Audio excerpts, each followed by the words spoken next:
Yeah, get some fresh legs on them. I mean, I wouldn't be surprised if the fatigue is setting in a slight bit. You know, with a big pitch like this for a under 13 side, it's a lot of surface area. It's a lot of legs. It's a lot of lungs. Yeah. Katie Hargreaves with the effort. Perhaps a different Faye player. Davies, sorry. Perhaps a different player profile help mix things up a bit in the middle, maybe. Yeah, it's a good shout. Here's one of the subs. It's number 10, Sienna Donahue.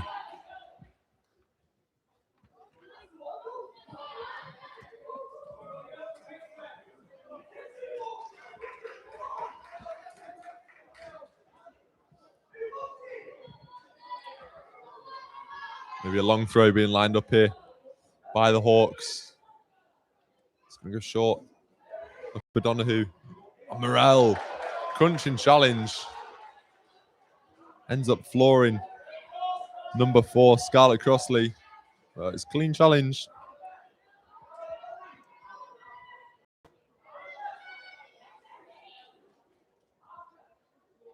Morel with a great header. Yeah, she's showing really great signs of physicality. Is Muriel letting her presence known?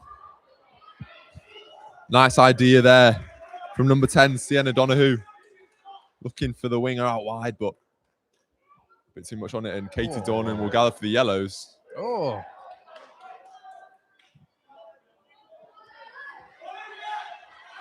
Beetham will chase. And Beetham will win it. Beetham still got it. Looks to be held down. And the referee does bring it back. That's great tenacity, Isaac, from the captain. Really setting the standard for her team out there. Example as well. Showing what the team, with a bit of work rate and intensity, can do to a back line. Absolutely. And now, number 8 in a position of potentially shooting range.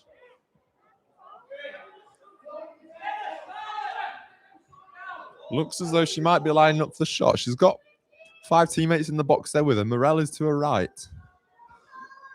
But you've got to be thinking in this sort of scenario, it's shooting distance.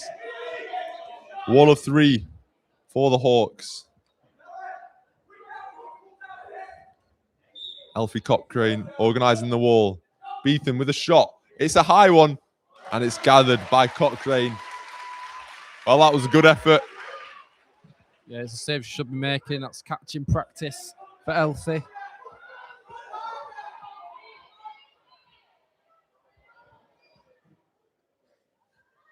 Ball out wide for the yellows. They've got a bit of space down that line, and it's a really important block in the end there because Faye Davies was in the middle along with Jess Burkitt. 23 minutes played here at Highbury. We're still goalless. But there's been chances. It's not been a complete stalemate. So here's Faye Davies with the effort which is gathered by the goalkeeper.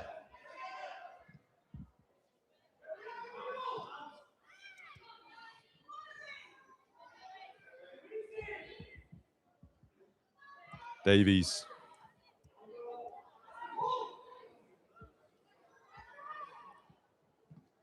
Matthews now. And the throw-in is won by Taylor, the number 10. In front of the red seats of the Highbury stand. A throw. She'll have to take another throw as it just deflects off a Morham player.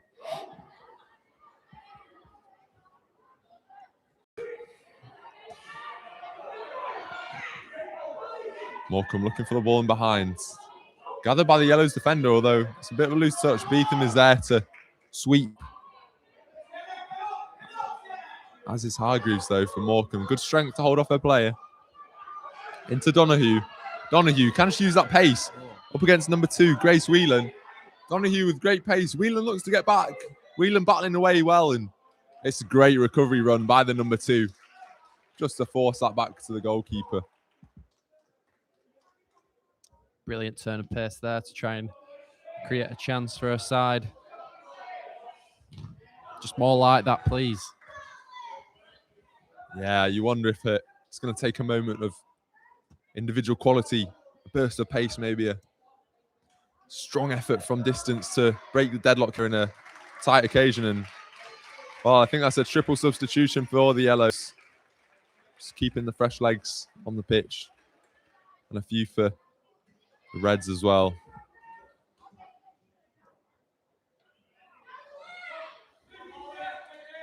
Well, it's great for the whole squad to get the experience of playing here at Highbury.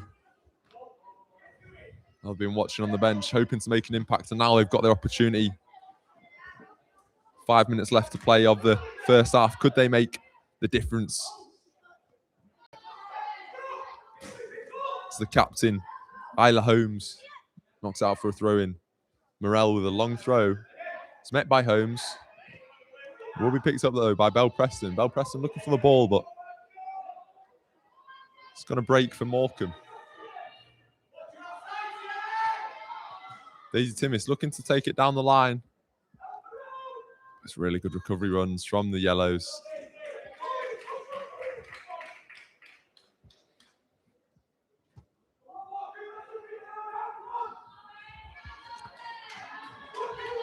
Shouts of encouragement from the bench and the stands. Obviously no goals to cheer about so far, but the managers will be pleased with the effort that they've seen from their players out there. It's been a real battle, and ball could break here. Although the yellows do well to deal with it. Have they got time and space now to break? It's a nice little chop inside, maybe a little nutmeg in there as well. Still got it as the number 15. It's Jess Burkett. Jess Burkett has still got the ball. Jess Burkett, what can she do with it now? Looking for that ball in behind, and it just doesn't come. Beetham will chase it down and win a throw-in. Yeah, really good play from Burkett, pushing her way through. Ball into the middle, picks up by the yellows number 9, Lorian Scott. Jessica Wright on that far side, on the right side. And Wright will lock it out for a throw-in with a strong challenge. Well, Isaac, what would you be saying as a manager here at half-time? It's going to be a big team talk. I think it's who wants it more. I think it's been pretty even. I think it just goes down to who wants it more, who's got that dog in them to grind out a goal and grind it out till full time. Yeah, absolutely. It's going to be a real battle out there in that second half again, you feel.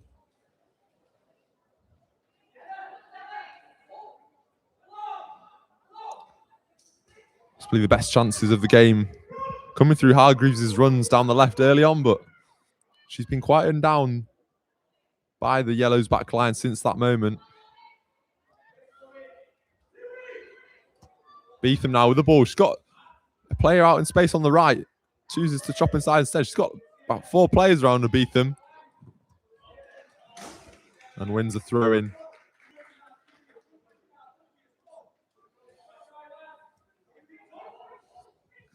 Grace Whelan comes across. Whelan with the throw. It's a good one. It's the Yellows break away with the ball. Jessica Wright tries a nice little turn, but unfortunately doesn't come off.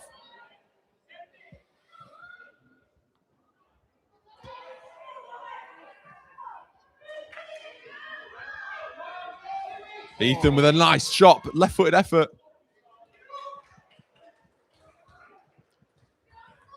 But it just goes behind for a goal kick.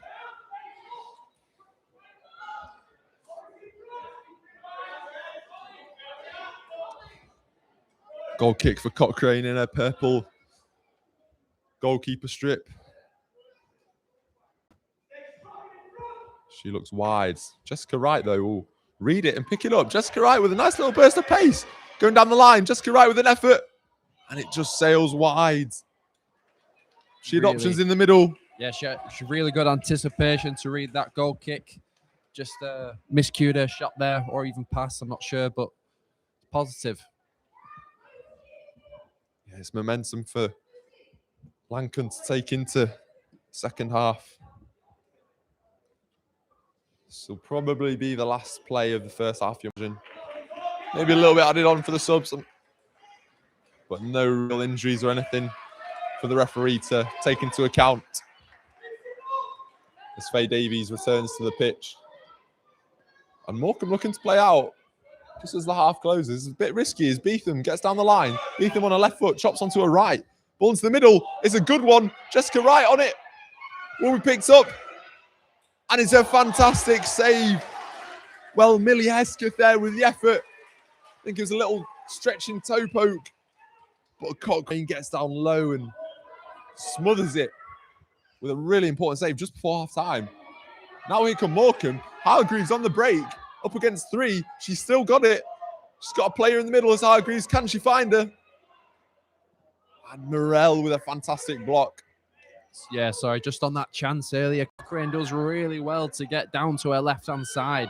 Really good save to stop Lankan from opening the scoring. Well, you'd probably say that's been the best chance of the game so far.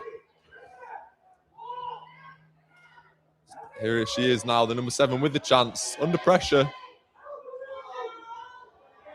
There's a good, strong tackle. She breaks with the ball. Under pressure, though, is the Yellows' back line. It's a long-range effort. Will break for the Hawks player up against the keeper, but Dornan parries it away from close range. And, well, 2 of the best chances of the game in the space of 2 minutes. As here come the Yellows again. Yeah, she's not had a lot to do as Katie Dornan, but it comes with being a good keeper. You've been quiet all game, and to come when your team needs you is huge. Yeah, absolutely. She's not had much to do all game, has Dornan. Apart from those chances from Hargreaves at the start, and she's been called into action there. She was alert to it. Off the line, ready to deny from close range. But it could very well be 1-1 from what we've seen in the last few minutes. Morel with a long ball. Thought it might fall to the number 13, Isla Dunn. Nevertheless, into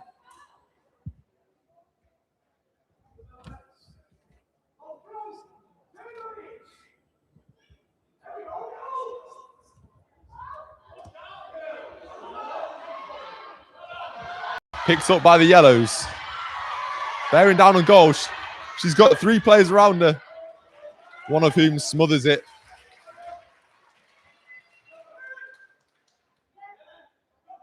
And 2 minutes left to play of this first half.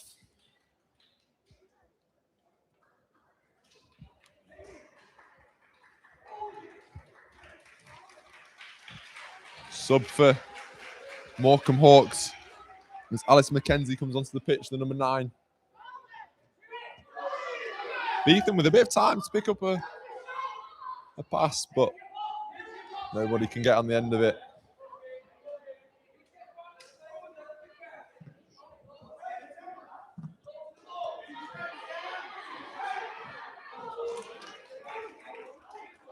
It's a good tackle from Grace Whelan. Will break for Katie Hargreaves. Katie Hargreaves in on goal. Onto her right foot, has the strike, and it's straight at the keeper with a fantastic save to get low. She had the power on that shot, just not the accuracy anywhere but the keeper. Yeah, we can't underestimate how good of a save that is, though, because you see them sneak through all the time. As here come the Yellows. It's a strong recovery run from Bella Ogley in there. Just put a bit of pressure on the forward and force it out for a goal kick. Jessica Wright using the body really well.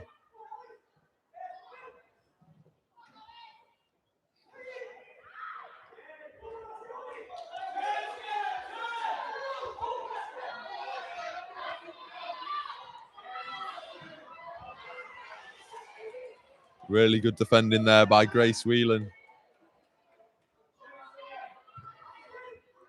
Tackles flying in. Nice touch from Lorian Scott. Stop, sorry.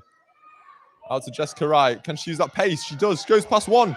In on goal. Jessica Wright with a great effort, but it will find its way in. Jessica Wright in the right place at the right time.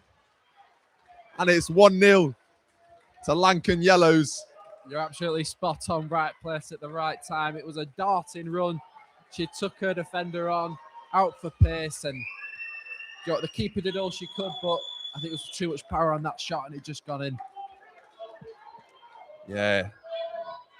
It's an effort that stung the palms of Cochrane, and she was unable to push it away from goal, but Wright has looked threatening all game down that side, and look at that with almost the last kick of the first half.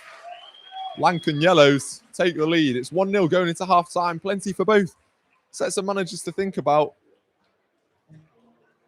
But a really great goal from Jessica Wright. 1-0 to Lankan after the first half.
Welcome back into the second half.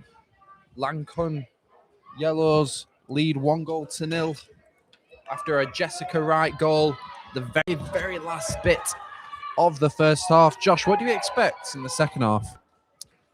I think obviously Morecambe are going to have to respond. I'm sure the managers would have been full of encouragement for their side after what they saw. It was a really strong performance. We saw lots of great play down that left side by Hargreaves. I think they're still in this game of the Reds, and I wouldn't rule them out just yet, but there's also the possibility that Luncorn Yellows can extend their advantage. I think the game will open up as legs get tired, and especially as Morecambe search for that equaliser. So I'd expect a few more goals, maybe a few more chances in this second 35 minutes. Yeah, hopefully so. Very defensively sound. And Maya seems to have come off the pitch for Lancon. Obviously the star, nearly a chance there to break free. But yeah, Maya for Lancon seems to have come off the pitch, who had a really massive impact. But here come Morecambe Hawk. That's unfortunate. I think she could have been in there. She didn't trip. Maybe a little assist to the groundsman. But it's a positive start from the Hawks. Yeah.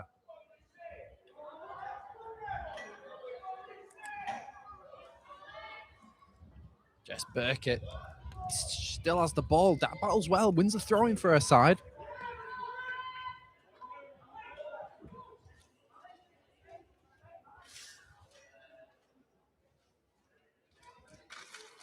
Evaluating her options. Ball in behind. Ivy Martinez tries to deal with it. It's good skill. It's just gone out of play though for a goal kick from Scarlett Beaveman. Star of the first half. I thought she made things tick. Getting her stuck in. Amaya's back on the pitch. She goes for glory, but it's just wide. Well, we spoke about how good Morel was defensively in the first half. And she nearly showed how good she is offensively there. I think she might have been moved up into a higher position by the manager, but that was a great effort, just wide.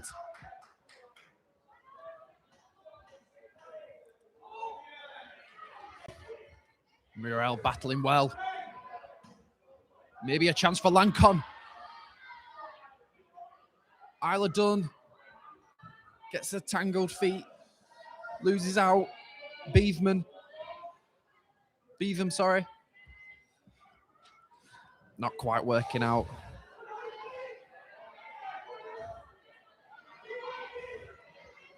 Muriel. Jessica Wright. Muriel. Couldn't quite pick out her pass. Beatham. Jessica Wright.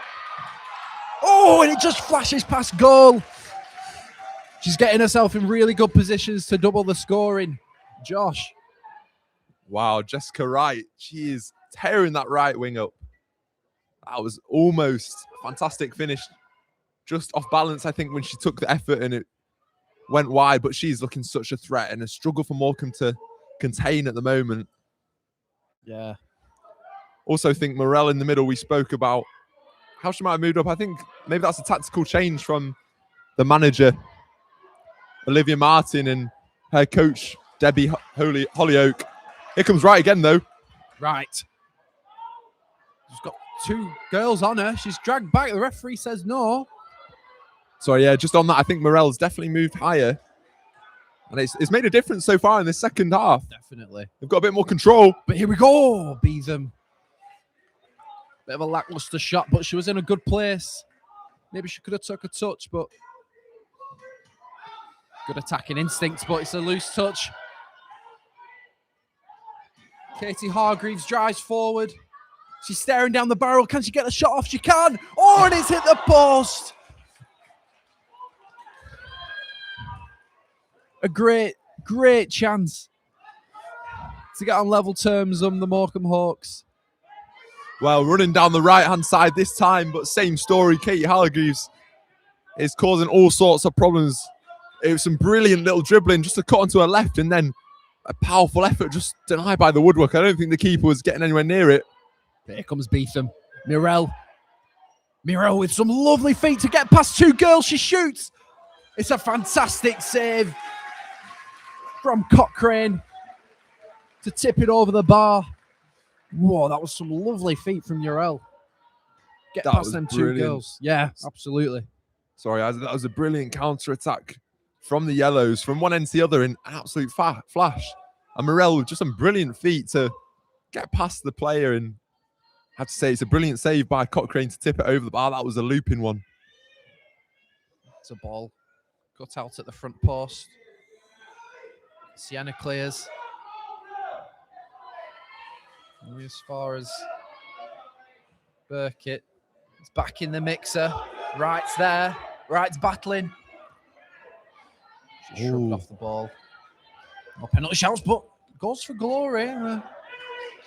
Cochrane should get it. She does.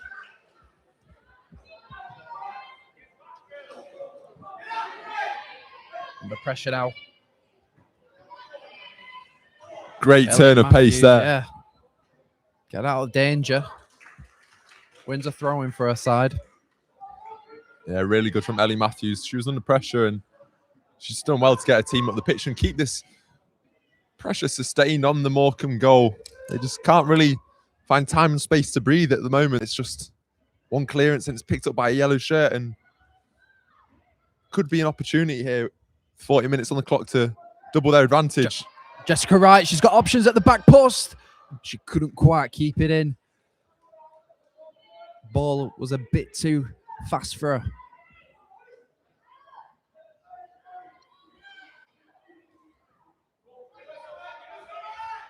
Under pressure. Beetham wins it. Is there an opportunity to shoot? Oh, it's a fantastic little back heel. She's skinned one.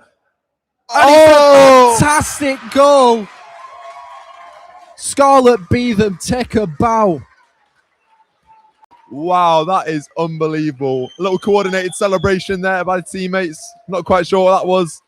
Maybe I'm showing my age there, but that was a brilliant goal. Unbelievable.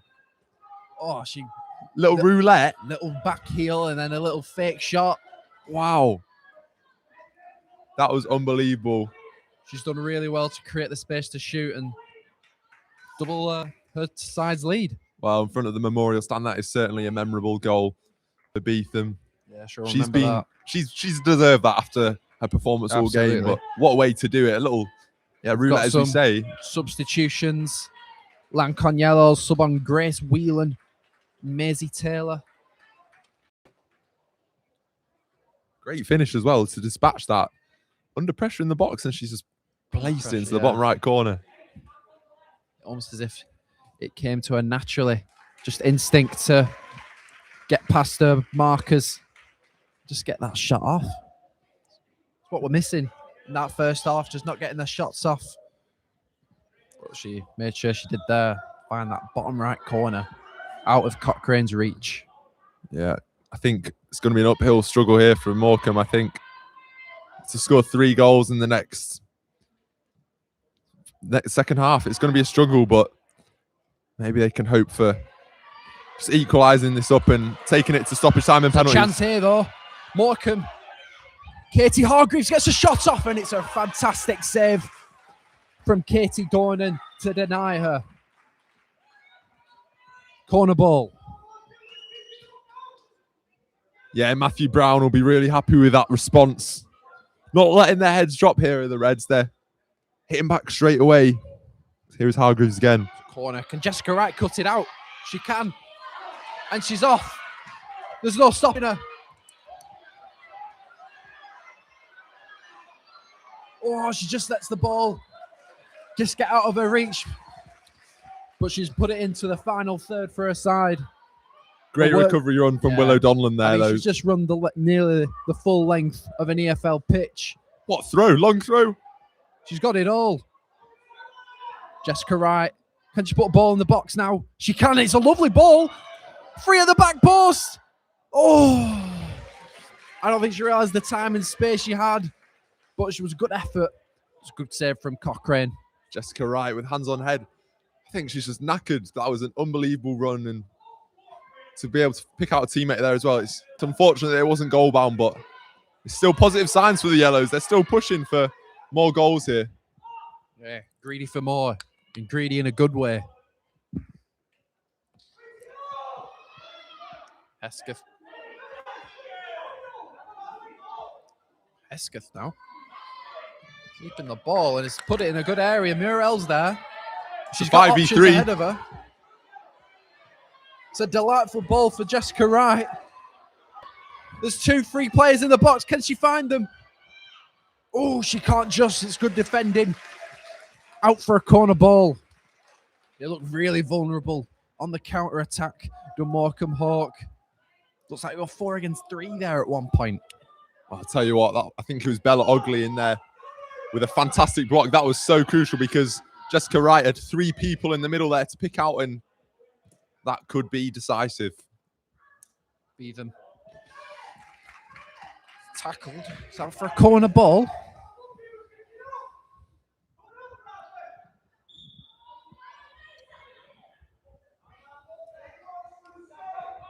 Muriel taking over the corner, taking duties.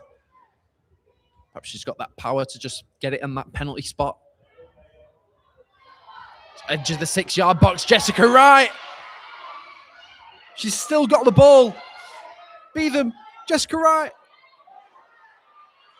They've dealt with it well. Morecambe, can they just get rid of it? They can. It's good defending. We know how good Beetham is with her feet in them close, tight-knit areas.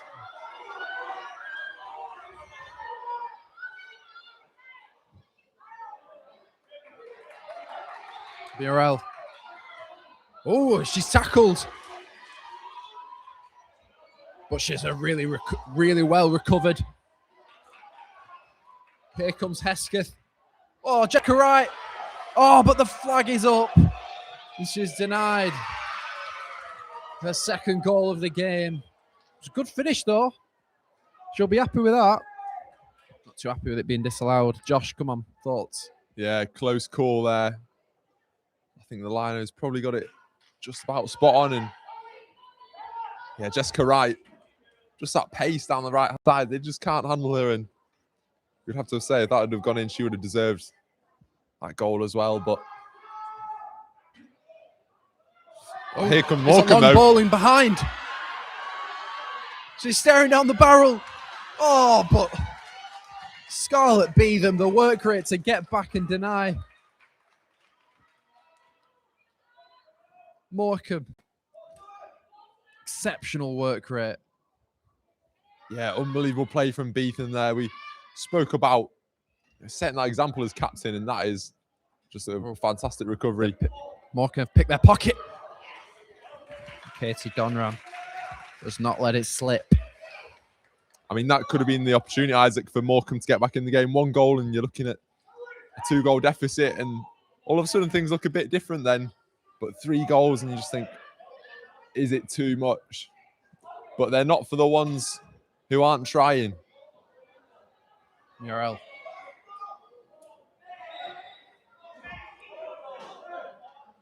There's a push in the back there. Goes against Lancon Yellows.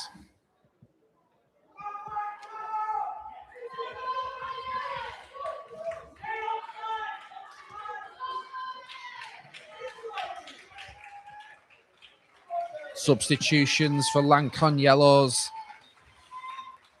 Lorian Stock coming on, as well as Evie Blackledge and Lucy Garton. Yeah, they've worked really hard out there and a well-deserved rest. Just keeping the legs fresh out there is you expect Morecambe to throw a lot at them. Scarlett Beetham's there again. Any ball in behind, you can bet your bottom dollar Scarlett Beetham for Lancon Yellows is there. Well, Isaac, I hope I'm not looking too far ahead. There is still 22 minutes left to play, but it's going to be hard to pick a man of the match based on some of these displays. I think it's between player of the match, sorry. Oh, but Morecambe are in here. Oh, just couldn't get it out of her feet. Daisy Timmis. Not quite pulling off a shot. Point blank range. Muriel, though. Jessica Wright. Jessica Wright wins the 50-50. She's done a woman for pace. She's gone past 3. Oh, she stumbles a bit. Yeah, and loses the ball.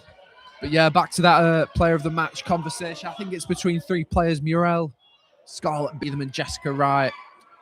Yeah, I'd agree with that. That's who I had in my mind, but still 20 minutes left to decide who does win that player of the match, and maybe most importantly, who wins the cup final. Yeah, maybe a Morham player can help drag their team get back in this cup final, because they've both done exceptionally well to even get here.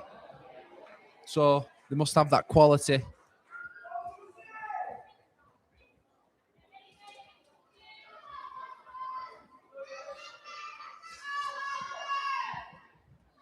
It's a throw-in.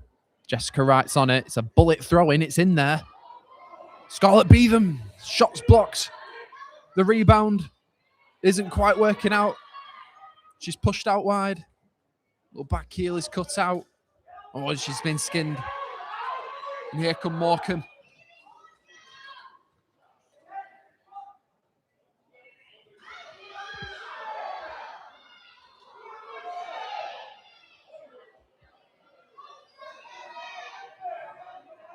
Working well. Cleared the ball. Scarlett Beetham's there at the edge of the box. She goes first time. It's catching practice for Cochrane.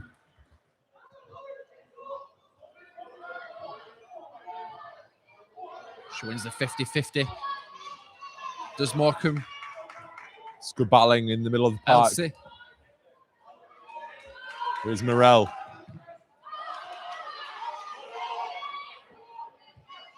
Plays it safe. Out for a throw-in. Yeah, sensible decision. I think both sides want to make changes as well.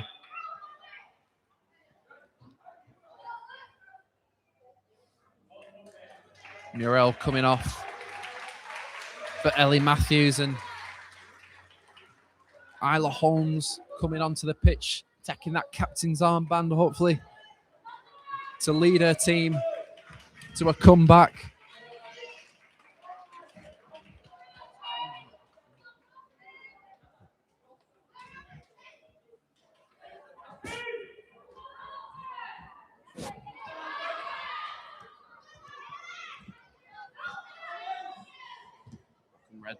Get it in. Oh, and it's a good recovery challenge from Jess Burkett, because Daisy Timmis was in there. She's been putting herself in a lot of good positions, Daisy Timmis, just getting cut out at the last second when she's about to pull the trigger. Yeah, that was a fantastic touch to bring that cross down, and wasn't for the defender. I think she's dispatching that past the keeper. But great positioning by the Reds Yellows Lorien defender. lets it loose. The keeper stops it. Oh, she does well. She got the job done and kept it off. Kept it out of the goal. Oh, lovely. Little touch to skip past the man. Woman, sorry. Katie Hargreaves shoots, and it's saved from Dornan. Yeah, strong running by Hargreaves. You thought she was going to go to the far post, but the near post effort, nearly catching the keeper off guard, but the keeper saw it coming and is equal to it.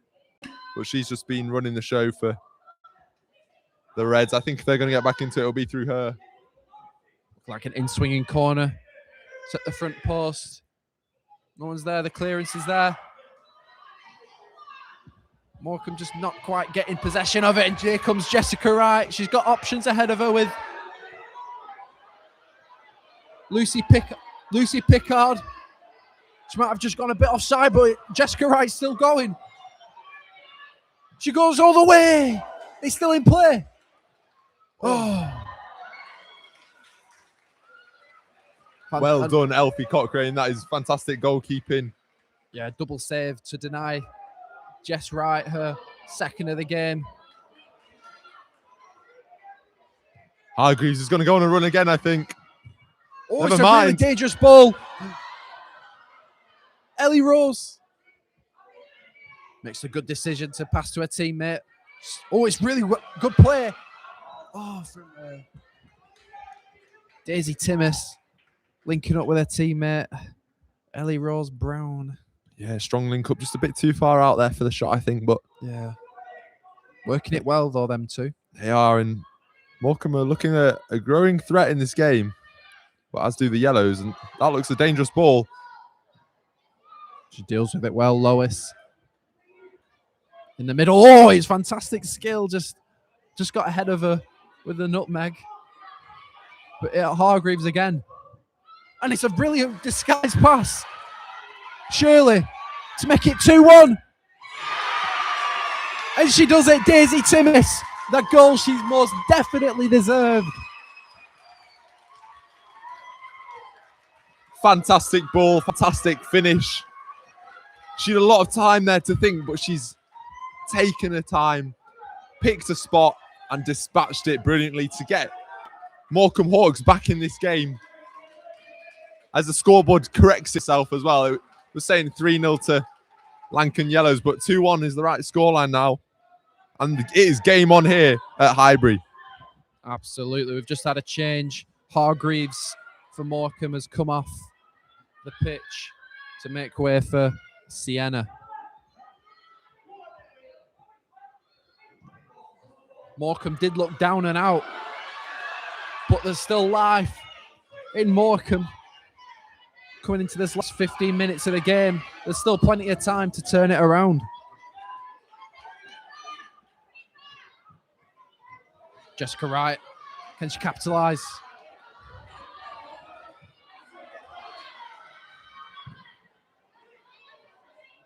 Drop of the shoulder from Lucy Garton, sees her coming down this right flank. But Gracie Reeves says, no, no, no, not today.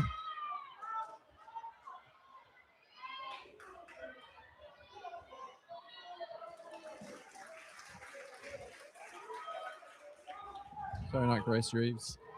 Lois Avison says no to deny her. Anyway, we've got Jessica Wright on this long throw-in. It's in there. Can they clear it? Dwelling on the ball a little bit, but they do well to clear. It's a looping ball. It's a good catch. Yeah, Elfie Cochrane has been a safe pair of hands all afternoon. Yes. Keeping her side in it. And now they've got a chance with about 13 minutes left to play to draw this one all level, although here come Lancorn.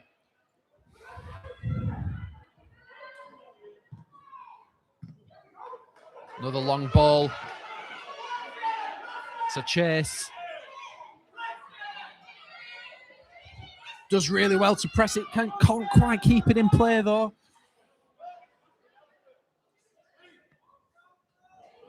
Ellie Rose Brown coming off there. Looks as if she might have been a bit hurt. I think Willow Walker's coming on. She battled well, did Ellie Rose.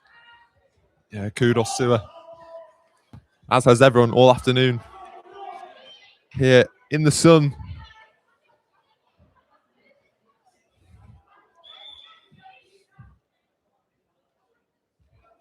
Ref pulls it back.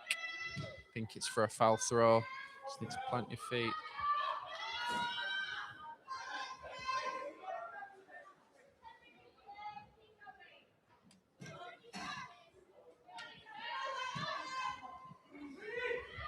Lancon.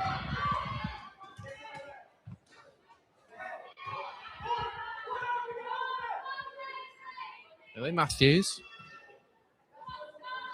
to Burkitt. Burkitt loses out but recovers well to halt any momentum for Morecambe Hawk. Shouts have come on Morecambe from the stands. I wonder just how much that support can spur these girls on here. Yeah, they'll be them, that 12th player for them, the Morecambe fans. It's good feet from Daisy Timmis. They're in space now. Isabel, she's in on goal. She just needs to pull the trigger. But Faye Davis to put her body on the line. She's gone down injured, but yeah, Isabel Johnston, I think there with the effort, you just wonder whether she could have used her left foot in that scenario. You can see why she wanted to be on her right, but it just kind of closed down the angle for us. I mean, it was great defending as well. Yeah, Olivia Martin for Lancon Yellows will be very, very pleased with Faye's commitment to stop that block, to stop that shot, sorry. Absolutely. But still, encouraging signs that the chances are there for Morham. And you just think if they keep up this performance, then there will be more opportunities. Millie Hesketh coming onto the pitch for Faye Davis. Corner ball for Morham Hawk, though. It's an in-swinger. 10 minutes left to play. Just reached the hour mark.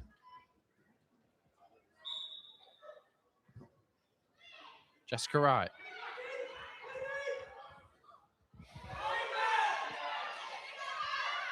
Lancon tried to drive forward. Yellows could be away here. Brilliant from Hargreaves. That's so important from Hargreaves because I thought the counter-attack was on. We had Lucy Pickard making the run up front and Jessica Wright was in space in the middle as well, but it's a fantastic interception. Ellie Although Matthews here they come, the Yellows. Lucy Pickard. No nonsense defending, not taking any risks at this stage in the game. Out for a corner, although it's a good chance for the Yellows to just give themselves a little bit of breathing room. Josh, we're looking at the just under 10 minutes left. What are your thoughts? What do you think is going to happen in this game? Are Morham Reds going to complete the comeback? For the neutrals, I think it would be great to see an equaliser, but it's so tough to call. I mean, Morell's just come back on pitch. That's bound to, as has Beetham, that's bound to make a difference to their strongest players. Yeah, we were just talking about earlier with the player of the matches with obviously Murrell, Jessica Wright, so forth. I think not Owen Hargreaves, Katie Hargreaves from Morham Hawk has really shone. Yeah, I'd agree with that. Yeah, and obviously Daisy Timmis, the goal scorer.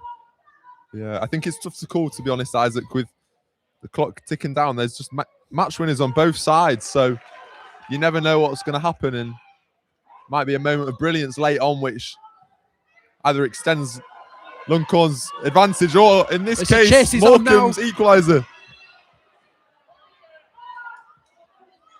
Willow Walker battling well against Murrell. Oh, but Murrell remaining very composed to dribble it away. Jessica Wright now, she's got options ahead of her. Just a loose ball. Now here come Morham.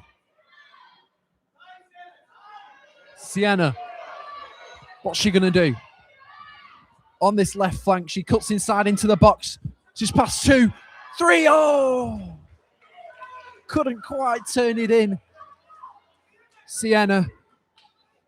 Well, what a run that was by Sienna. It was almost a moment of inspiration. Went past one, went past 2 players, and you thought this could be the moment. And it's just unfortunate that the angle, I think, was a bit too tight for the right-footed finish, although here she is again. She's still got it and causing problems. Sienna.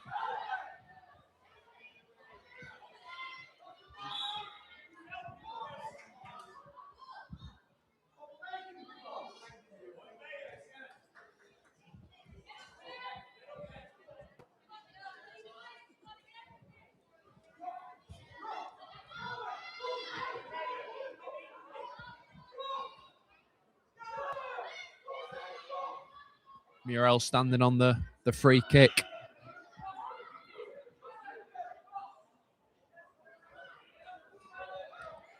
She's got a boot on her. She can hit it long. Not quite there. Here comes Daisy.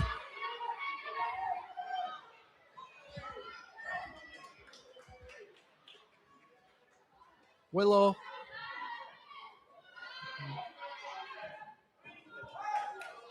Beetham back on the pitch.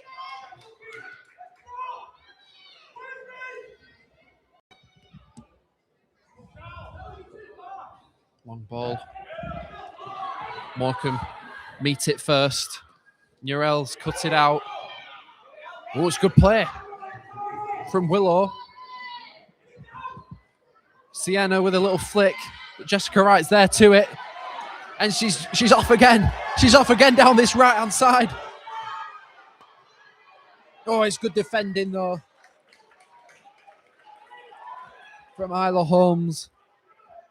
Yeah, it's a brilliant recovery from Holmes, as you say, Isaac.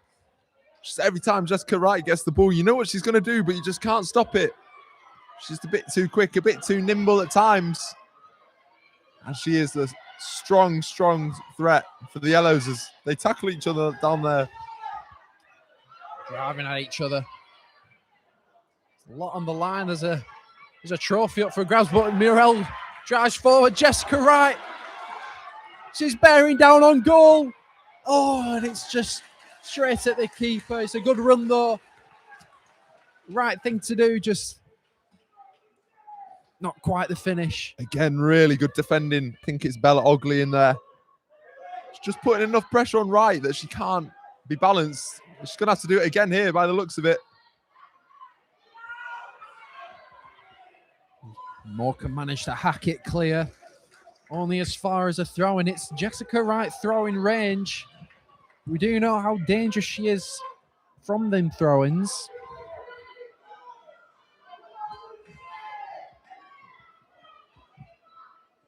Yeah, this could cause problems. She gets it right. She goes short this time, though. Sure, short. She does go short. But she can put a good ball in the box as well.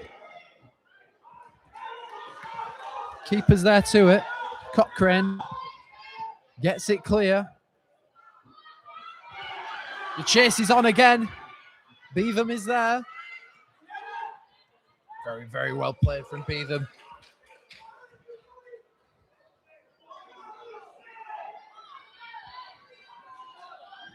Jess Burkett.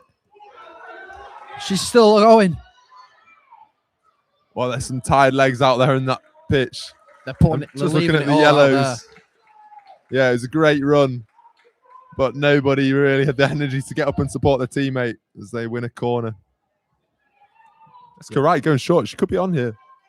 Oh, substitution, though. Faye Davies comes on.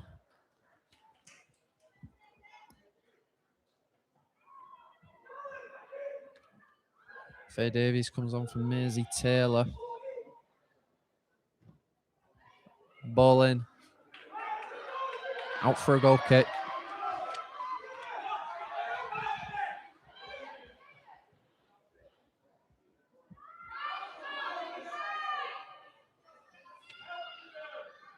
Burkett. Back and forth in possession. Muriel's on the ball. Goes past her marker. Lets one rip. Could be an injury down there. I think referee's going to pause this. Yeah, I think there was a bit of a collision with Muriel. And Willow. Willow is down. Willow Donlan, not Willow Walker. Yeah, hopefully she's okay down there. She's put in a great shift. Absolutely. As has everyone out there on that pitch. Yeah. Can do themselves proud on an occasion like this. Regardless of the results, here's one person who can do themselves proud. Jessica Wright comes off. Maybe our last appearance. We're coming into the last 2 minutes of the game. Jessica Wright comes off for Isla Dunn. If the score does stay this way, Jessica Wright has scored the winning goal, which could seal Lancon Yellows under 13 their trophy. Yeah, I think both managers, Olivia Martin and Matthew Brown, have used their squads really well today. I think everyone's given a great account of themselves. And as we said, it's a massive pitch. And so those fresh legs make a huge difference. And especially when you're running up and down as Jessica Wright and Hargreaves has been, they've been relentless. Yeah, we've just had a substitution from Morham. Molly Thistlethwaite comes onto the pitch, hoping to make an impact. get that goal they need to keep their hopes alive. It's a good scoop. Sienna still has the ball. Sienna is through the legs of Beetham. Sienna couldn't get a shot off, but it's a corner ball. She's done brilliantly there to win a corner. She had about 4 players on her, and she still managed to win something. The keeper's coming up. This is absolute drama. Cochrane comes up. We're approaching near the end of the full 70. It's at the front post. It's cleared. Keeper's staying up. She's in the box. Oh, it's a heavy touch from Sienna. And the keeper's out of the box. Can they take this goal kick quickly, or are they just going to slow the game down? If they take it quickly, they might stand a chance to get Cochrane the goal. is sprinting. It's cleared, but it's come back towards Lancon's goal. Might be some added Sienna time again. for that injury earlier as well. Oh, Millie Hesketh composed at the back. Oh, she's done well to keep it. Here come Morham, forcing them way through.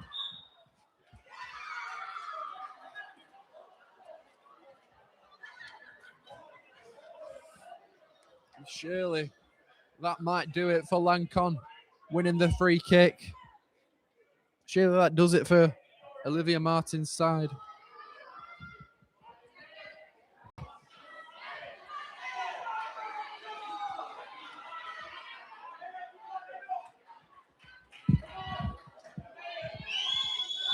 Murrell stands on the free kick.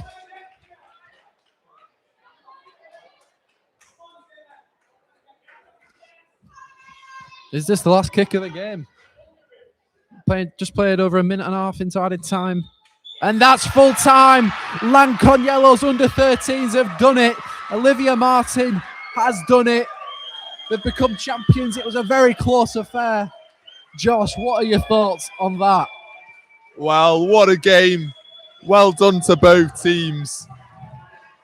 Morham Hawks gave a great account of themselves, and Lancon Yellows with a fantastic win.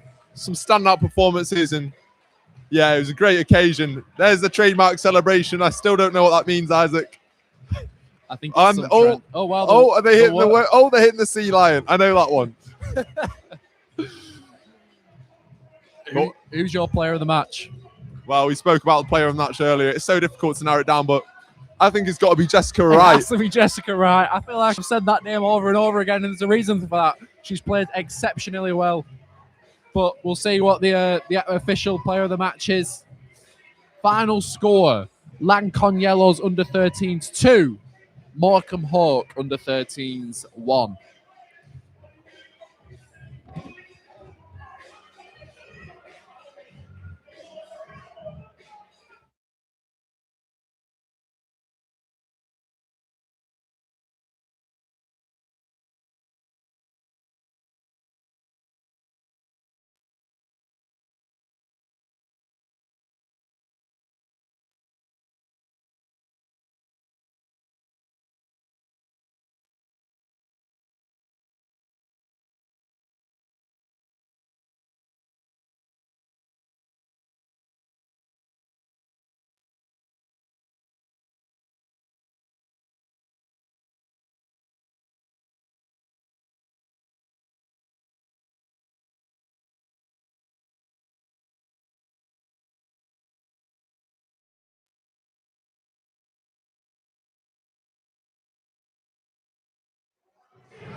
We're back.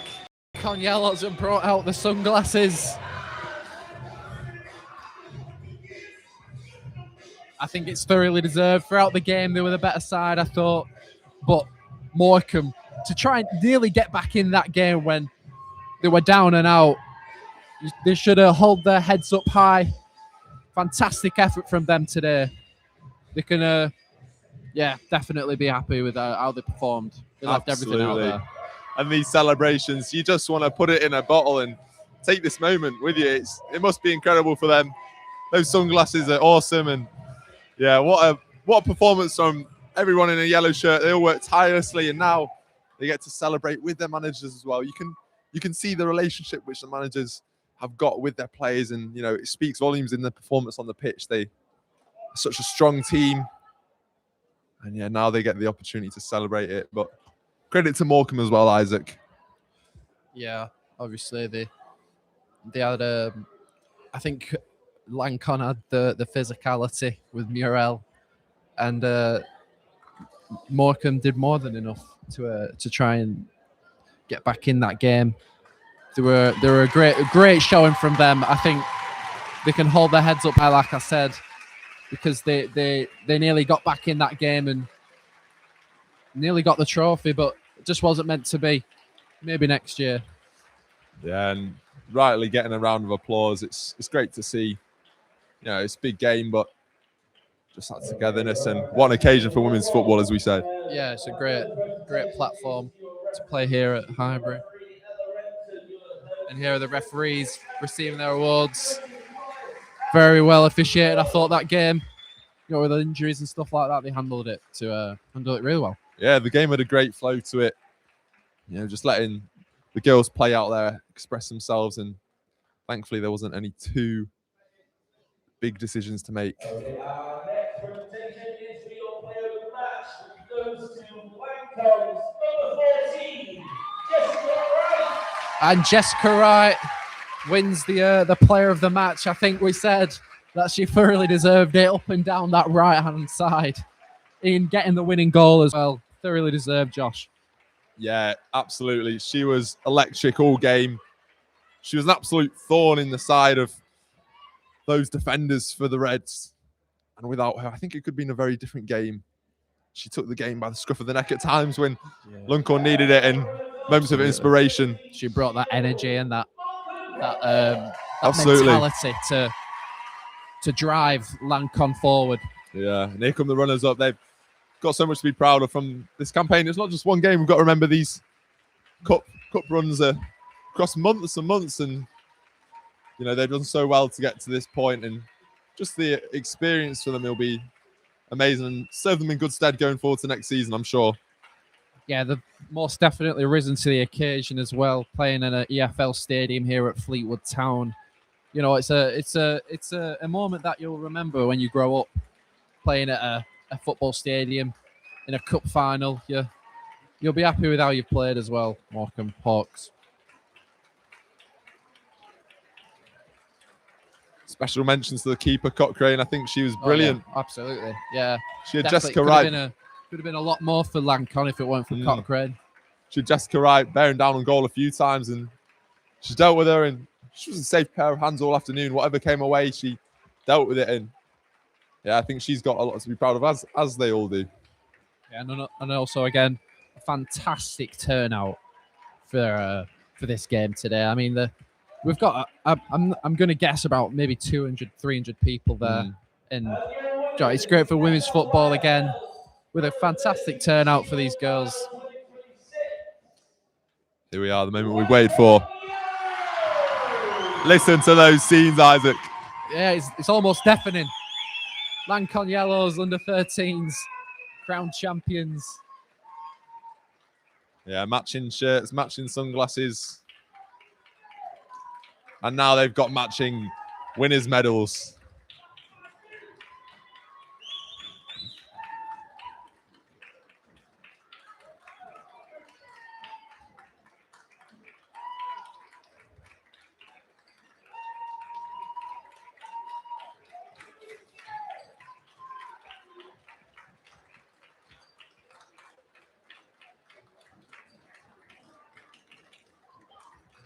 They're ready for the moment. They would have dreamt about this last night for such a big game. Dreams come true here at the Highbury Stadium in the seaside town of Fleetwood. That's what they say.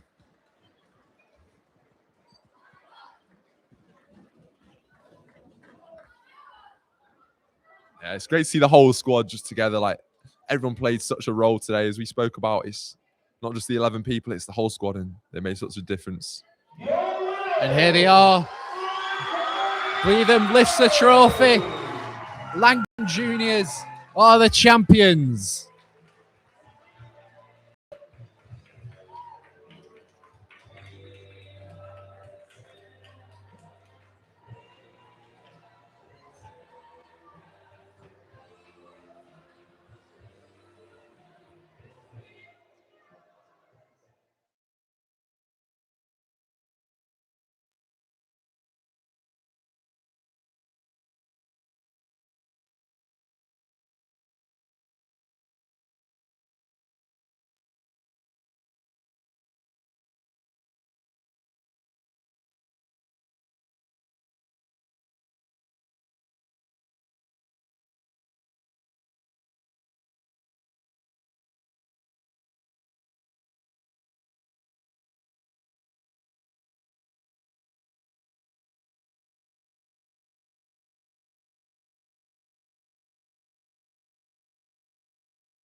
Hello, I'm Isaac Cunty.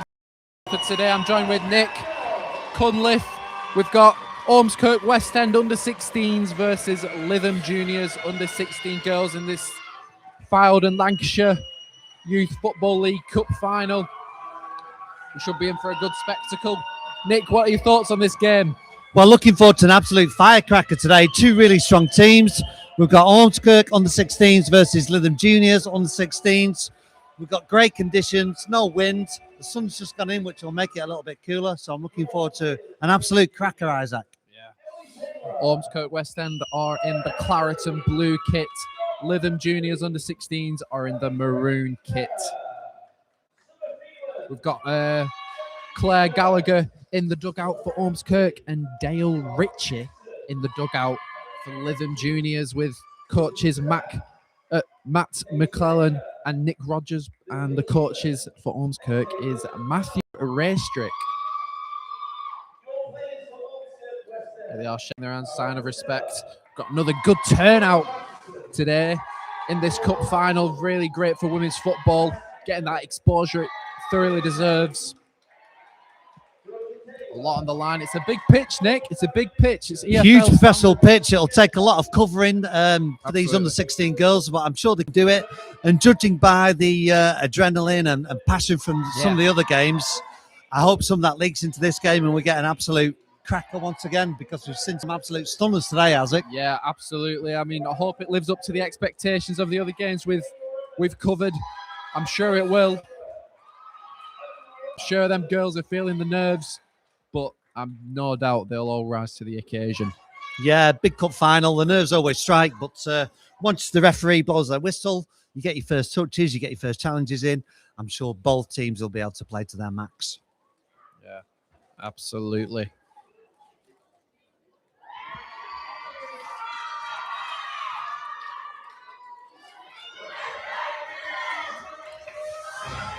Both in their team huddles, they both. Two excitable huddles there. Yeah. Both look fired up, both look ready. They certainly do. The claret and blue derby. Absolutely. Let's get ready to rumble, plays echoing in the Highbury. And these two teams are going to rumble. Oh, yes. We're doing coin toss.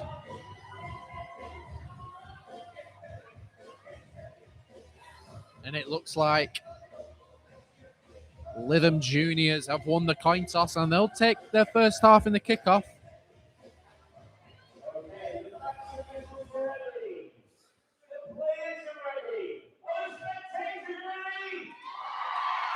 Very loud atmosphere in the Highbury. Certainly a cracking atmosphere for this cup final today. Yeah, I hope the energy in the stands reflects the energy on the pitch.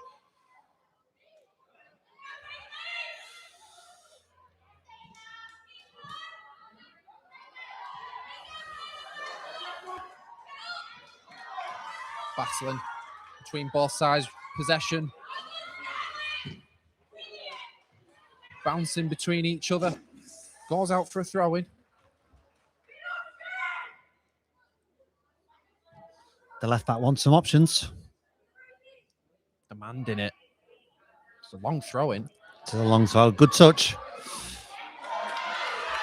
Casey Hamer comes down this left flank. It's cut out by Kira Thompson. Out for a throw-in.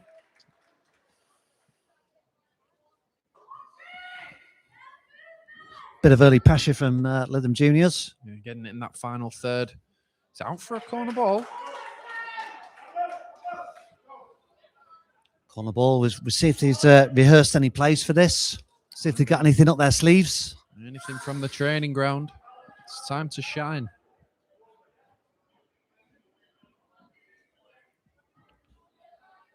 Olivia Ritchie on the corner taking duties. Looking like an in-swinger. She puts her arm up. It's in there. It's on the keeper. Oh, it's good hands from Tara Costello. Goes very long. Keeper came out and claimed that really well. Yeah, demanding her area. That's what you want from your keeper. Taking charge.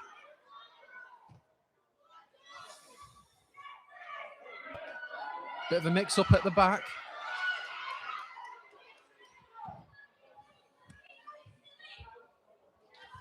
Just misplaces that pass. It's out for an Ormskirk throw-in. Lacey Lane.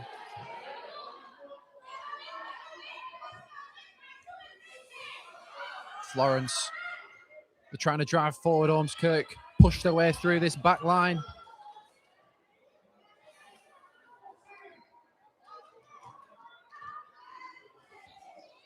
Ava wins it for Madison. Madison tries to send in Florence. Saw what she was doing there. Almost slotted that ball through, but the defender just got there. Crucial interception.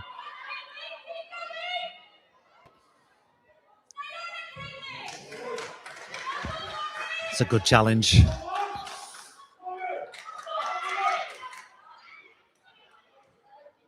Definitely.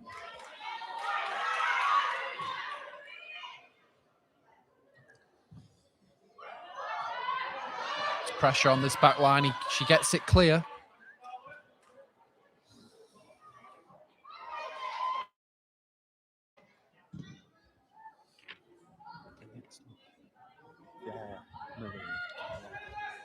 Sorry.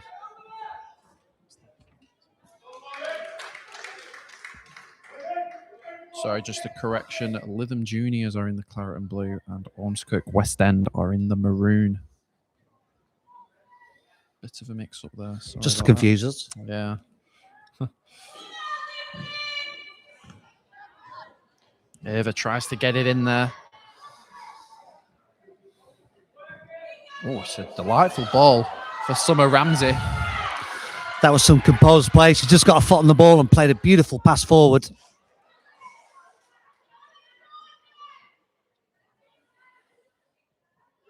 Here comes Ava. Drives past her marker. Can she put a ball into the box? Eliza's waiting. Oh, it's really well cleared. Got a bit fortunate there. That ball could have gone anywhere. Yeah, a bit pinball. Bit of pinball football. Not quite sure who's in possession here, but it falls to her.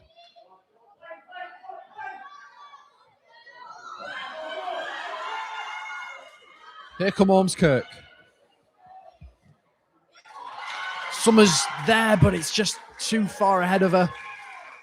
Yeah, good idea. Just a little bit too much on that ball, and it just trickled through and gave the keeper a chance to come out, unfortunately. Good idea, though. Yeah, Tara Costello was there to it.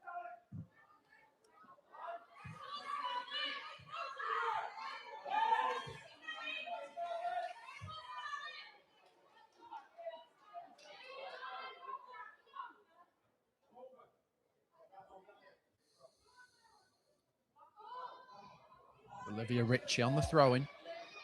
She's got options ahead of her. Summer's there. Summer comes away with it.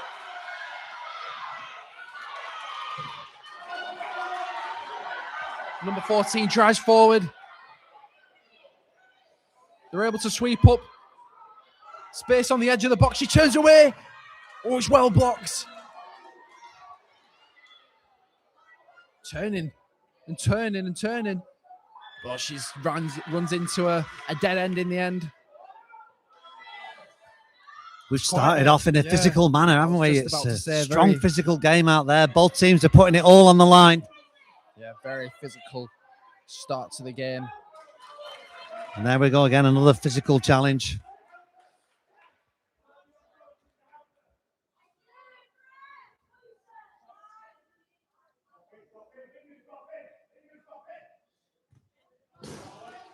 Gaining yards. Ormskirk.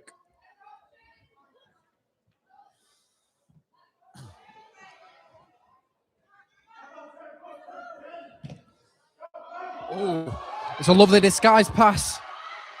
Florence Gallagher.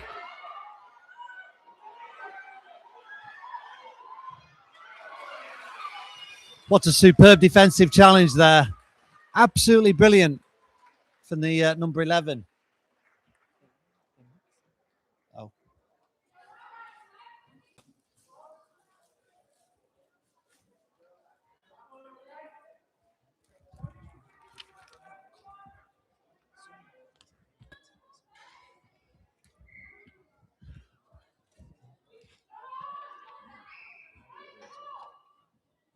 Corner ball in, out swinger. It's on. It's a really good ball. Just couldn't get ahead to it.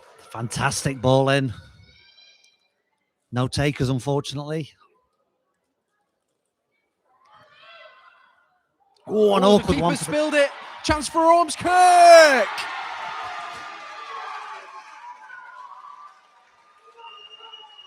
It's a really awkward shot for the keeper, and she just parried it out, but unfortunately straight to the centre forward, who dispatched it, no problem at all. Madison Deacon was there to pounce on the mistake of Emily Taylor. It was a good save initially, just Emily Deacon there at the right place at the right time. We got the breakthrough. I didn't think we'd get a breakthrough so soon with two teams being so evenly matched, but Definitely. see if Ormskirk have got an immediate reply.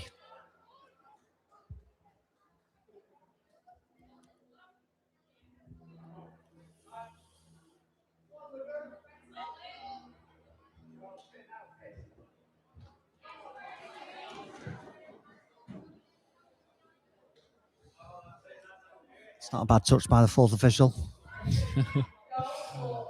Maybe he should be playing.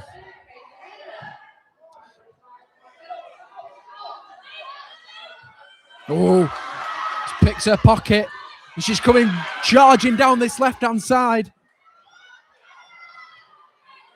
But she runs into a brick wall, sweeping it up. Here comes Ormskirk. Certainly did. It was a promising attack, but absolutely shut down there. And a chance for Lytham to go on the attack. Yeah, like we said earlier, very physical, very demanding of the players. I'm sure both teams are going to know they've been in a match at the end of this one. Yeah, I'll definitely feel it in the morning.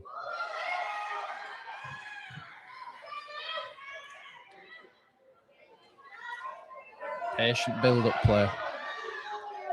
Tries to force the pass. It's out for a throw-in.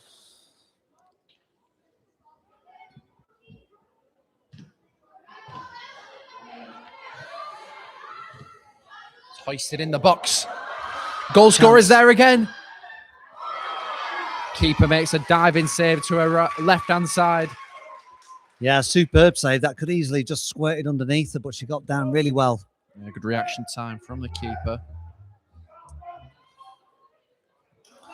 Bit of impromptu music there, not really welcome during a match.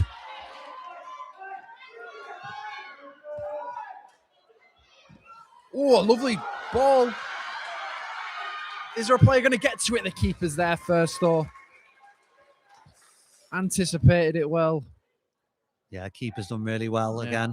Sometimes in them positions for a keeper, you don't know whether to come out or not.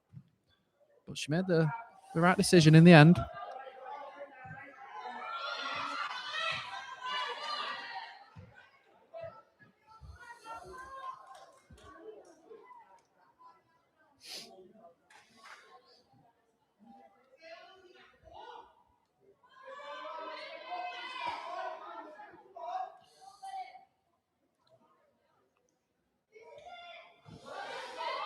Touch.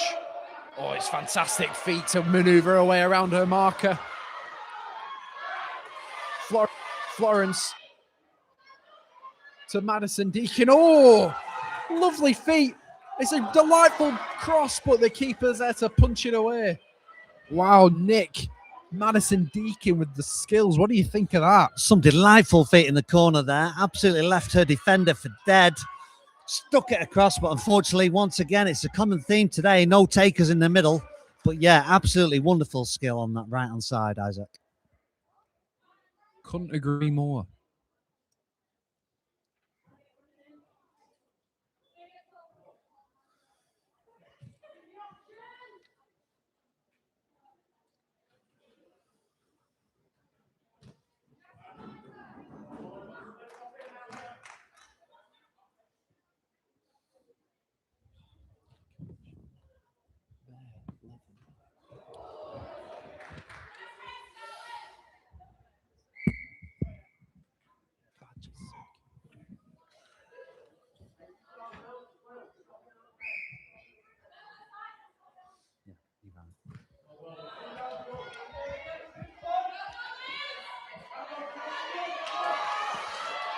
Here come Lytham. Ormskirk cuts it out. She outstretches her foot. Lauren Headley tries to get a ball in behind. But the Lytham back line says not so fast.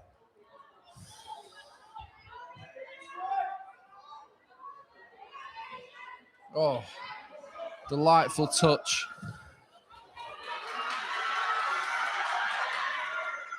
Once again, the keeper's on top of that one. Excellent goalkeeping. Summer Ramsey could not get there in time. Tara Costello is there to cut it out. Both number 9s going at it. Runs into a dead end. It's a good ball. Yeah, and Lytham inbound again. Skill McGill. Lovely feet again to create space for herself. Cross is in there. Cleared. Only as far as a Lytham player. I'm not sure if that shot, but Just struggling to get out a little bit at the moment, Ormskirk. See if the goalkeeper can clear the lines, but once again, it's gone to a Lytham midfielder. Olivia Ritchie.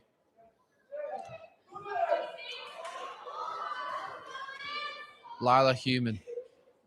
Lila, still on the ball. Could have picked someone out. Ava. Hoists it forward. She looks quite isolated up there. I was just going to say, you just feel they need to get a bit more support to their forward players to help them progress the ball a bit more. There seemed to be a big gap between the defence and the attack there. I'm sure the Claire Gallagher will give her advice and tweaks at half time.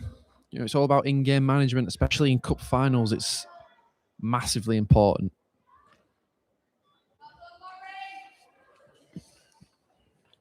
Chance for them here to imprint themselves on the game.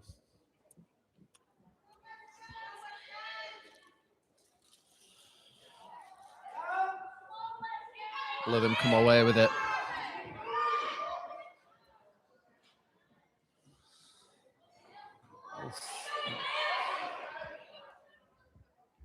She took a bit of a gamble then, halfway line, but got away with it. Yeah. Oh, it's good pressure. Let them come driving forward, but the through ball to their goal scorer just outstretched.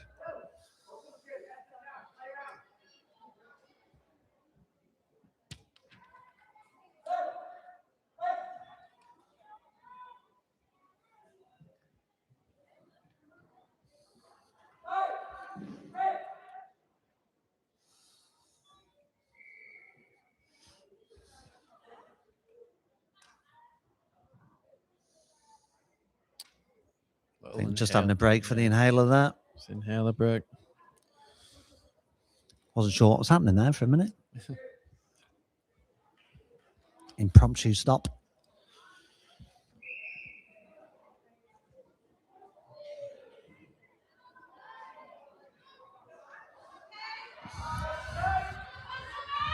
Summer Ramsey. Summer Ramsey's still going here. Strong player, strong run that was. Yeah. Technical ability to maneuver yourself past your opposition is key in moments like this.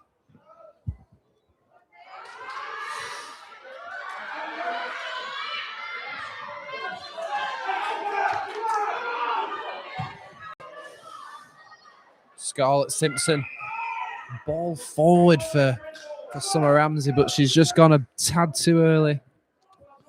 Yep, It was a good ball though. Yeah, it's a very good ball, and she's obviously very dangerous. The number 7, Yeah, Nixon. No, Summer Ramsey. Summer Ramsey, sorry. Restart the play with a free kick.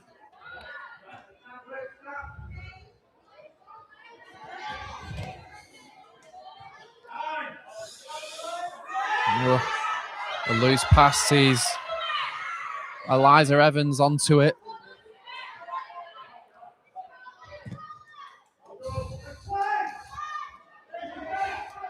Chance for Lytham. There's that ball again. Keeper's there. She's been on it with the decision making so far. Just approaching the stroke of the 20-minute mark, and she's definitely made herself known to her back line. It's good communication. But it's the goal scorer again, driving her team forward. Can she get a Shooting shot chance. off? Oh, just whistles past the far post. Couldn't quite get her second of the game to add her name to the score sheet. But it seems to be all Lytham at the moment, Nick. Yeah, as we said, Ormskirk are really struggling to clear the lines. The goalie's been very busy the last few minutes. It'd be nice for Ormskirk to get the ball up and to play a little bit in Lytham's half, take the pressure off, give those defenders a little bit of a rest who've had a hard time. But some subs here, maybe that will give Ormskirk a bit of impetus. Couldn't agree more. Got some substitutions, yeah. Some fresh legs on the pitch. Yeah, Ormskirk looking to mix things up. Maybe this will... Yeah. Yeah. Cheers.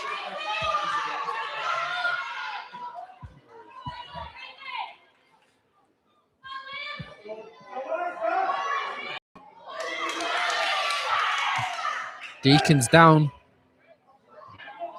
Ref plays advantage. Oh, she's fouled there. She's nipped. Tripped over. Eva Roberts.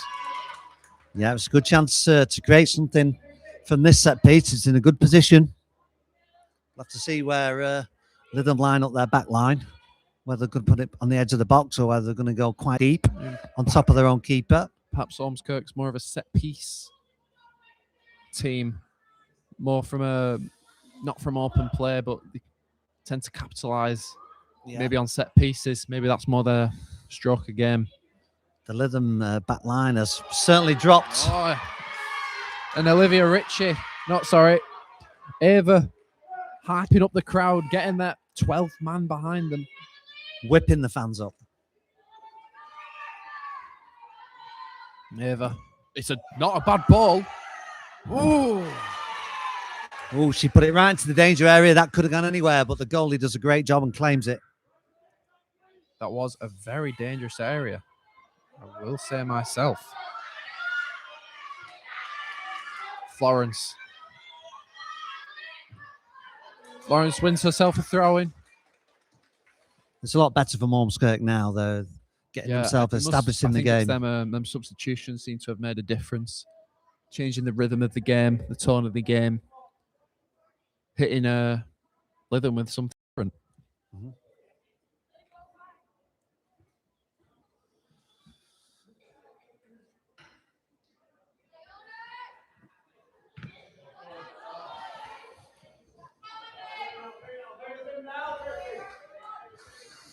Ball lands in the technical area.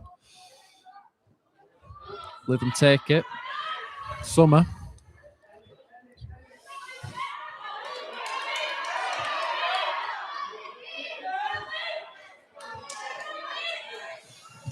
It's not bad football from Ormskirk. No, they're trying to get the ball down and play. That was a nice little passage there. Some good passes. And once again, putting a bit of pressure onto Lytham. Just testing that back line. Couldn't agree more, Nick.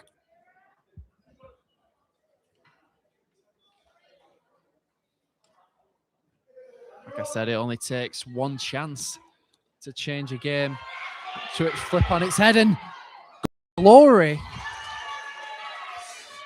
Long way out, but it was a good effort. Emily Taylor was there to it. Careful of the bounce. Couldn't quite touch and turn there. Lila Human.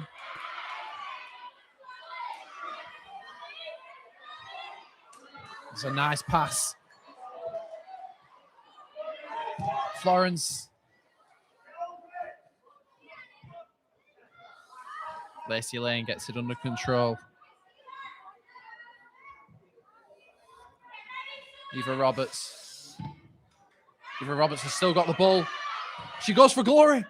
And she pulls out a really good save to tip it out for a corner ball. Nick, that was a very good effort, wasn't it? A determined run. Rode a couple of challenges, skipped past them, gave a rocket shot into the corner, but equally matched by a great save by the goalie. Yeah, Emily Taylor. I think that's the real first test for Emily Taylor in these 23 minutes we've played.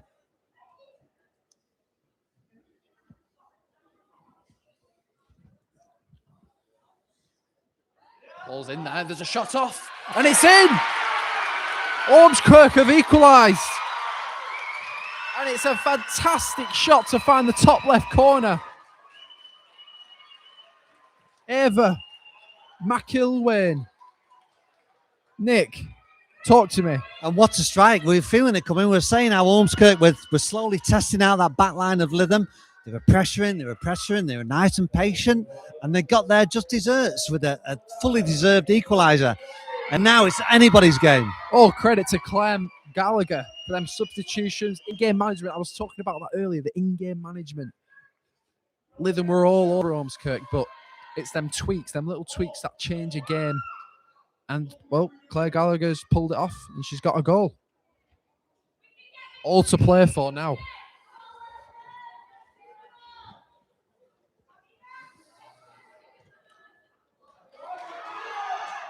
Eva Roberts battling. She comes away with it.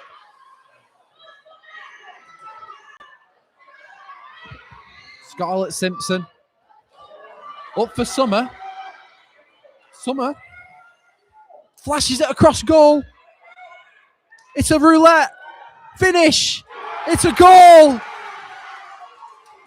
The perfect response for Lytham.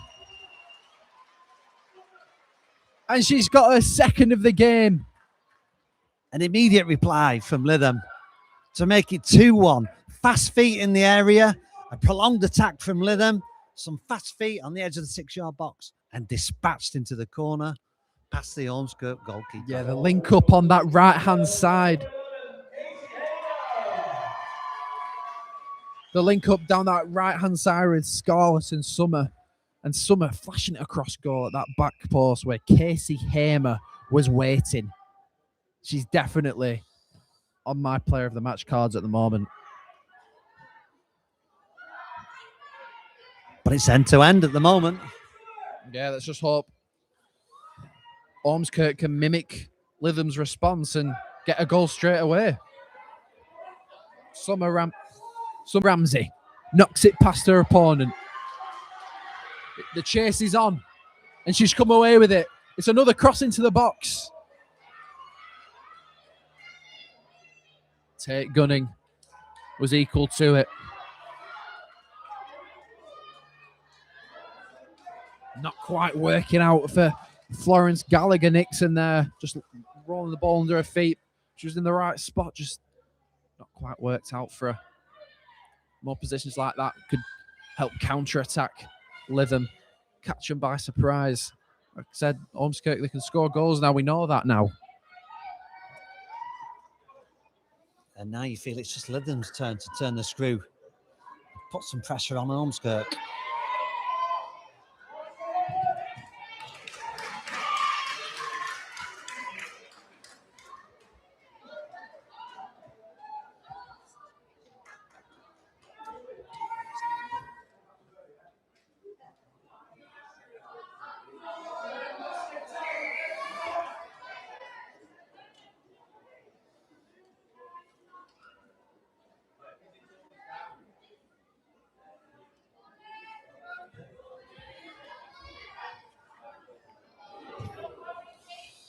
Well played from Eva Roberts. For Eva, the goal scorer for Ormskirk. 2 women on her. Wins the throw-in for her side. Battled well enough to earn that.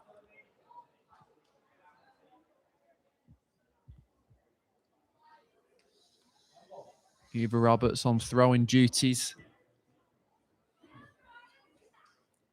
Asking for support.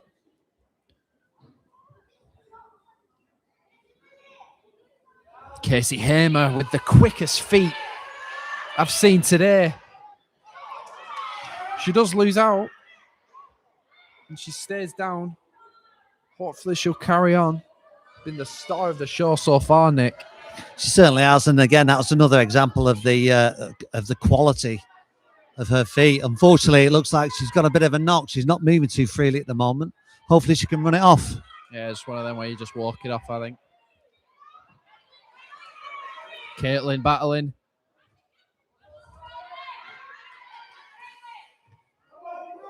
Cup finals, it's key. You try to win your individual battles, do all you can to do your job, and Hamer's in again. Forward. Can she beat her for pace? Or she just loses her foot in there at the end. Oh. Excellent defending there from Ormskirk, but the ball just fell. Ball just fell to Lindemann. I thought if they'd got that chance on target, it might have gone in, but fortunately it just squirted wide. Lilia Human trying to get that on target. Did catch the goalkeeper off her line, Tara Costello, but couldn't quite guide it on target.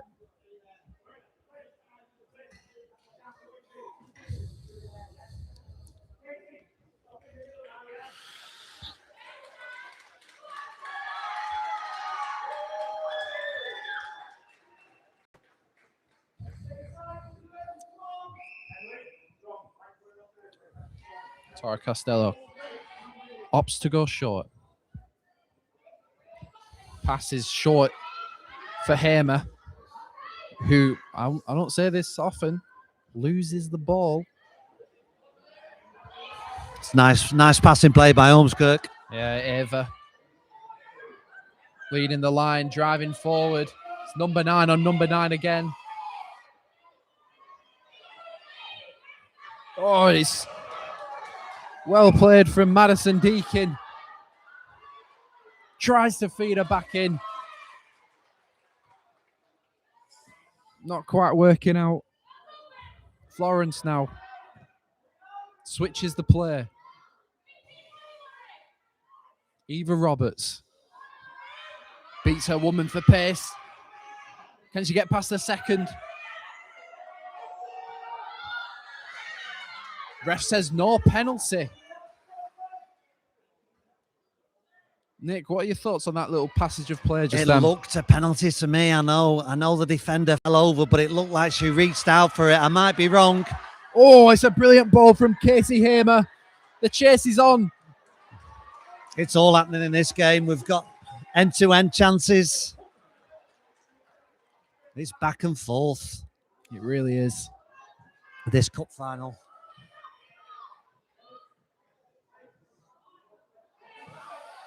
Casey Hamer kept it in play. Oh, no, she didn't. Just ran out of grass here at the Highbury.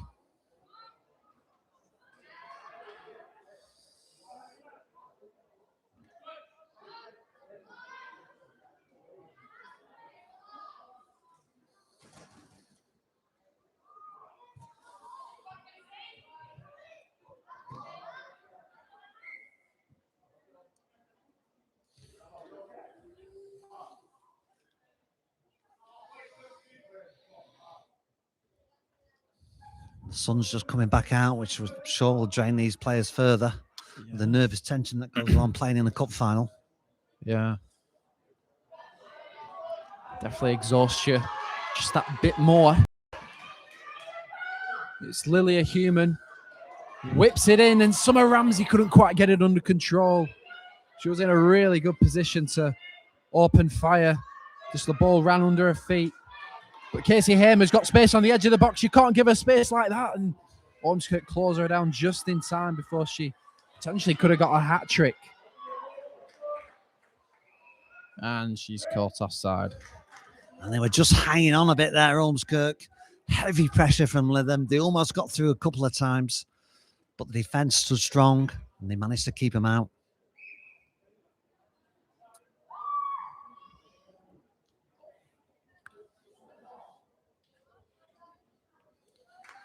Tara Costello opts short again.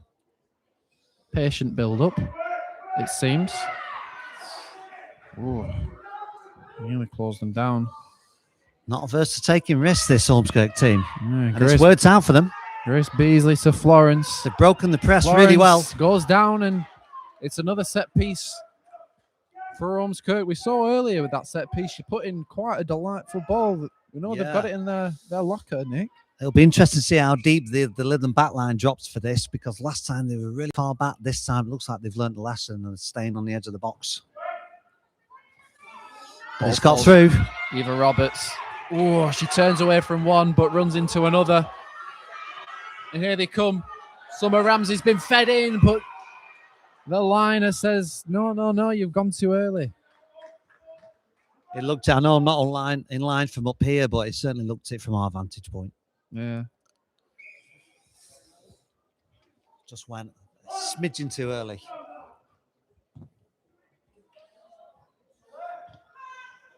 Putting more pressure on that back line, or Ormskirk hoisting it forwards.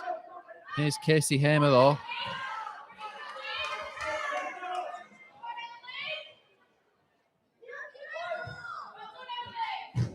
Oh, it's fantastic touch.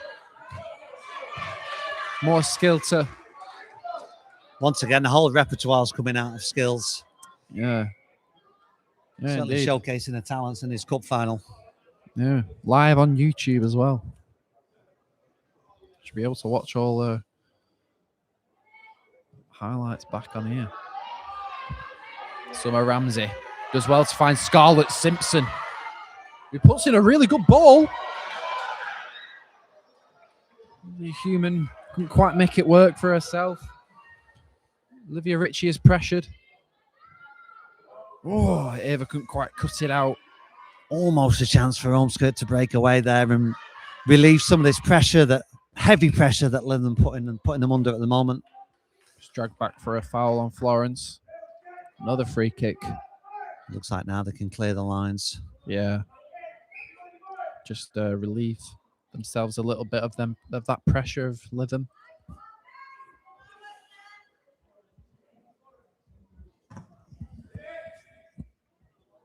Forward for Ava. A goal scorer. Can she get a second? She lets one loose and it's just over the bar. It's not as if they haven't had chances, Ormskirk. No, not at all. I think they're still in this. Absolutely. Still long way. There's still another half of football to play, Nick. Mm-hmm.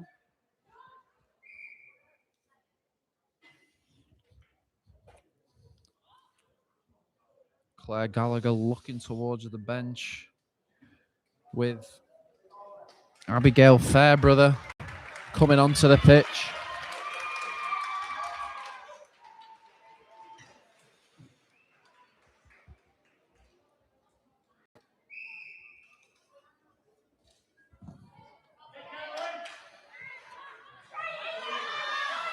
Goal kick. Pushed. It's a great ball. Them into their half. Casey Hamer working hard to win the ball back for her side. Hoisted forward again.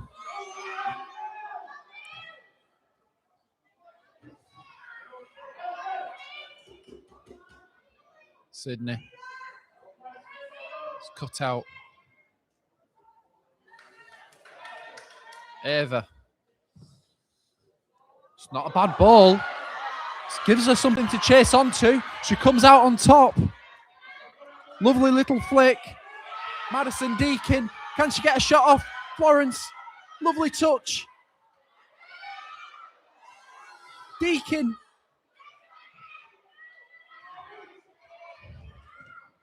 Oh, Eva Roberts gets a shot away. Just not enough on it.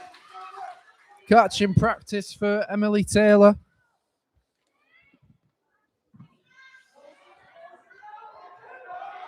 Oh. Safe from Ormskirk. They've won the throw-in. I'm not seeing the ref check his watch yet. I'm not sure how long we're going to be playing.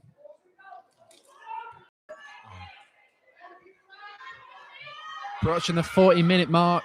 Nick, watching both sides. Who do you think is going to come out on top in this tie? Just let this play out. Oh. That was two evenly matched sides. Both teams have had chances at the moment. Lytham on top, but I can't call it, Isaac. It could go either way. I don't know. I think Casey Hamer's talent might help Lytham. I agree drag with them that. through. Yeah. She's scored both goals for Lytham. You can tell by her talent, technique, and the way she strikes a ball. She knows what she's doing. Yeah. Summer Ramsey's caused an awful lot of problems as well to that Ormskirk back line. Yeah. Is this shooting distance for someone like Casey from this? I think so. I think she's lining it up. Yeah.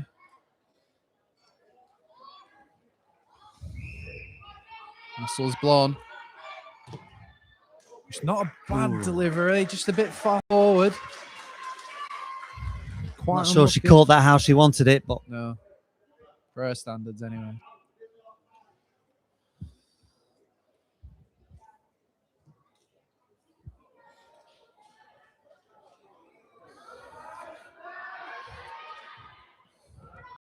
the Lytham coaches are just making sure that the Lytham back line stays together for the last few minutes or so of the half. Driving forward now, Ormskirk.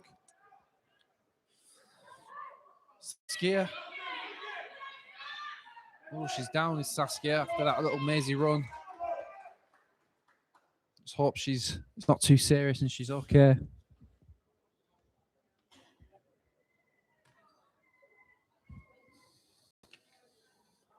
Little break in play, I'm sure it'll be welcome for these players who've been going at it in a very intense match. It's a bit of respite, take some deep breaths, maybe get a drink while the physio comes on.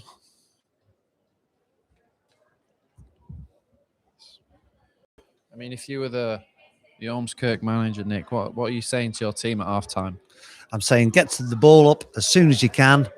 Let's put some pressure on that Lytham back line and hopefully stop Lytham playing. Yeah. Just by enforcing your game on them. I think even man marking Casey Hamer, Yeah. in fact, would help the cause a lot. Yeah. 100%, because she's the one causing the danger. She's the one who's the creative outlet. Yeah. For Trouble Lytham. is, though, you put somebody on her, and who's to say she's not got the skill just to do a Yeah, clever to even turn take you and- on. Yeah. Yeah, and then the plan collapses. So we'll see. Intriguing second half on its way. Looks like an unfortunate injury here. Yeah, it's not what you want to see. Hopefully it's not too serious and she can make a speedy recovery.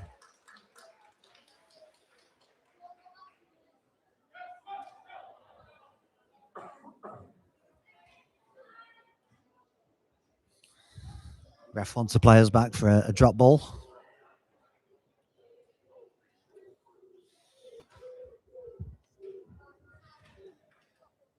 Oh, we have approached the end of the 40 minutes. We are into added time. I think there'll be a bit added on for that injury. Ava. Some space out on the left if she can find it. Not as much time as I thought was going to be added on, but it ends in the first half. It's 2-1 to Lytham. Ormskirk have a mountain to climb in the second half, Nick. They certainly do. As we said, really fiercely contested final. Lytham have got the noses in front at the moment, but who's to say that Ormskirk won't come back in this second period? Maybe the coaches will need to do a little tweaks, readjustments at half time, and we know they've got a couple of injuries as well, but I'm sure they've got a big enough squad to cope with that. So here's looking forward to a really exciting second half between these two squads. Half time, Lytham 2, Ormskirk 1.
And welcome back to the second half of this Shield Cup final between Ormskirk West End under-16 girls and Lytham Juniors under-16 girls. It's currently Lytham Juniors 1 goal ahead at 2-1. And the referee is just about to blow his whistle once he's done a quick head count. And my co-commentator here with me this afternoon, it's a pleasure to welcome Mr. Josh Bright. Thanks, Nick. Great to be here for this second half. It was a great first half, and yeah, I think this one's very open still with 40 minutes left to play. It's good clearance by Tate Gunning, but Casey Hamer's won it back. Plays the ball out wide. Tries to find Sydney Surrett, but doesn't make it.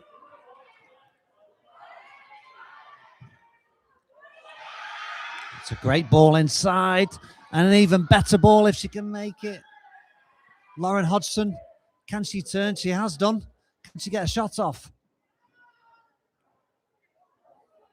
Lauren Hodgson still on the ball, shoots, and scores a great goal right into the corner. And what a start for Ormskirk to this second half, Josh. Wow, that is the response that the manager would have been dreaming of. I'm sure Claire Gallagher is absolutely delighted with that. It's under a minute since the referee blew his whistle. And yeah, brilliant player. It was Ava Mucklerain with the ball in the first place to split them open. And then what a finish that was to make this all square. And what a start to this second half we have now. It's 2-2. 1 minute 30 into the second half. It's a great turn.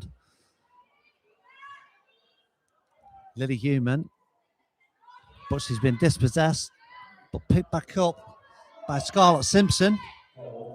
Cross it in the middle. Almost finds Summer Ramsey, but here come Ormskirk. Ava McIlwinnie.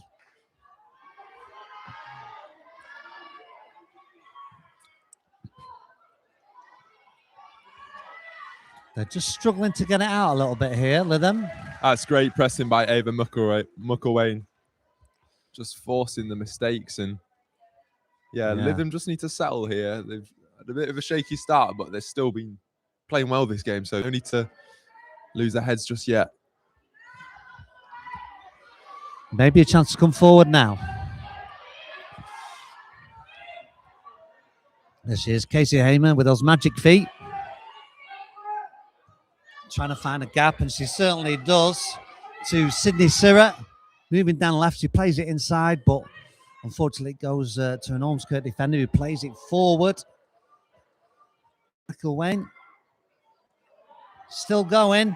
Plays it through. Oh, and the assistant referee has got his flag up straight away there, signalling an offside.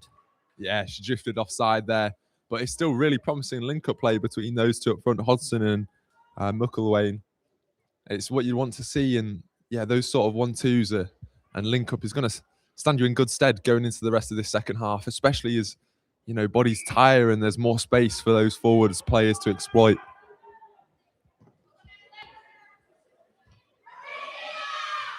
Tara Costello, the keeper, pumps it forward.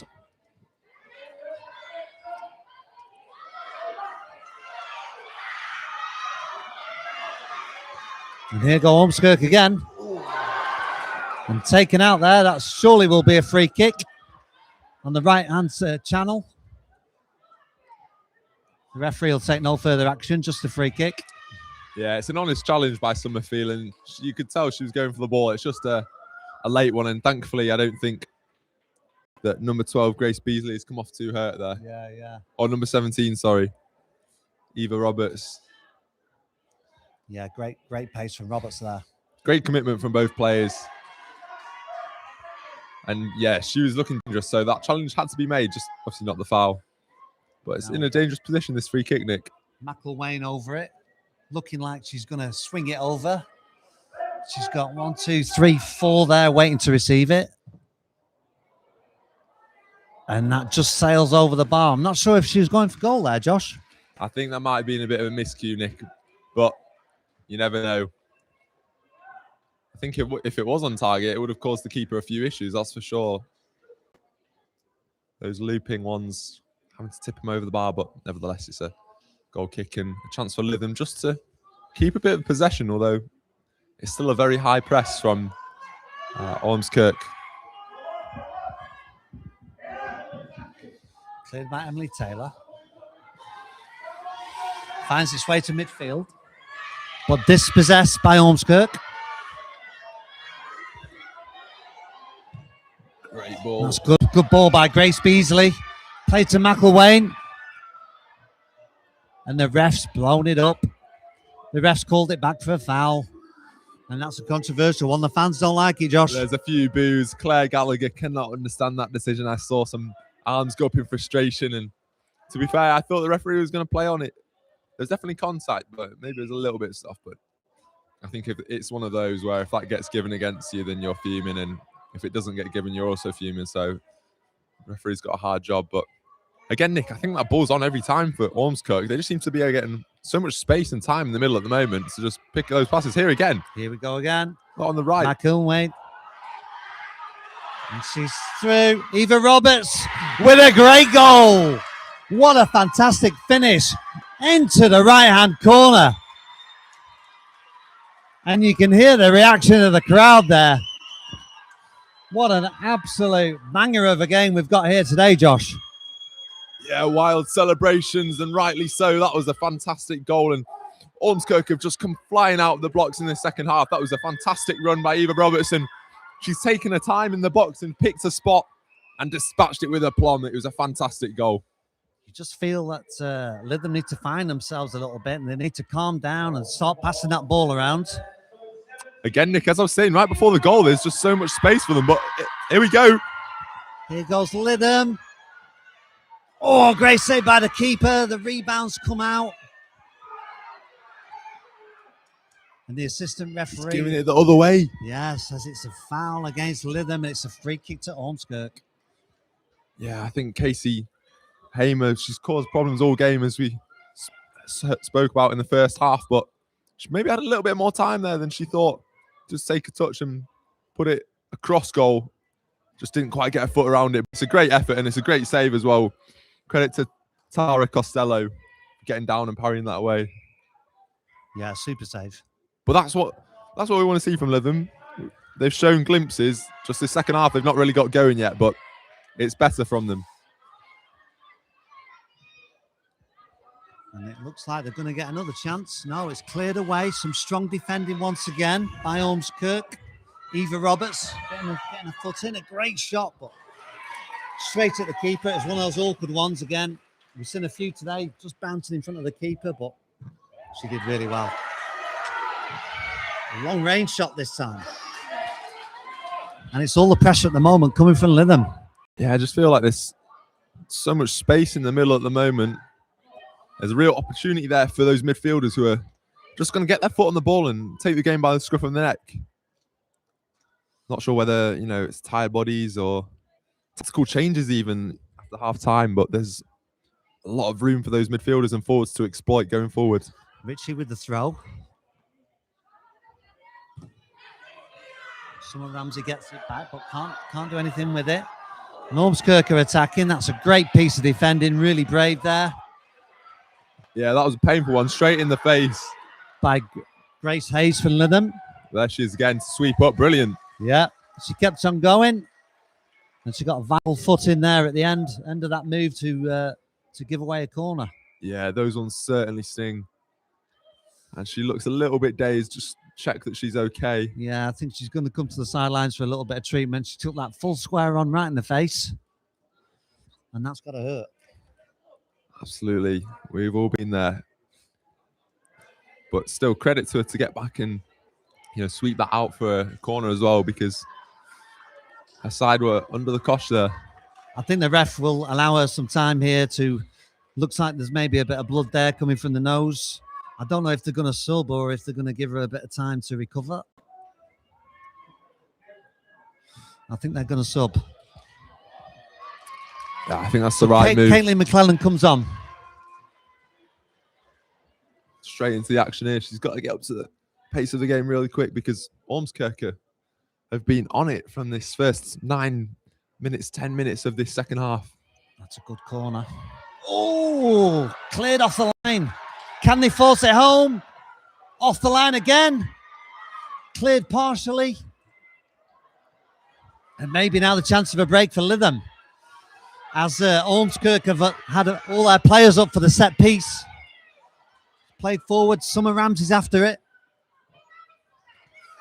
But it's good defending there by Tate Gunning. Yeah, well, Nick, just going back to the other end, and Eva Roberts with 2 chances, which were just both cleared off the line. I think the first one was a little header, which was maybe not had the power, but the second one was certainly goal bound. And it's a great bit of defending from Lytham to keep them in this game, because 4-2, you're looking at a bit of a mountain to climb, but yeah, great defending to deny Eva Roberts her next goal in the game. Last ditch stuff here at Highbury. More changes, I think, by the looks of it for Lytham. They're just trying to freshen things up, roll maybe some of the dice. And we've got Scarlett Mansley coming on now for Lytham. Take a place up in that back line.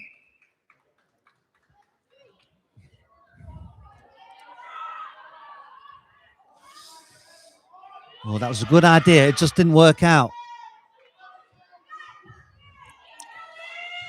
It's brilliant in the middle there from Eva Roberts. She has been absolutely everywhere in this first 11 minutes of the second half. Great ball by McElwain. Plays it down the right. Can she return the favour? No, it just squirts straight through to the keeper. Yeah, right idea. She had a teammate in the middle there. I think it was Laura Hodgson. Just couldn't quite wrap her foot around it, but it's a really positive play again from Ormskirke, and this momentum is really helping them out there. Great ball through. Casey Hamer, can she finish? Yes, she can. She equalises spectacularly and makes it 3-3. Was there any doubt, Josh, when she went through? Absolutely not. Dispatched with aplomb. It was brilliant play to get it out of her feet as well. Sometimes those ones get stuck under your feet, but she's got a nice big touch out. Plenty of room between her and the goalkeeper, Tara Costello, and then dispatched to the left. And that is a big goal because, Nick, as we were saying, Ormskirke looked like they were starting to take the game away from Lytham, but they've responded brilliantly. And we've got Summer Phelan back on after recovering from that knock earlier, it looks like.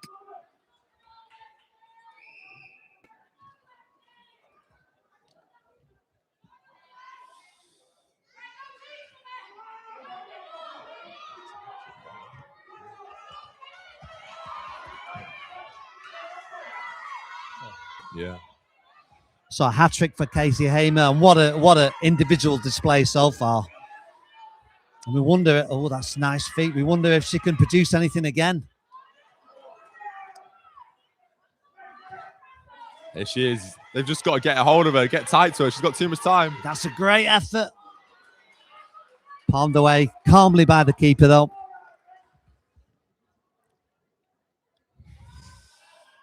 Then plays a good ball out to the left. Lauren Hodgson. Touched the hand, but the referee waves play on.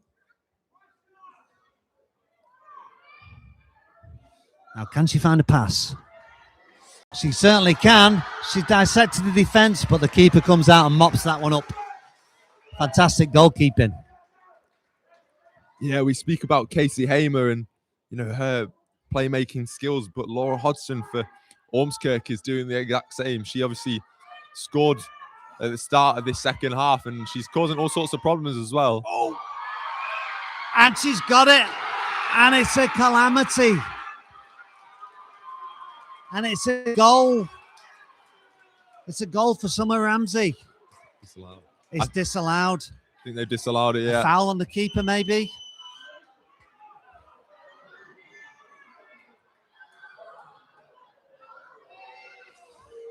Unfortunately, the goalkeeper's staying down. It looks like they've disallowed the goal for a push on the goalie as Summer Ramsey went past her. I think there's a bit of an arm on the back. Yeah, Summer Ramsey doesn't seem to agree with that decision. Few complaints, but yeah, the The goalkeeper definitely went down with a bit of force, so hopefully she's okay. She's just getting up now to her feet. But almost the moment where the game completely flipped on its head in the space of 5 minutes, but it's still all square. We just wonder now if anybody scores, will the other team be able to cope with that blow? Yeah, it's as much a mental battle out there as it is physical. When the game keeps chopping and changing, it messes with your emotions sometimes, but credit to them. They're all still going. Even when they concede, they're still battling away, and they don't stop playing the way they do. They don't start forcing it. They just keep playing their game, and it makes for a great spectacle for all these fans and spectators who've come along. Been playing with incredible intensity so far, and that's a great ball through. Will it find Casey Heyman? Not quite.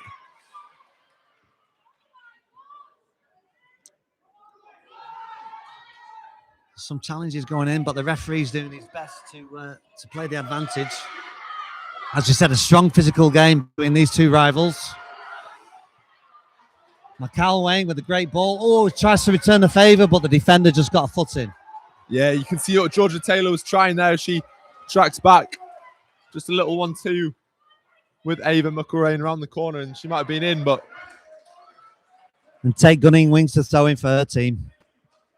Yeah, they're getting into dangerous positions. It's just, at this stage of the game, can you execute that final pass? Can you make that final run and, be really clinical? Both teams have shown that so far. So it's an Ormskirk throw-in. Midway in their own half. And I think this one's going to go down the line, if I'm not mistaken.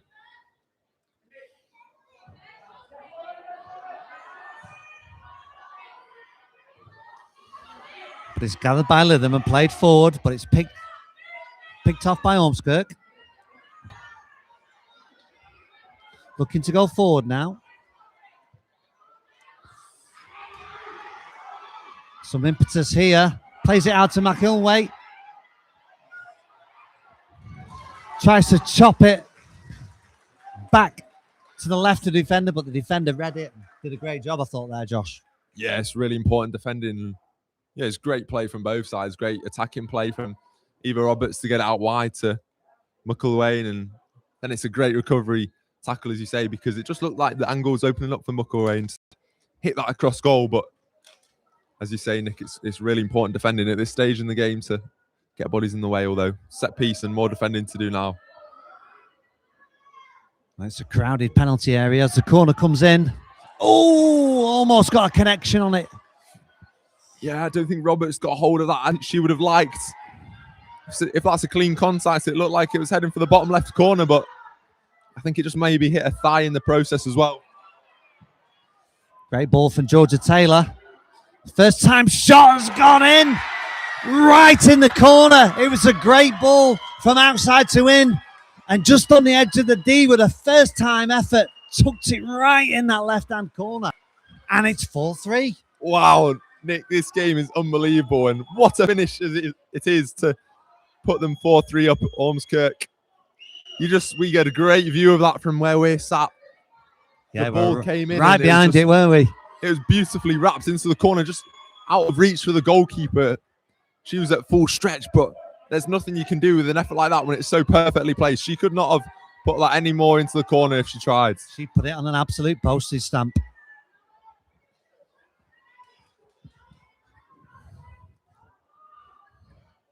So it's a throw to Lytham. Harrison's on the ball, moving forward with menace. She's got two over in the middle. But Ormskirk win that expertly. And once again, that's a beautiful ball played out to Georgia Taylor on this right-hand side. It skips past the player.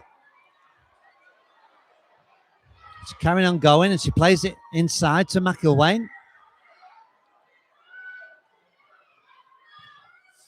It's a shot from the edge of the box, but collected by the keeper. Who comes to the edge of the box and releases one. That's a vital header there by the Ormskirk back line. Take Gunning there with a header.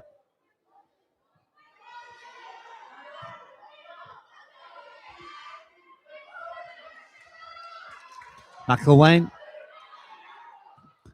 Great cross in. And a superb bit of defending from Ellis Sarapinka. Yeah, really good defending again. That was a horrible ball to deal with. It was whipped in with pace, with ferocity, and just done well to get on the end of that and just clear it away from goal, because sometimes those crosses, they can just go anywhere. So in this scenario, corner's not too bad, but yeah, really threatening again from Ormskirk. They're just so good this second half. They've been such a handful, and they're still struggling to just pin them down and stop them from creating anything. Yeah, they certainly came out for this second half fired up, and there's another corner. And was it in? Was it over the line? The ref makes no gesture. Neither does the assistant referee. It was certainly close. Yeah, players Certainly turning to the close. linesman there. I don't think the referee had a great view of it. The linesman not giving in any indication that that was over the line. Of course, no goal line technology at this level. We just have to go through eyesight. And here's Casey Hamer. Looking dangerous again with a great ball out to the right. Oh, fantastic defending by Taylor Gunning. Tate Gunning, apologies. Fantastic piece of defending there. But it's a corner to Lytham. Yeah.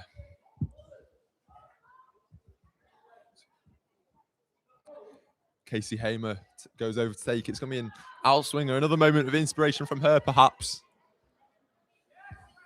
Goal scorer, maybe turned provider. It's a good corner. Tate Gunning gets a really good decisive defensive head on that.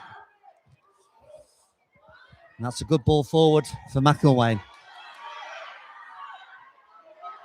Showing her strength.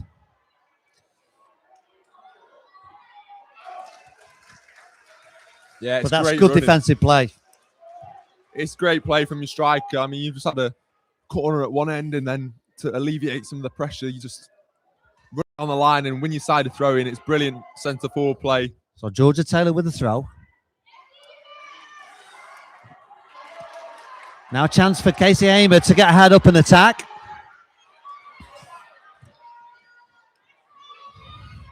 Doesn't work out this time. And Tate Gunning goes striding away. Georgia Taylor plays it from right to left. And Gallagher Nixon picks it up. On the left-hand side. Gets her crossing. Can she turn and shoot?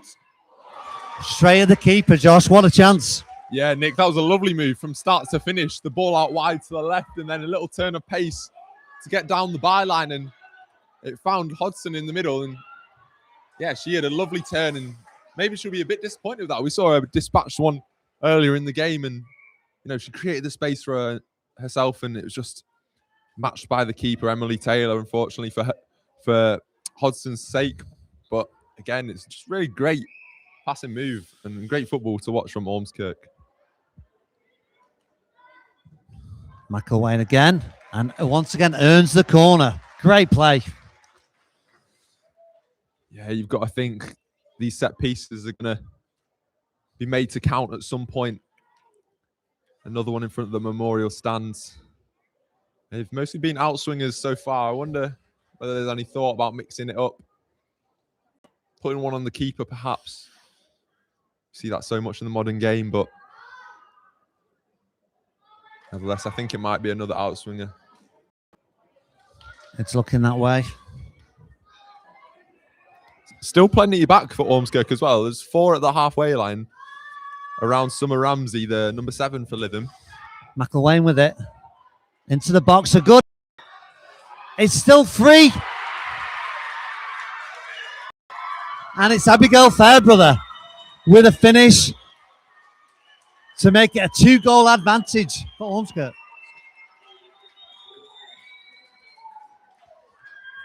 Yeah, right place, right time for Abigail Fairbrother.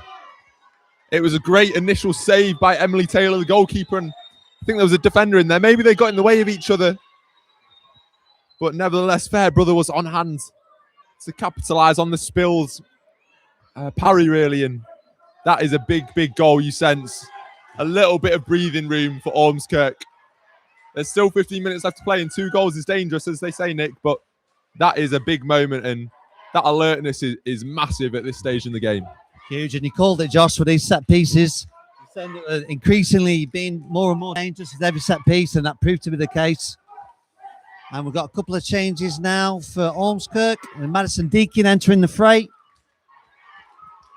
And Eliza Evans coming on, hopefully for Ormskirk to close this game out.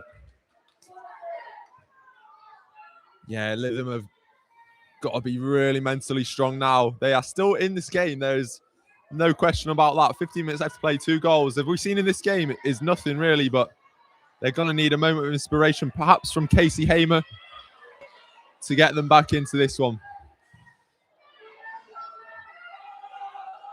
Well, she's shone all day, and they need a couple of extra moments from her, I think, in this game. Oh, and that was a sore one. Just caught her there after the referee brought it back for a foul, and I think it's Hodgson in there who's just caught. I mean, the referee had stopped the game anyway, but hopefully she's okay. She won the ball. I just think it was the follow-through. Yeah, and I really just think Eva Roberts and the midfield for Ormskirk have taken control of this game in the second half. They're just making the most of every chance they get, getting all the second balls, all the loose passes from Lytham. It's a long attempt from almost the centre circle, but the keeper gathers it safely and kicks it out to the halfway line. Runs through to the Ormskirk defence, who clear safely. It's back in midfield.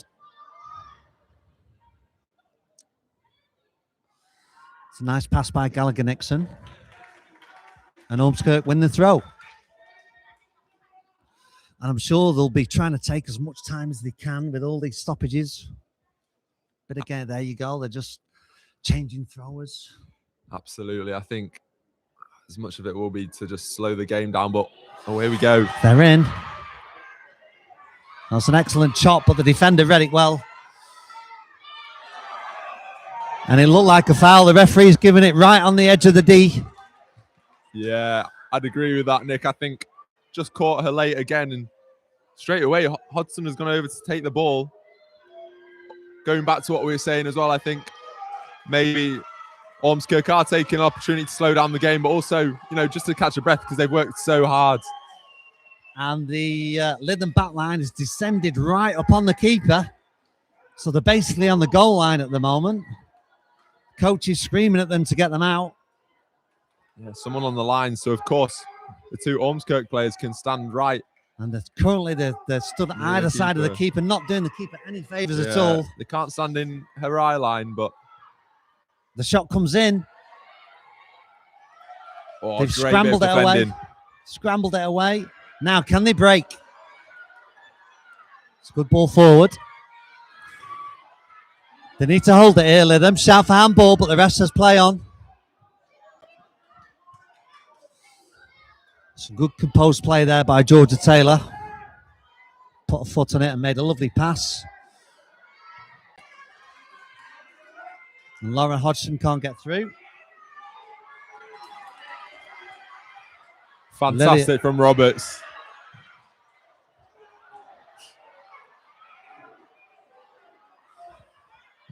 It's a good ball in, a great cross. Can anybody get on the end of that? It's a good shot, but just wide. And once again, Ormskirk showing their power and their pace. Yeah, you can hear the fans applauding and cheering them on as every time that they're chasing down those balls, every time they pick up the ball, and that has got to make such a difference for you as a player. Just spurring you over with that extra bit, extra 10% of energy in these big games.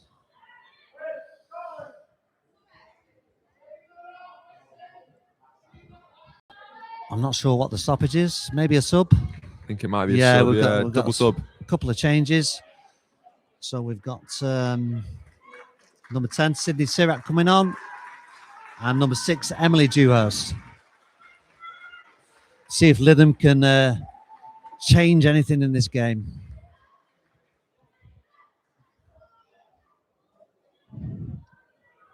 Yeah, I assume one of those two players might go in the midfield just to get a bit of control and try and create a few chances. They've done so well all game. Bit of space for Georgia Taylor. Great touch. And a shot by McElwain. I think it was going wide, but the keeper wasn't to know, so fair play. She got two strong hands on it and pushed it to the side for a corner. Yeah, taking no chances there is the goalkeeper, Emily Taylor. I think that's a smart decision. She wasn't to know. But she just needs a side to get up the other end of the pitch just to be in the Ormskirk half, because it's just feels like Lytham are just penned back in their own half, and that's got to be a lot of pressure, especially when these set pieces come in. And Ormskirk have put 5 players in the box. They've left 4 back in case of the counter. They're a bit wary. I think they've got to be called into action now with the counter. Please for a foul, but referee says no dice. And Lytham bring it away. Sydney Sirat. Summer Ramsey going forward. Can she get a head up and supply a cross? Strong defending. Now can Ormskirk counter?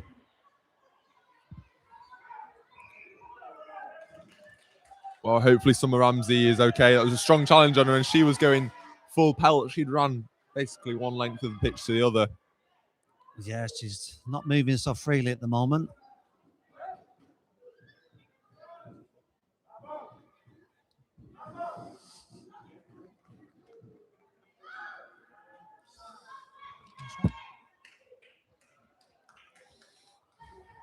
And it's another sub for Ormskirk. Coming on, number 12, Grace Beasley enters the action. And just listen to the shots, Nick. It's really livening up here in the last 8 minutes. Proper cup final atmosphere.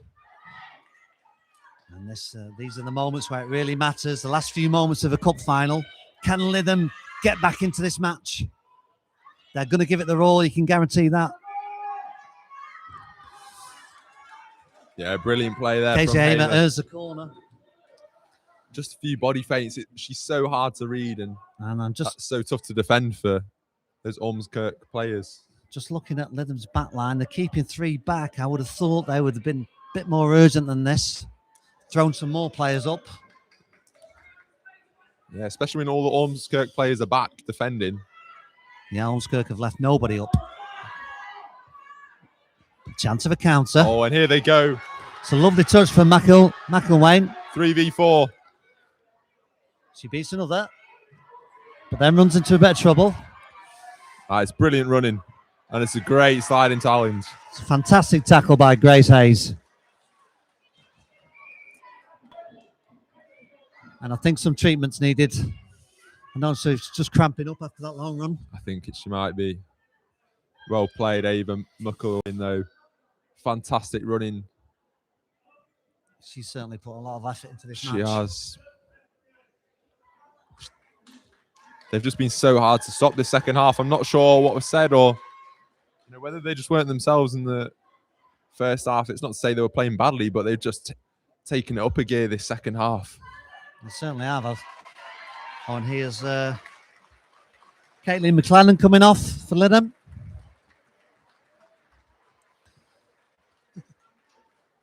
Casey Hamer's coming back on.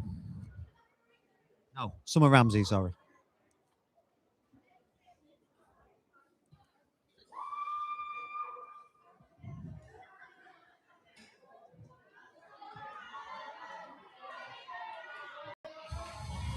Some nice play to escape an awkward situation by Lytham. But the ball forward has just got a bit too much on it. And Ormskirk will tidy that up. But it's fallen to Hamer. He goes down this left-hand side, teasing a defender. That's a no-nonsense challenge by Eva Roberts. Don't know if the referee's given a foul, actually. For that. Yeah, I hope she's okay, Hamer. I don't know if she hit the advertising boards or... I mean, it was a fair challenge. It was shoulder to shoulder. Manager's going to check on her now. She's certainly holding her head. But I'd probably say that's the two best players on the pitch coming together, Eva Roberts and Casey Hamer. Hopefully she's okay. The latter. I'm sure the referee will give her all the time she needs Yeah. in this situation. She's back on her feet now, which is good to see.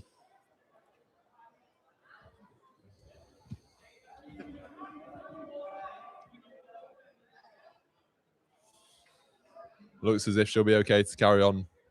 She's back on the field. It's a battle out there with the 5 minutes left on the clock. And it's Maybe gonna some be stoppage time. Olivia Ritchie with a throw. Finds a teammate, Lilia Human. Who's trying to get something happening down this left. And she comes out with it. Casey Hamer with his shot. Always struggling to find a balance. Yeah, I think that was definitely a shot, but it works out in the end. Or is the referee? I think we've got another touch brought of her back cramp. for another injury, yeah. I think it's a sign of how much these players have put into this match today. Absolutely. 80 minutes of full-blown action up and down.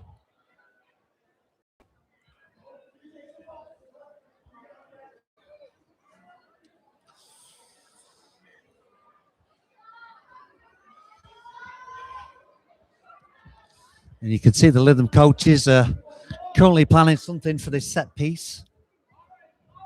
Running out of time, of course, although the referee will have stopped his watch for this little timeout, this injury stoppage. I think Lytham might need a moment of brilliance from this set piece. We're talking like Wout Weghorst in the World Cup a few years ago, for those who remember that.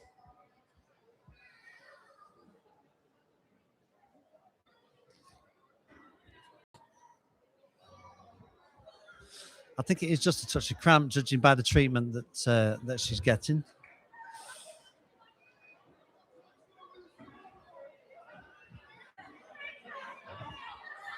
Bit of a mistake on the scoreboard as they've just added on 6 goals. It is currently 5-3 despite the 11-3 scoreboard.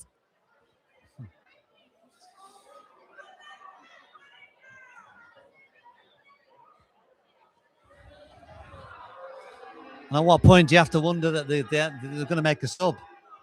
Yeah. At what point can you just continue to treat somebody on the pitch? Especially with so little time left in the game. Is there any point in risking further injury and staying out there?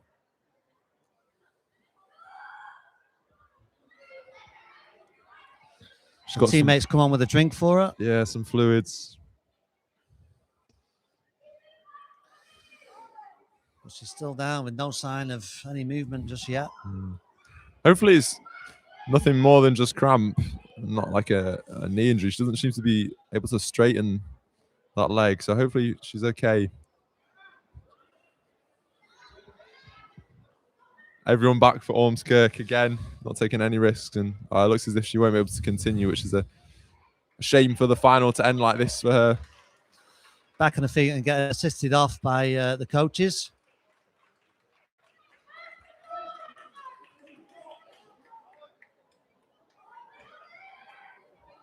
And a piggyback with the gaffer there to get off the pitch. And on comes Scarlett Simpson to replace her. Okay, so back to the action. Now a corner for Lytham. Last few minutes of the match.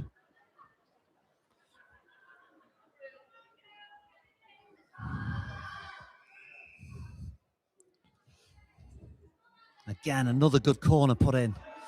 Can Lytham get on the end of it? Still coming together there. Referee waves advantage. Oh, Eva Roberts again, though, is back in there. She has genuinely been everywhere this second half. Hamer's won it back. I think that's a foul. Another great position to swing one in.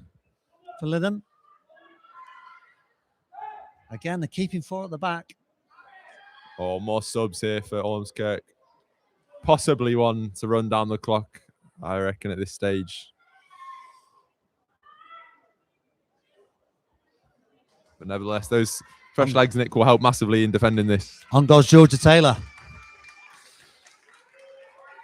She's already had some vital contributions to this game.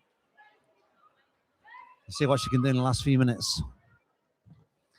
Hamer with the effort, but harmlessly over the bar and into the Percy Robinson stand. And I'm sure Ormskirk will take all the time that they have to take this set piece. To take any sting out of Lytham's impetus. Yeah, I think the realisation of cup final victory will be settling in now for the side in maroon shirts. Although they'll have to deal with this first. Again, shouts for handball, but the ref waves play on.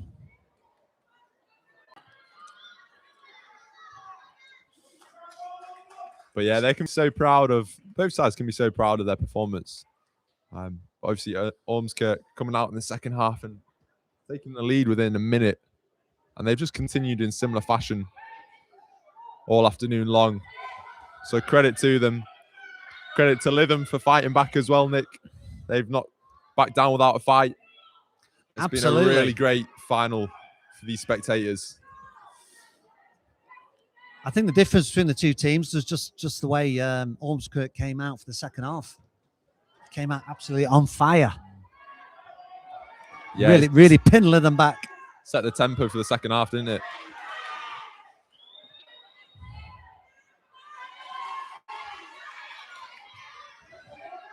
Excellent play there by Tate Gunning.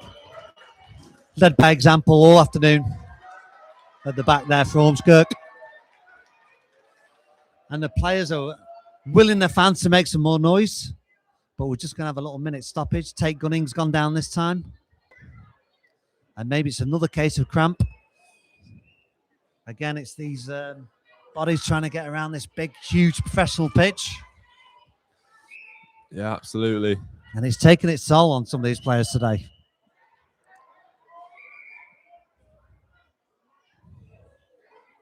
Yeah, she's going to have to hobble off. So they're going to replace Tate Gunning.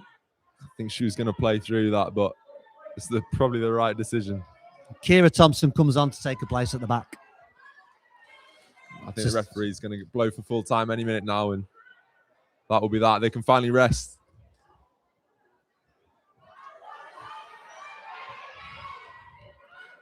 Can Lytham pump it forward one last time? And that's it. The cup goes to Ormskirk West End under 16 girls. They win the cup final by 5-3. And it's an absolute fantastic performance by both teams.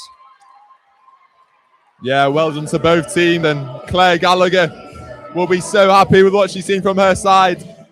They fought so hard that second half, and some moments of real individual quality and just great passing moves. It's been a joy to watch at times. And yeah, rightly deserved winners today, and now they can let it all soak in and enjoy celebrating with their fans and family here at Highbury.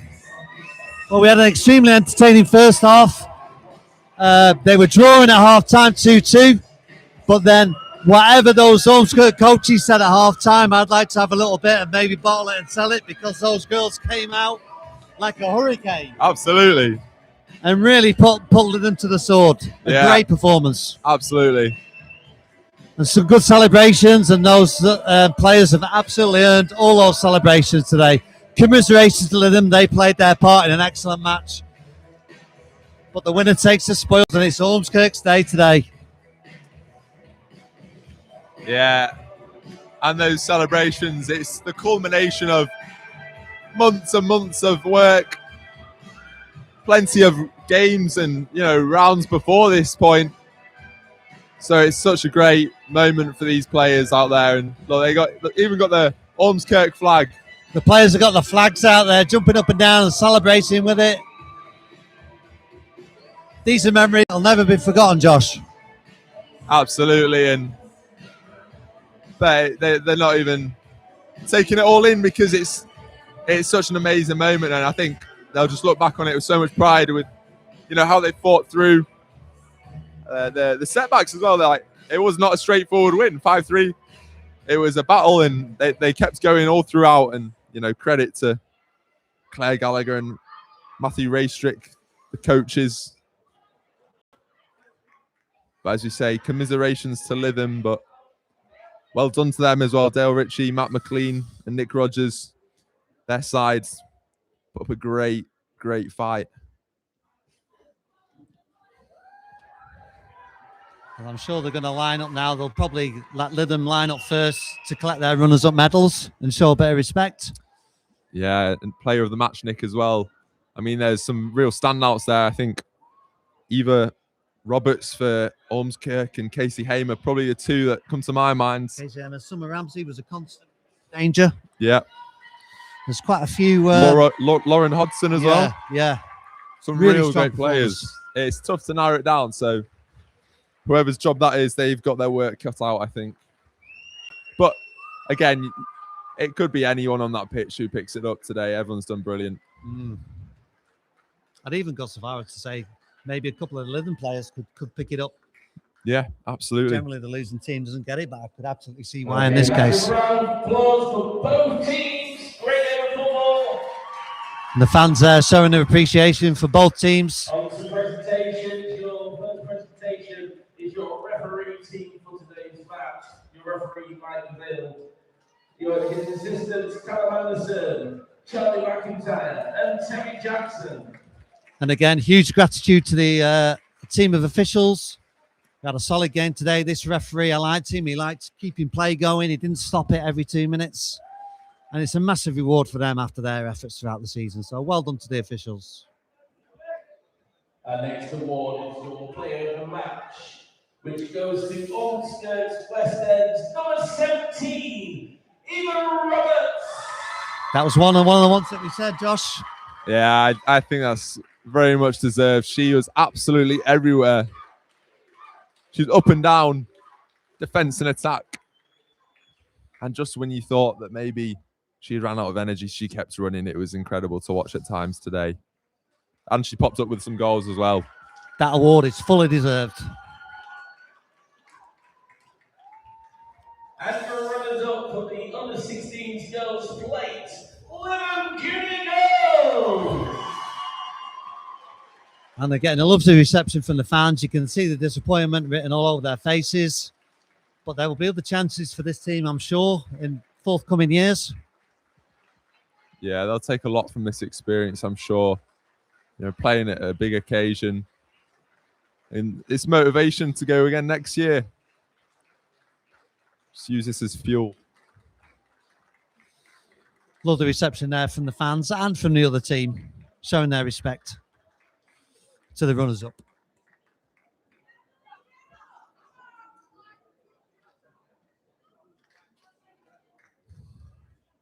And now to the winners. The winners of the 2026 FLYFL under-16s plates, Ormskirk West End Girls.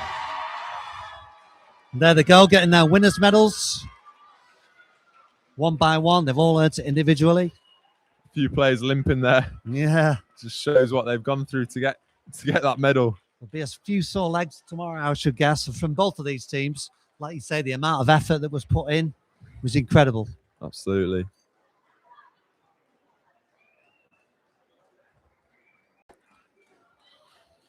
And there they go to get the acclaim of the crowd. Parents, family, friends. All those miles Nick driving as a parent around the country. Yeah. It's all worth it. Proud moments. Absolutely. And what we got there, an inflatable trophy, is it? Oh, they've got two.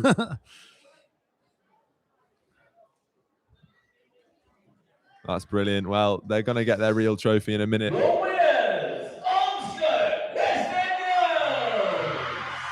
And there they go. The skipper has the trophy and the celebrations can begin. They are the champions.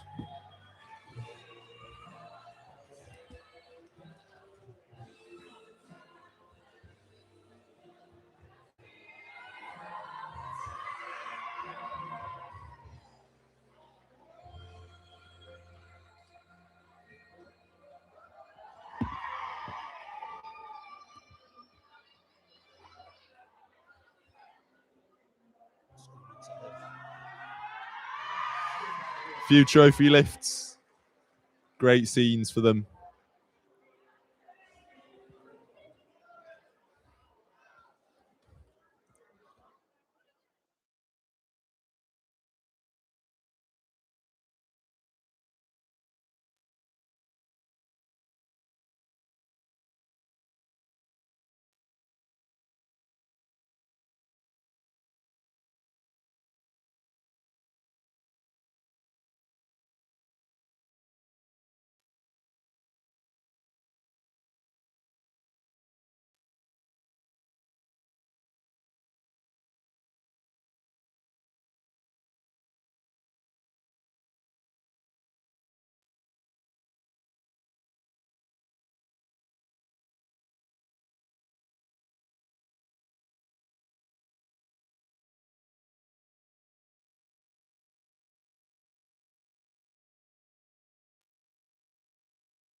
Hello and welcome to Under 16 Girls versus Fleetwood Town Juniors Under 16 in the cup final here at the Highbury. Josh, I'm joined with Josh Bright. I'm Isaac Hunter. Josh, what are your thoughts ahead of this game? Yeah, Isaac, the Champions League anthem plays and it makes for a great occasion. I'm really excited by this one. Two great clubs. And hopefully it's a fantastic encounter. Last game of today here at Highbury. Seen some great football already earlier today, and I'm sure we'll see some more today in this under-16s matchup. Yeah, it's Lostock St. Gerard's in the black and white strip and Fleetwood Town Juniors in the red kit. Both shaking hands with the opposition and the match officials. The manager for Fleetwood Town Juniors is Roy Brooks Brennan, with his coaches Phil Green and Steve Mullins. Lostock St. Gerard's manager is Will Yates, with coaches Jason Yates, James Roxby, and Antonia Hayward. Playing at the Highbury, it's a big pitch. It's an adult-sized pitch for professionals in the League Two. So I think these girls are fit enough to, cover this huge pitch. Yeah, absolutely. It's going to be tiring, that's for sure. But the benefit is these roll-on subs, they're going to make a big difference. And I think obviously tactics come into it, but it's how the managers can use their squads as well, because, everyone's got a role to play here. And it's great that everyone can also get on the pitch and make an impact as well, Isaac. Yeah, in-game management is absolutely huge, especially in cup finals and games like this where roll-off subs is in play. In for a very good one. Final countdown is on as we approach kickoff. It is the final match of the day as well. Right on cue, this music.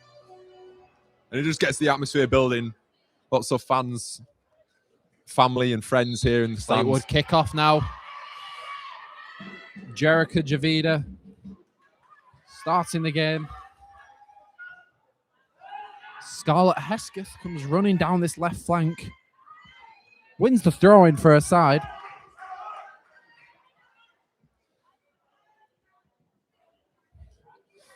Yeah, Lostock called into action immediately. That was a really great ball over the top and straight into the thick of it. It's cleared. Isla Holgate tries to switch the play. It's cut out. Fleetwood are in, but Jerica Javida just went too early. Got a drum in the stands, really bringing the energy in the hybrid today. Hopefully that energy reflects on the pitch today. Seen captain wearing number 47.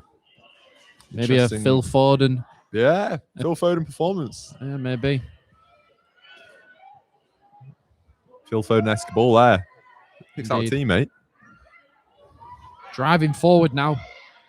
Isla Madewell. She's on the ball. Tilly makes the overlap. Free at the back post. It's a volley and it's just over the bar. What a great opportunity for Lostock, Josh. Yeah, that was a great opportunity. Isla Holgate there with the opportunity in the end. And it was a lovely knockdown by Molly Eden. I think it was just a bit too high for Eden to take it herself. So she chose to use a teammate and almost dispatched. But I think it was just a little bit too high when she connected with it and went sailing over the bar. But really positive start. 2 minutes in. Yes, indeed. Both sides could be 1-0 up. But here we are now. Jerica just gets beaten by the goalkeeper, Emily Carter. Well, Isaac, I think this is going to be the pattern of the game. Those balls in behind on this big pitch make such an impact. Maybe when you've got a few quick forwards, it can be so dangerous for the opposition. Yeah, absolutely. I agree.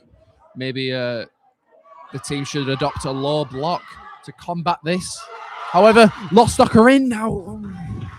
Oh, that was a lovely flick over the shoulder by Isla. Yeah, almost used her shoulder there. The keeper was just to it. Yeah. Lexi battling well. Lostock play it back to their keeper. She's got options. Bit of a wayward pass. Olivia Roxby. Out wide. It's cut out though. And here come Fleetwood. Back and forth now. But Laylee Hayward plays really well. Some lovely feet. Using her body to protect that ball. Keep Lostock in possession. Looks like they've got the height and the physicality of Lostock. Just looking at the profile of the team. Lostock looking to have like the height and the physicality maybe. But Fleetwood look like they have the pace and the skills to maybe combat that.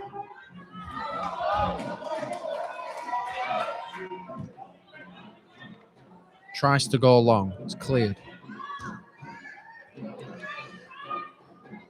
It's lovely feet. Scarlett. Inside for Beth Mullins. Beth Mullins spreads it. Chloe. Chloe's cross is cut out. She tries it again. It's cut out again.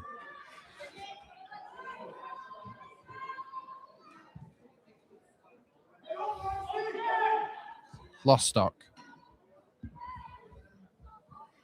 Loses out. Fleetwood throwing.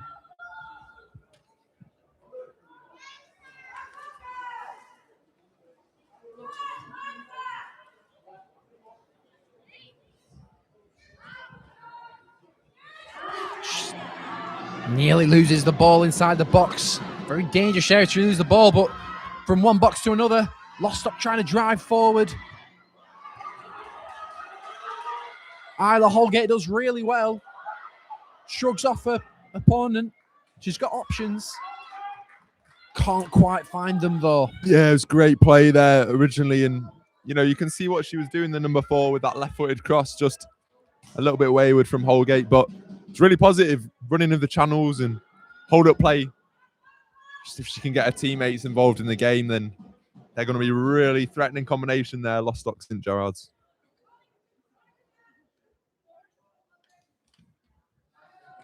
Got long throwing.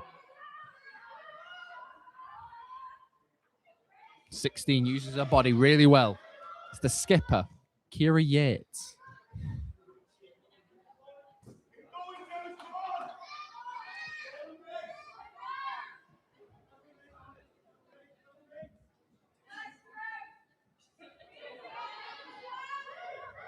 Evaluating her options.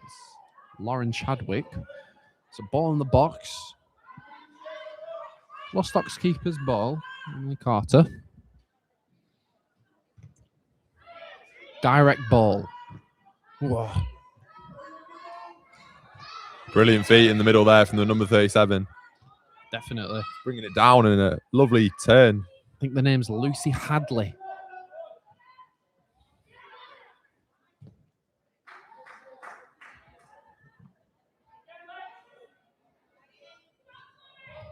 Couldn't quite get that ball in behind there.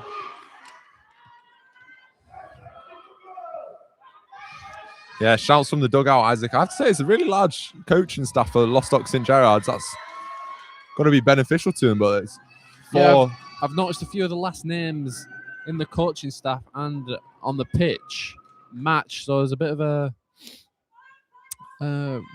familiar relations between the dugout and the starting 11. Absolutely. Yates. Won it. Lostock have got space now. Given a ball to chase. He's dealt with really well and cleared. It's a good touchdown. Yeah, Kiru Bun doing amazing to deal with that one. We spoke about how dangerous those balls are in behind. And when you've got a player on your back, putting that sort of pressure on, it's a tough one to deal with, but she's done fantastic there to just get the ball clear and alleviate that pressure. Oh, I couldn't quite touch it down for her counterpart. Molly Eden.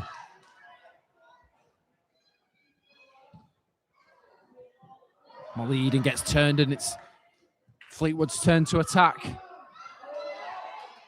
She recovers well though.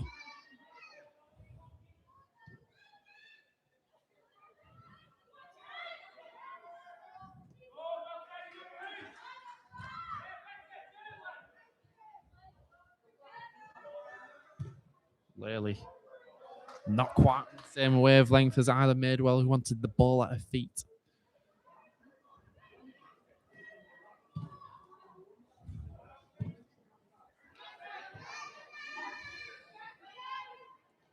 Noticed in these first 8 minutes, Lely Hayward getting a lot of the ball. Maybe she's the heartbeat of that midfield in that engine room. Perhaps to make things tick for Lostock. Protect that back line as well as that holding midfielder.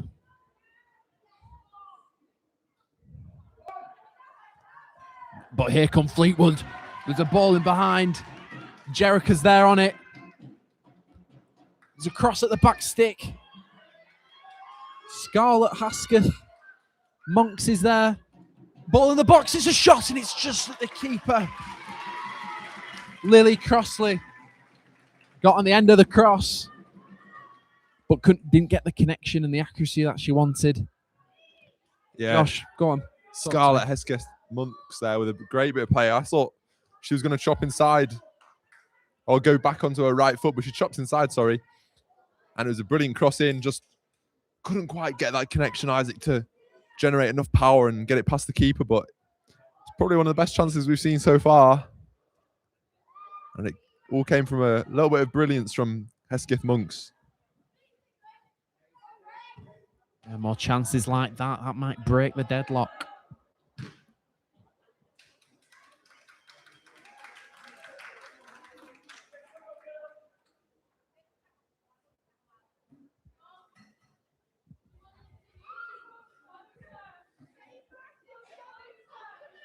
Bit of a delay here, trying to get the ball for a throw-in.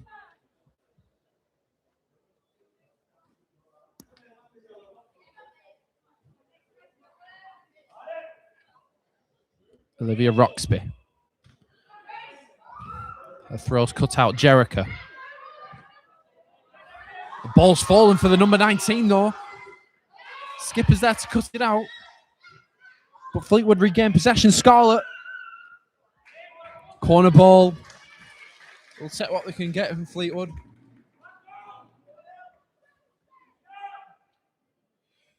Just seeing in the opening 10 minutes here, Josh, what would you say? How do you think the game's going to turn out? I think it's still very early days. It's quite cagey. I do think the game will open up as we go along, and maybe as the deadlock is broken, that's the pattern we've seen through much of today in the earlier games. Might be the same today.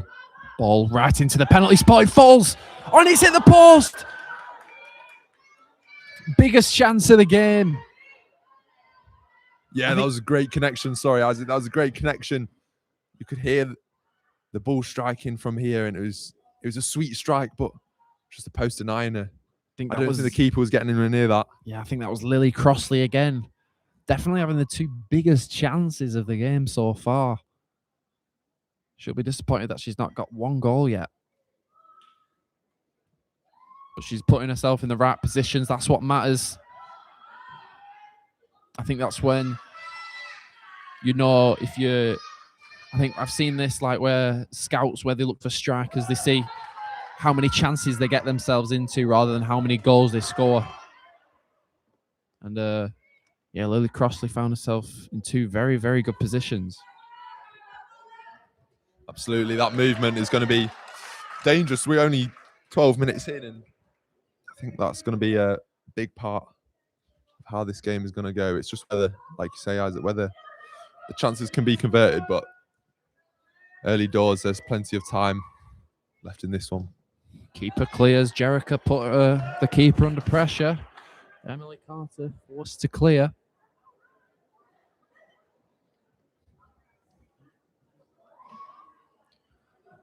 Looks set up for maybe a long throw here. A lot of people in the box for Fleetwood. It's a good throw. Falls through.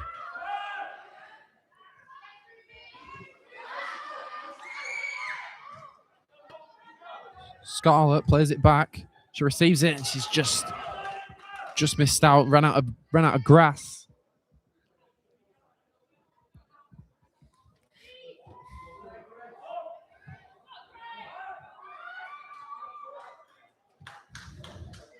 Plays it inside. Oh, there was space to play. Laley's back on the ball. She turns. Roxby touches it down. She keeps it in play. If they lose the ball here, could be costly. Scarlett. Ooh. Saw the run of Jerica then. Looking quite dangerous. Carter's there, though, to claim the ball.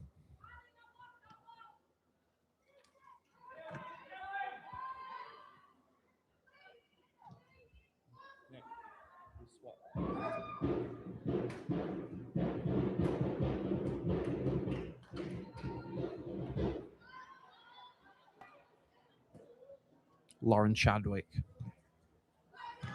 To Scarlett. Scarlett with a good touch out. She's gone past 3 players, now 4. This could be a really, really good goal. She's past 5. Shoots. Oh, and it just drags past the far post. I say, what a run that was. Yeah, that was a bit of magic, that. Past 1, past 2, and you just wondered if she was going to keep going. And she did.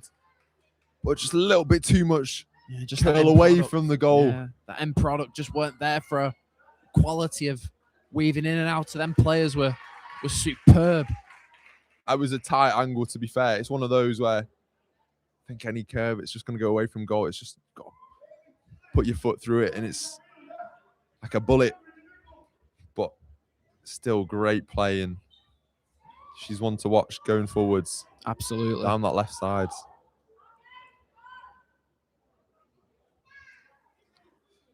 Talk about these big game players, Isaac, on the big stages. On home turf for Fleetwood. Yeah, technically. COD Army out here in full voice, but yeah. Scarlett Hesketh Monks is showing up as one of those big game players. Jericho with a drop of the shoulder. Scarlett's there at the back post. She tries to go alone, but loses out. Corner ball though.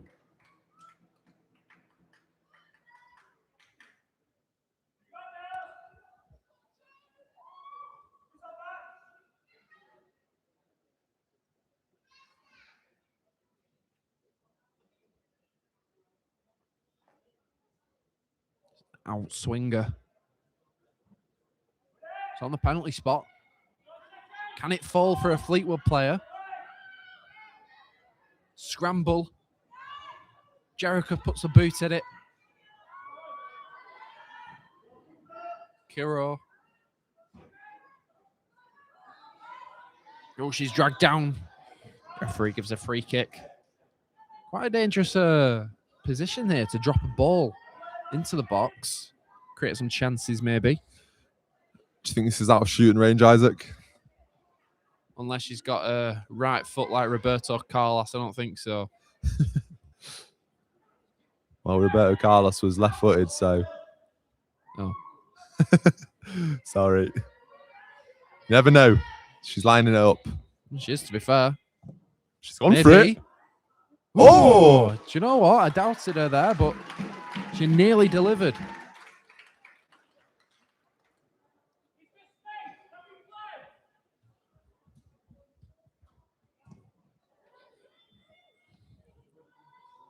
Not a bad effort.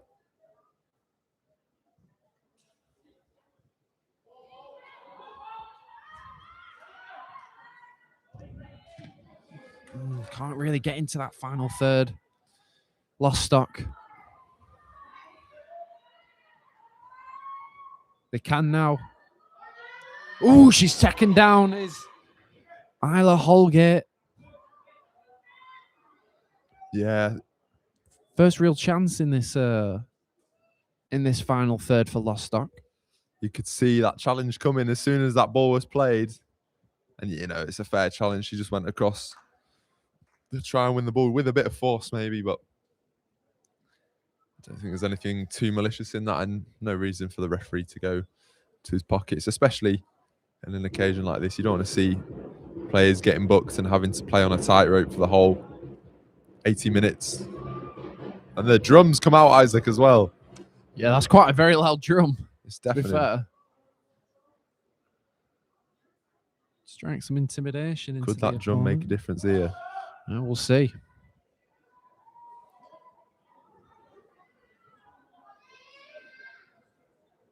Lost Stock players in the box. She gets it in. Straight down the throat of Eleanor Hughes Hutchings. Save she should be making. There's a ball for Scarlett to chase onto, but just goes out of play. She'll take the throw in though.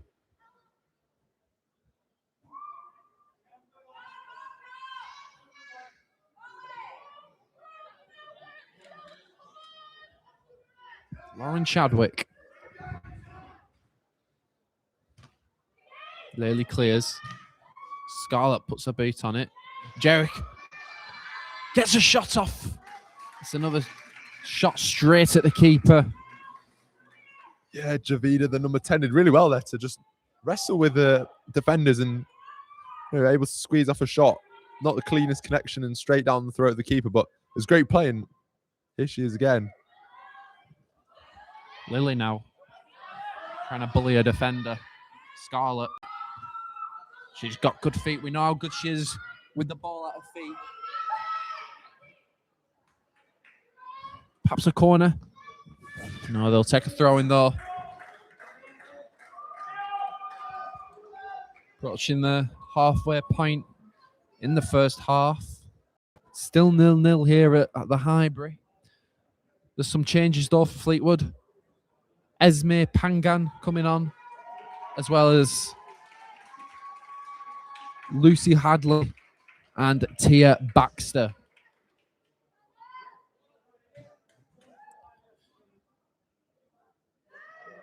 Perhaps some changes to change the dynamic and rhythm of the game.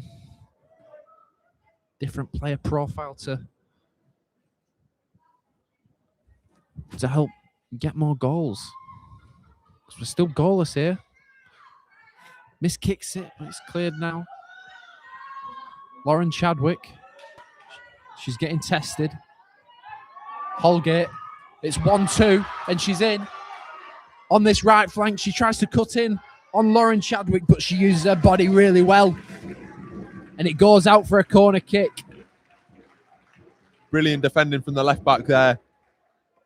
Up against the number 4, Isla Holgate. And yeah, he thought Holgate was just going to knock it past her, but she read the direction of the ball brilliantly, did the left back, number 22, Lauren Chadwick, and able to put it out for a corner. But that could have been much worse if Chadwick wasn't on hand for that one.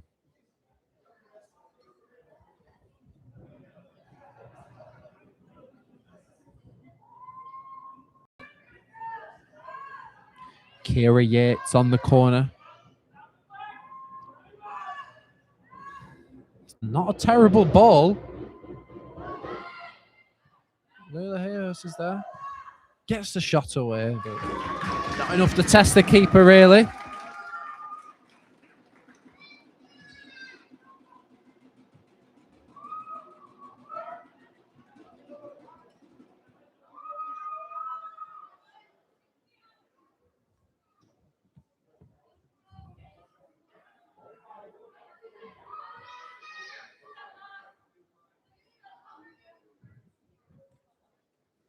Not a terrible throw-in. Wow. What a rocket. Tia Baxter to Jerica. Scarlett. She goes down. Ref says throw-in to Fleetwood Town.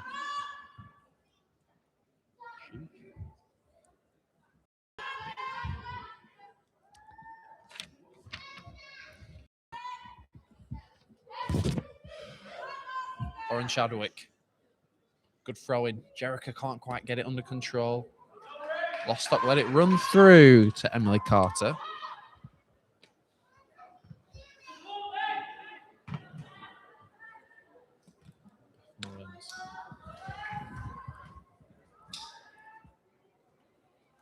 Battling well.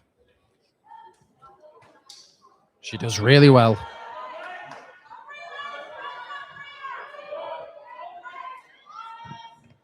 Cut out. Scarlett with a good turn.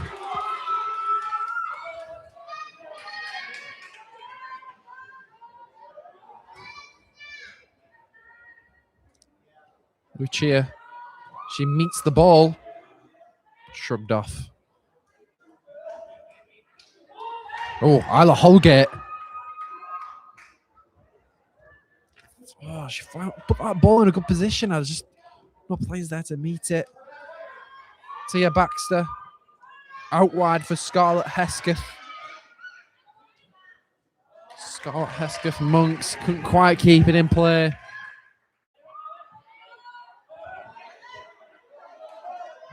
Lauren Chadwick hoists it up high.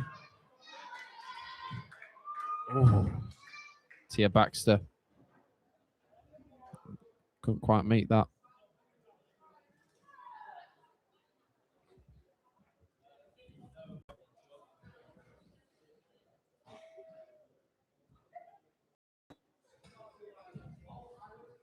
Yeah, 15 minutes left of this first half left to play.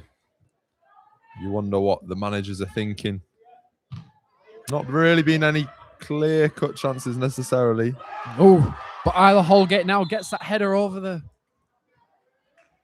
opponent, but the ref does pull it back for a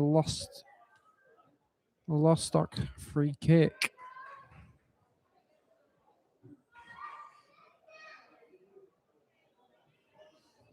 Just looking at the managers now, Josh. What would you say at half time if you were the manager of Lostock St. Gerard's?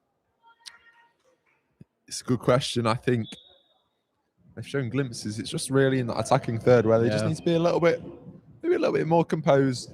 They've done well at times, and to be fair to them, I think that the Fleetwood back line have been really strong as well. So maybe it's just a case of being patient, keeping the ball, and waiting for that opportunity to arise, because as this game goes on, it will open up a bit. And yeah, both sides have just been really good defensively so far. So I wouldn't be too worried if I was either manager. I think, yeah, this game will progress and there will be chances. So just keep doing what they're doing and hope that the chances will come.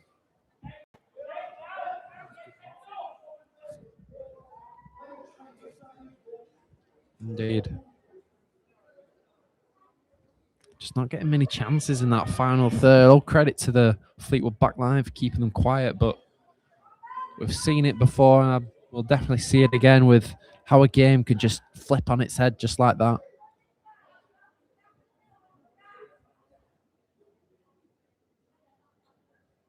Change here in the off for Fleetwoods. Yeah, it's Melissa Collins on for Scarlett Hesketh Monks. Quite an interesting change there. I thought she was one of their best players, Josh. Yeah, maybe the manager's just thinking about rotating the squad. I mean, obviously, you want everyone to play in an occasion like this, but also keeping those legs fresh out there. It's not been an easy game by any stretch of the imagination. It's been a lot of battling, a lot of running after loose balls, and sometimes that can take its toll on you. So I think it's probably just keeping your best players fresh, especially at a point in the game where there's not really much happening. There's not too many chances, so it makes sense from the Fleetwood perspective as they make another change right on cue. Just on that. Poppy Sugden comes on the pitch. So lovely ball though. Oh, couldn't quite swing his foot of it. Tia Baxter has an effort, but wayward of the target. Yeah, you can see what she was trying there, but again, it's encouraging that these efforts are getting away, and there are chances. Just maybe a little bit more composure in those scenarios.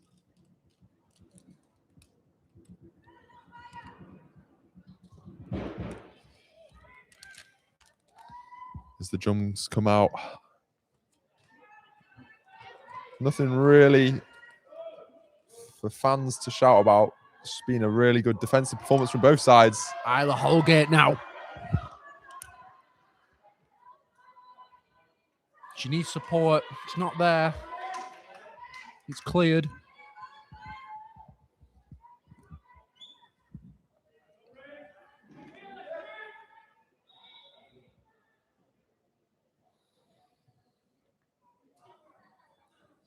Sun is still shining. It's definitely not shining on the scoreline, though. Very dull.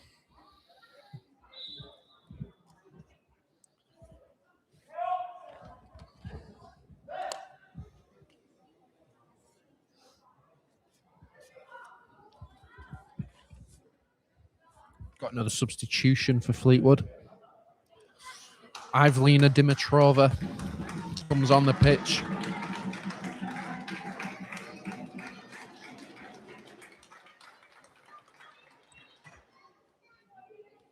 Comes on the pitch for the skipper, Beth Mullins. I think you were right with that point, Josh, with resting their players. I think with a point in the match where nothing's really happening.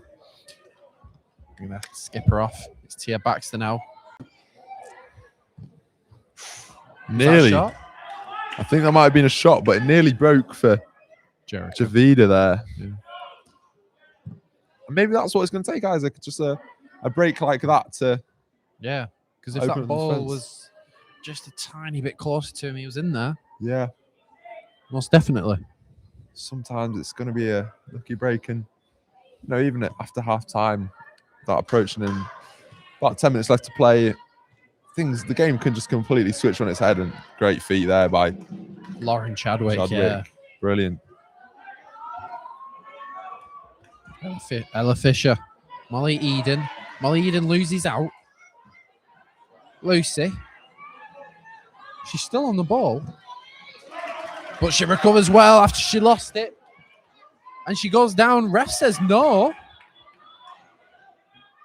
Tia Baxter tries to knock it past Olivia Roxby. Was that a play?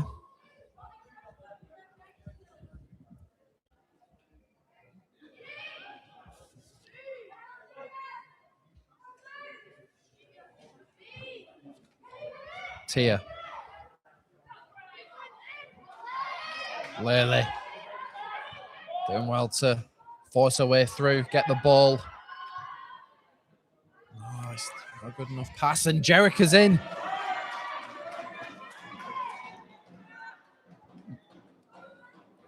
And quite the underwhelming shot, but she's making the right runs, is Jerica. Yeah, I think Jerica's looks really, really threatening for side in reds. She's been a nuisance as well. Necessarily, she's not taking the chances. She's still getting in those positions, and that was another great example of how that movement can be a threat. And maybe she took it just a little bit too far wide. Next time, just back yourself in the one-on-one. But nevertheless, corner coming up, and a chance for Jerica and her teammates to break the deadlock here. It's a good delivery. Does test the keeper. Jerica's got onto the end of it, though. It's back to the corner taker. She goes past her marker, and there's a chance. Safe hands for Emily Carter. After Ivelina Dimitrova's effort, Lily Hayward on the ball.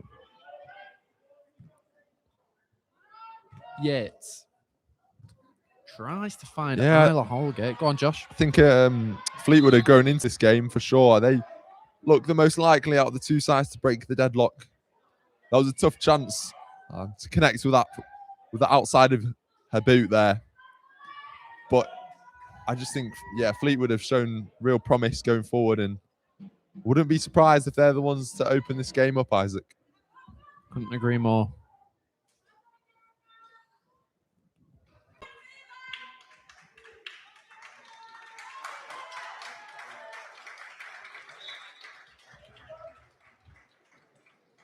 Lily Crossley back on the pitch.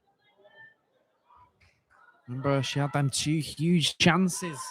Only 12 minutes in. Couldn't convert. But Isla Holgate makes a darting run. Poppy Sugden puts it out of play. Wow, them drums are really intimidating. They're scaring me a little bit here in the gantry. But it's great defending again. Just an absolute wall of red at the back. Yeah. Lost stock. Gaining yards with the throw-ins.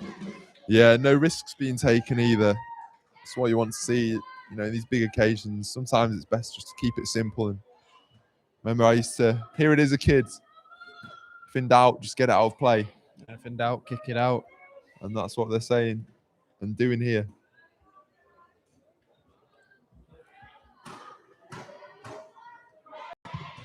Ball's in there in the mixer. Lucia Voderetti was there. Yeah, that was a fantastic cross. Just wonder if the number 11 could have maybe runner on this right-hand side now. Chance to build on a goal. Scoring threat. Shrugged off the ball. Well defended from Lostock. Here comes Ella Fisher. Got Isla Holgate making that run behind. It's too much on it, though. Easy for Eleanor Hughes. Hutchins.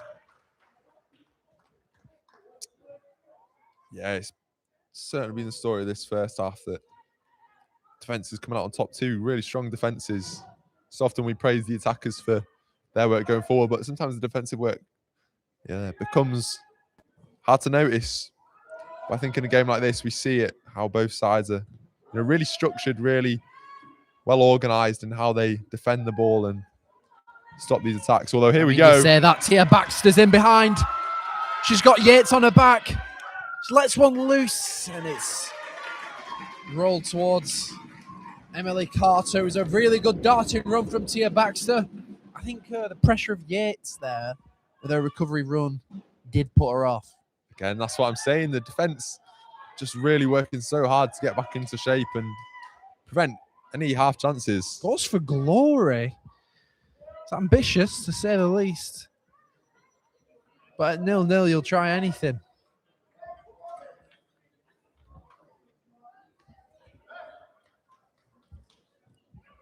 Substitutions for Fleetwood. Alina Tupman coming on and Chloe Moncrief. Changes for Lostock. Emily O'Leary coming onto the pitch. Coming onto the pitch for Tilly Barr.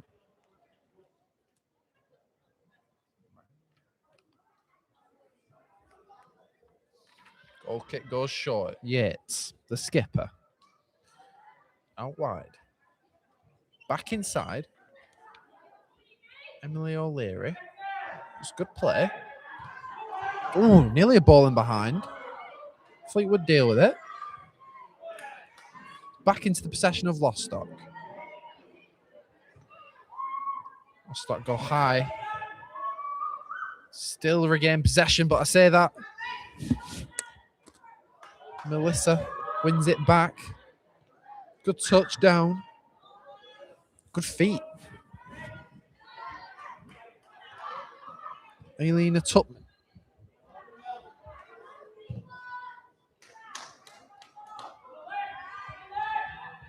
It's patient from Fleetwood. Ooh. Good interplay there, just that pass just couldn't reach her. Fleetwood pressing really high. They've got 4 players on the 3 of Lostock juniors as they look to play out from the back, and you kind of see why goalkeeper Emily Carter just decides to get it wide and long. No point trying to play out from the back when you've got that sort of red pressure around you.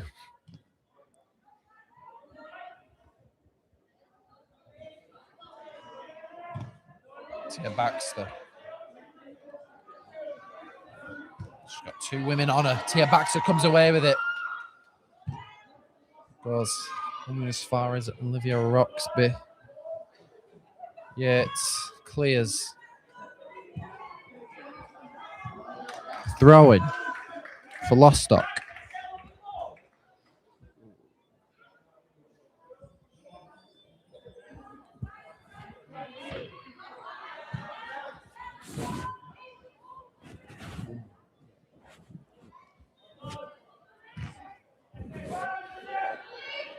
Lily Crossley on the ball. Good feet to drag it back into space.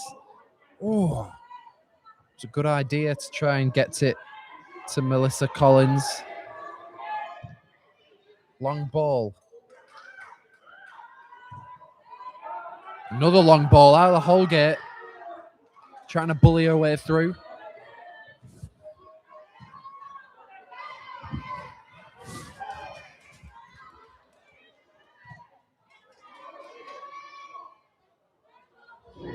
Goes out of play for a Fleetwood throw-in.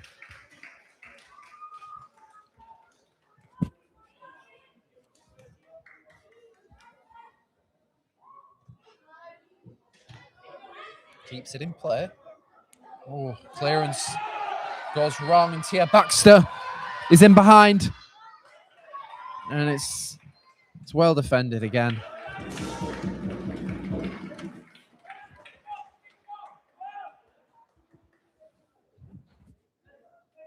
Let it run through.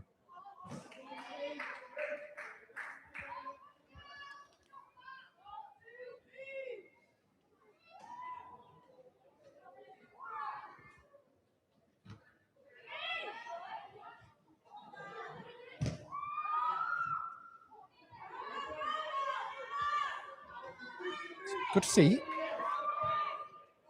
Baxter. Doesn't quite work out. Bunn. Back to the keeper. Keeper's kick goes into Lostock's possession, but Lostock Q-fit.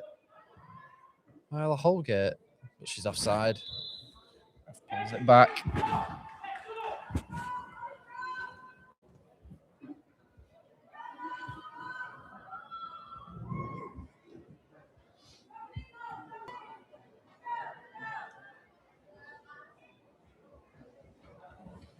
perhaps it's one of them games where opens up more in the second half when both teams decide to take more risks to try and get a goal.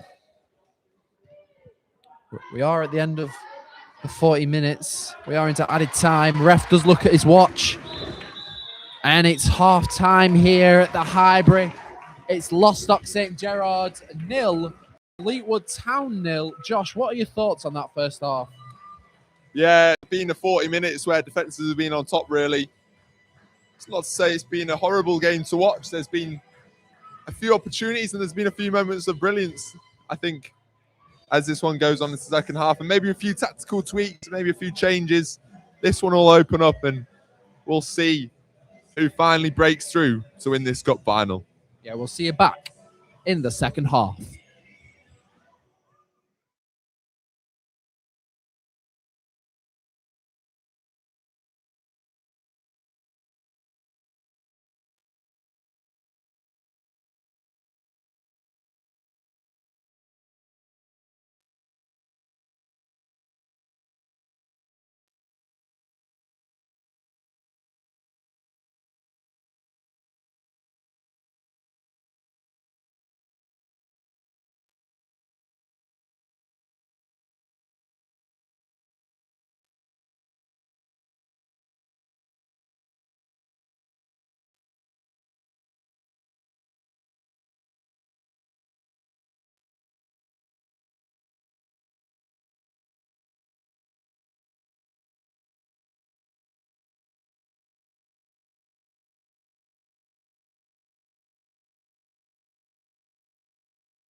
Hello, everybody, and welcome back to the second half of this cup final between Fleetwood against Lostock St Gerrard's. I'm Josh Bright, commentator for this second half, joined by Nick Cunliffe in the gantry. Nick, what are your assessments on that first half from what we've seen? It's 0-0, but there's been some good performances out there, that's for sure. Yeah, good afternoon, everybody. It's been a fantastic first half. Really, really even. You couldn't split these teams, and that's reflected by the score. We'll see if we can get any breakthroughs in this second half. See if any of the coaches have tweaked or brought any players on or tweaked some tactics to enable some space to open up, because space has been at a premium in that first half. Yeah, you're spot on, Nick. It has been a bit cagey, especially in the middle of the park where we find the ball now with number 6, Beth Mullins. It's a good ball out wide. Nice clip ball out. It's going to be kept in by the number 9.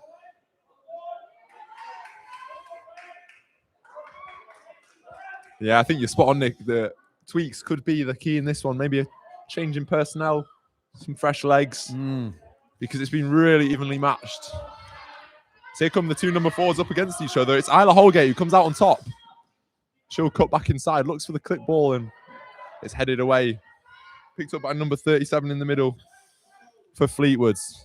Now here come the Reds. They get it wide. It's really well worked. Great ball.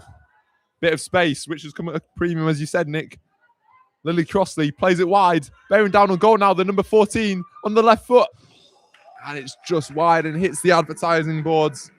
Well, it was Scarlett Hesketh-Monks in there with a shot in the end.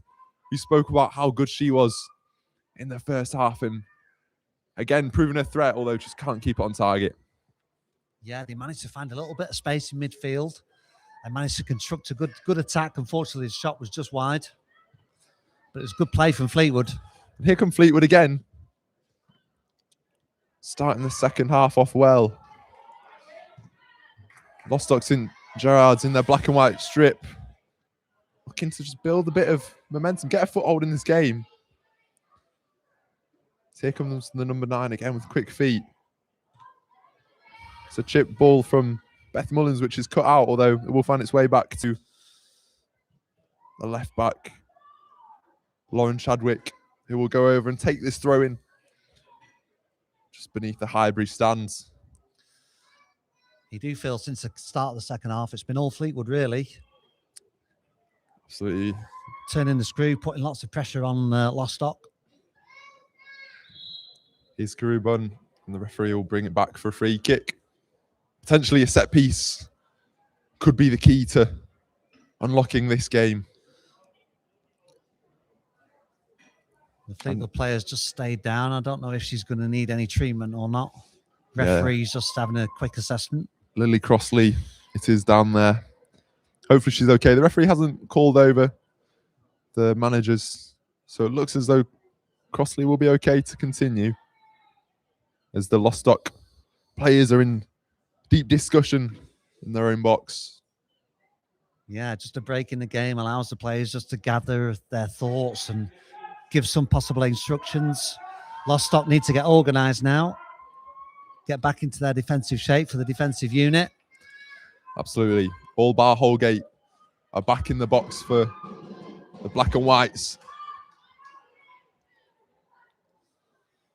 Fleetwood just keeping a few players back, wary of that pace on the counter-attack from St Gerrard's.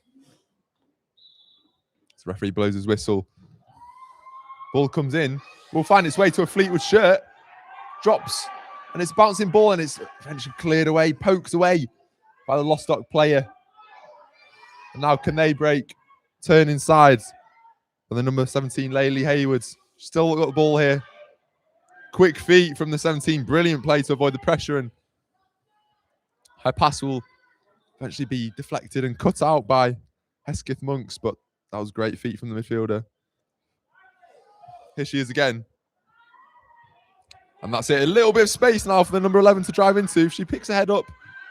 She's got the number 7 on her left, Molly Eden.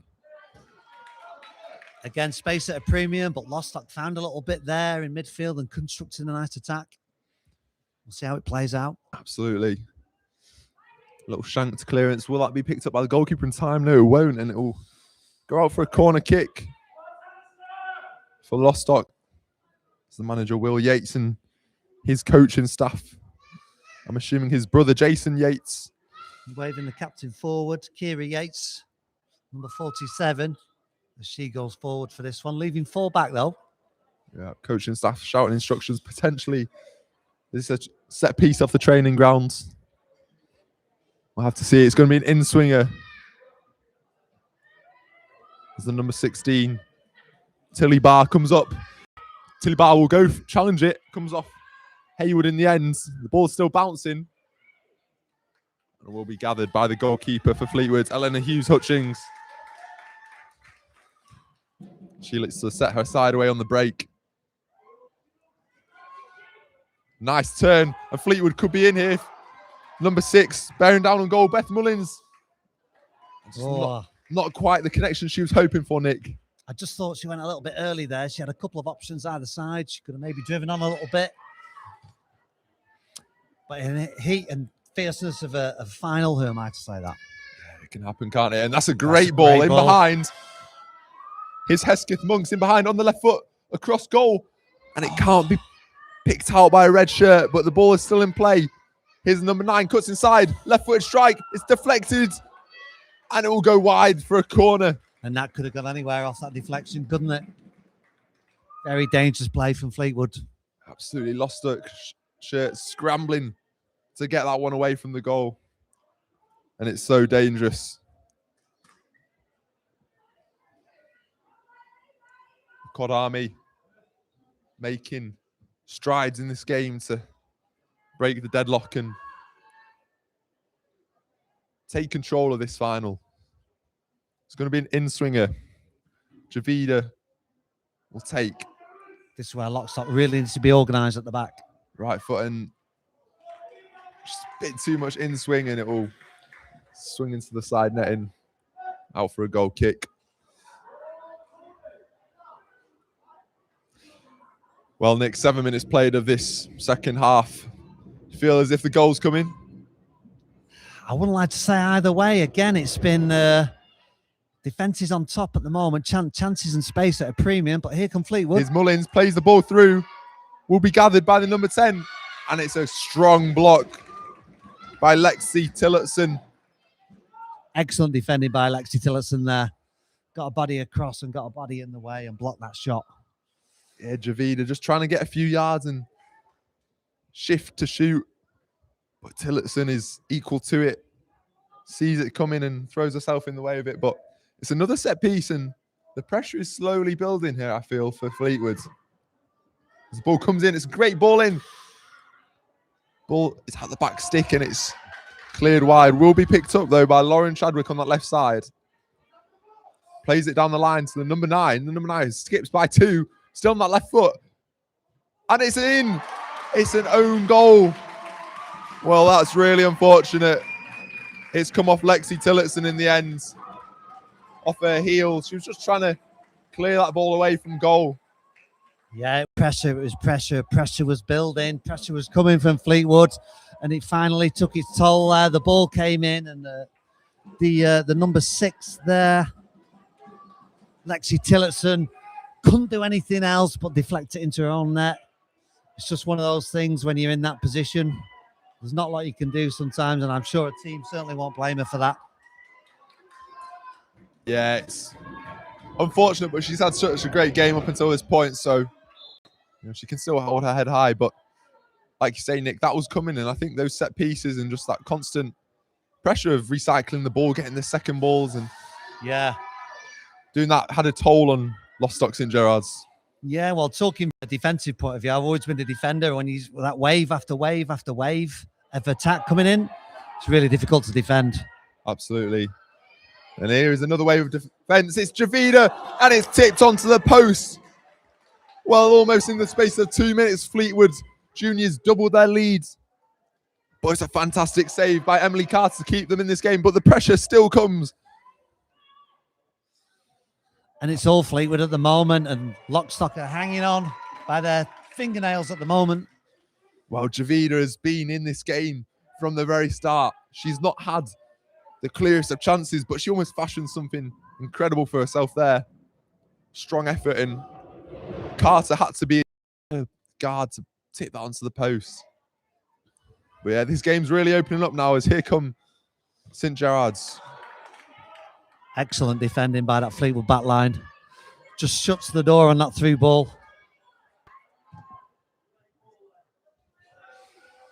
It's a great touch. As here come the red shirts again. It's a long distance effort. Carter was diving, but I think she was never really too worried. It's an effort from Lily Crossley in the end there. But more positive play for Fleetwood Juniors. And it seems as though whatever Roy Brooks, Brennan, Phil Green and Steve Mullins have said at the break has had an effect. Again, I'd love to know, because Fleetwood have come out like a house on fire. And it's similar to one of the previous games where another team did that. And I'd just love to know what they're saying to these players at half time, Josh. To get a reaction like that is incredible. And it's been a brilliant start to the second half for Fleetwood. Yeah, absolutely. It feels like a completely different game to that first half. It's very cagey on both sides. You know, not really creating anything too much of substance, but this second half we've seen certainly more chances, and that's resulted in scoreline being 1-0 with 51 minutes played. The ball will come back to Isabel Heslop. Across to Poppy Sugden. Sugden will play it out wide. Great feat to skip past the press of Lostock St. Gerard's. The ball down the line, stays in play. Picked up by Tia Baxter. She will go down. Well, there was hints of whether that had stayed in play, but the linesman kept his flag down, and Baxter making the most of that. Nice play by Fleetwood. Passing it about, keeping the ball on the floor, playing it out from the back, and created a lovely set piece with a great position here to whip one in. Yeah, it's great composure, isn't it? I've had a few dangerous ones. Let's see if anybody can get on the end of this one.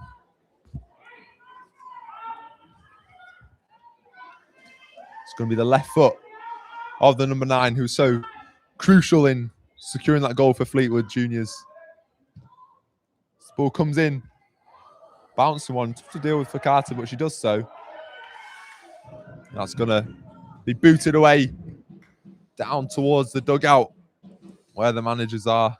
At the moment, though, it's all Lostock can do to relieve the pressure. He's just belted out of play, and it'll come back again from Fleetwood. Yeah, absolutely. Seems to be no way out. But Lostock are hanging on in there.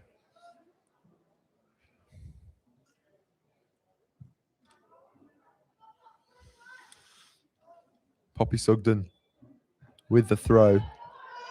Down the line, it's going to be picked up by Tilly Barr. Just clears out for a throw. It's taken short.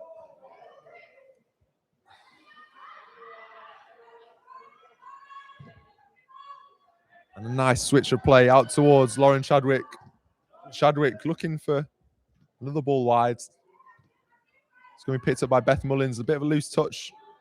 Sees Lostock regathered possession. There's a few battles in there, 50-50s. Holgate closing it down. Holgate does well.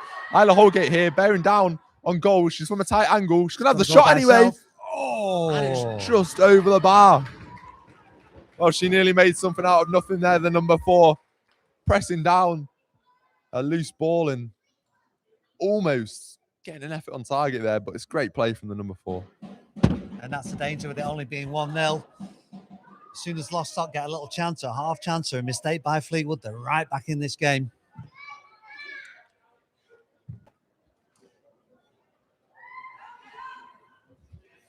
It's a long throw in towards Holgate. Here she is again, chasing down this one.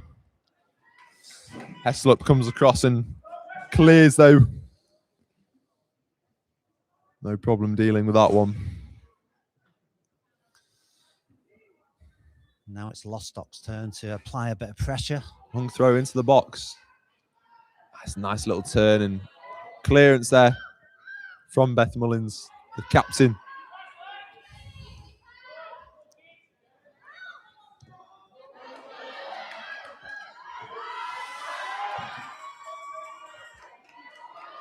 Long ball in behind. Kira Yates is onto it. Now under pressure is Laylee Hayward.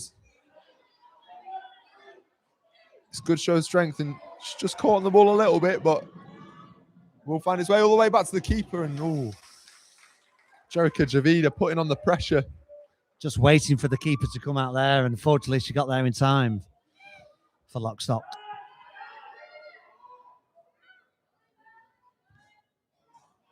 Good ball to split the press into the number 37. And in behind now, Fleetwood to double their advantage. Oh. But it's straight at the goalkeeper. But that was a lovely sequence of play, Nick, just to play through Lostock's midfield and defence, and it's another chance for them. Once again, they found the space. They used it really, really well.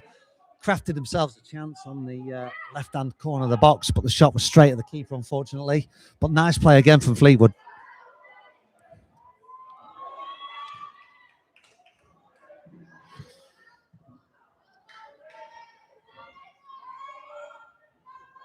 Great play to skip past two defenders. Still got the ball at Fleetwood. We'll go back to Mullins. Mullins with the clip ball in. It's going to be brought down by the 37. Plays it into the 8. Oh, it's just got away from Kiru Byrne then. Bun in the middle.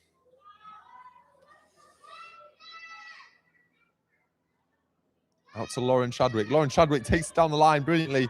Can she get the cross in? She can, to the back stick. And it's a brilliant header to double Fleetwood's advantage. Great play from Lauren Chadwick. And then number 9 is on hand to dispatch for the Cod Army. Yeah, great play down the left. Beat a defender, made it to the byline, crossed it over. And that's exactly where you want your number 9 to be, right in the middle of the goal, and hand just to nod it home. And nodded home, she did expertly. It's 2-0 to Fleetwood, and it's tough to see a way back for Lostock at the moment. Yeah, it's brilliantly worked goal. Chadwick has been brilliant defensively all game, and just going forward, she really shows what she's about. And as you say, Nick, the game is starting to slowly creep away from Lostock with about 23 minutes plus a little bit of added time left to play. And off comes Chadwick, the provider for the second goal.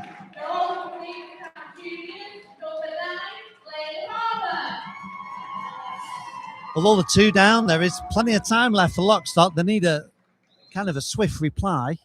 Yeah, on comes Esme Pagan, and Ellen Tupman as well. But Lockstock certainly aren't out of it yet. No, that's right, Nick. 2-0 is a dangerous scoreline, as they say so often.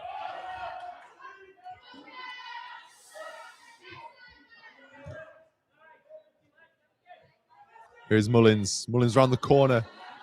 The great ball to the number 9.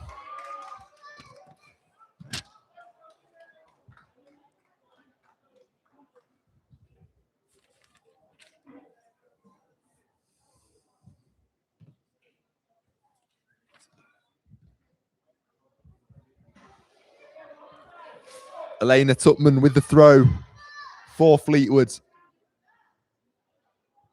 Comes off the shoulder of a Lostock player, and it's just cleared out by Tilly Barr.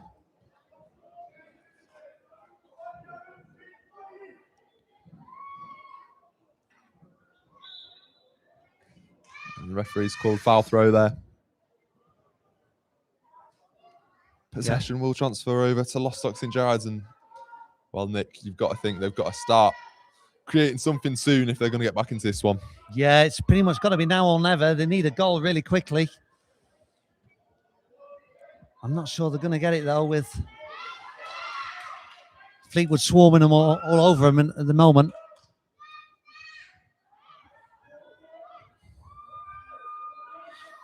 And it's nice, calm play like that that's seen Fleetwood carve open some chances. It's keeping the ball on the floor and using it really well. Here comes Holgate, and just a bit of a heavy touch. She's worked really hard up front today. Just not quite had the support maybe she'd hope.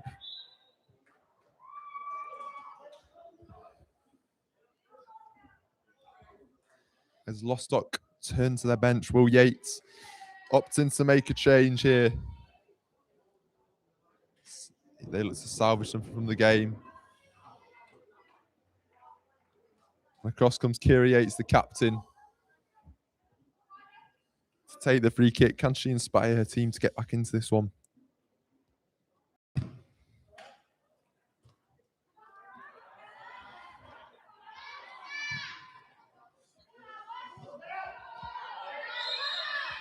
And the linesman raises his offside flag there.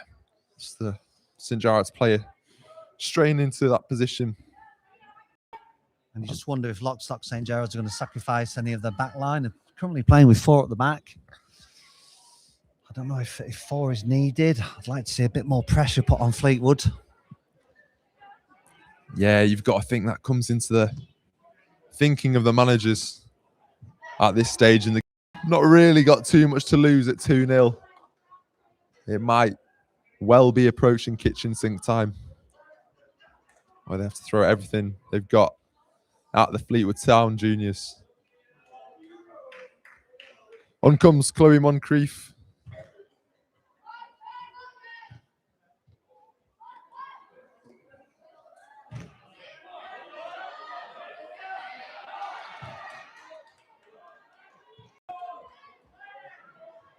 It's a good play from Lostock to get the ball wide. That's more like it. We'll find Ella Fisher. Ella Fisher just with pressure on her there. Looking for that ball down the line. But again, it's so good from the Fleetwood defenders. Such composure as they look to play it in behind. Will be picked up by the number 14, Hesketh Monks. And she'll win a side, a corner. Fleetwood use the ball so well, don't they? Play it to feet, nice easy ball, play the way you're facing. And it's a recipe for success in this match. Absolutely. One end to the other in just a few passes. And yeah, they've carved open Lostock really there. Can they do the same from a set piece? It's going to be the in-swinger. Lots of players gathered around the goalkeeper. Not much room for Emily Carter in the Lostock goal there to manoeuvre. Ball comes in. And it's really well defended in the end. Although that pass might be picked up by a Fleetwood player, it will be. Ball is recycled back into the middle. Picked up by 26.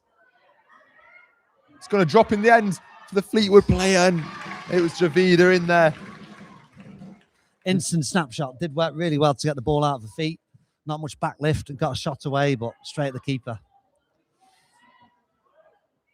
Here's Holgate. Holgate looking for Hayward out there. Ball will find touch though. As does that one. And it's possession taken between both sides here. Holgate running onto it. Cleared by Isabel Heslop.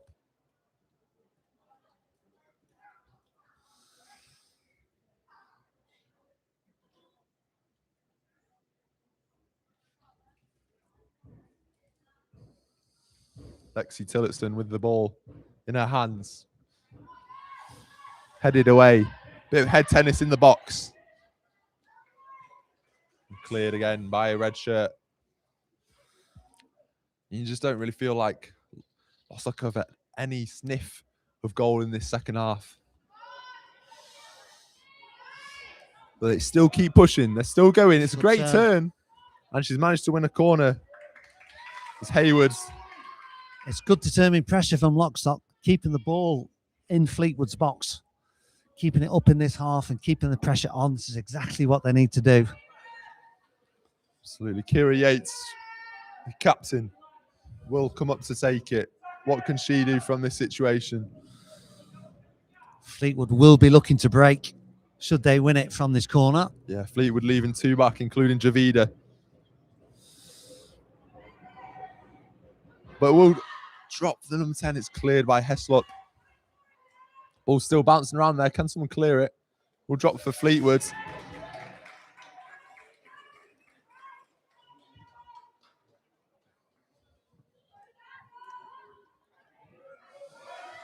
Here goes Hesketh Monks running down the wing, as we've seen all game.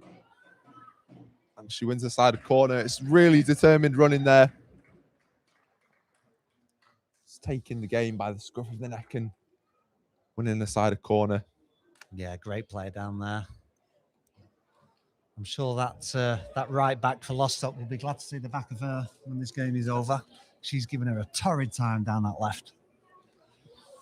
Absolutely. And will be an in-swinger taken by Mullins in front of the memorial stand. Mullins with a great ball in. It's going to find its way to the back post, and number 9 was there on hand again. Here she is, the goal scorer. Oh, a little nutmeg. Takes down the line, right-footed, cross in. It's going to drop for a Fleetwood body. And eventually, Lostock managed to clear it.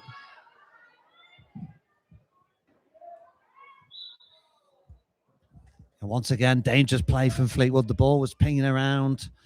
They almost got a couple of shots off, but couldn't quite manage it. Substitutions lined up by Roy Brooks-Brennan, Phil Green and Steve Mullins in the Fleetwood dugout. On comes Melissa Collins. And multiple changes there, just looking to keep fresh legs on the pitch as this game approaches its close. Here is Dimitrova looking to play in Davida.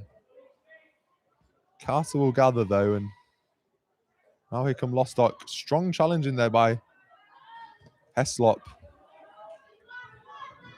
And it's picked up by Laylee Hayward. She sets it back for her teammate who looks long. And it's snuffed out though by the number 12, Eleanor Tupman. And the ball is in behind. It's Javida bearing down on goal. Javida just snatches at it and hits it wide of the post. She went for the early finish. Maybe she could carry it on, or maybe even lob the keeper. Yeah, maybe trying to catch the keeper off guard, but just didn't quite get the connection that she would have been hoping for. It's still really great playing.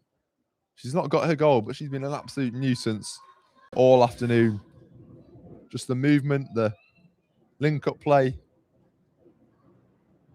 But still, it remains 2-0. Mullins battling away.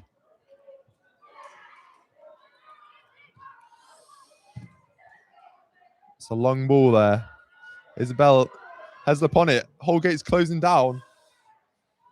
Almost a mix-up at the back there.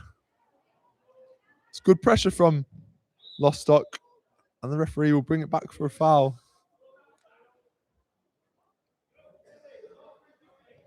Lostock's ball. I didn't really see a lot there, Josh, but the referee certainly did. I'm not too sure what he's brought that back for. Maybe a shirt pulled in there, I'm not too sure. But not too many complaints from the COD Army in their red shirts. And chances stick one in the mixer for Lostock. Yeah, you'd be hoping for even a goal line scramble at this point. Just put it in an area where it's uncomfortable for the keeper if you're a Lostock player.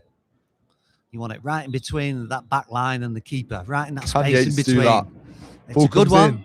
Oh, keeper gathers well, though. Yeah, it's great goalkeeping, confident goalkeeping by Hughes Hutchins.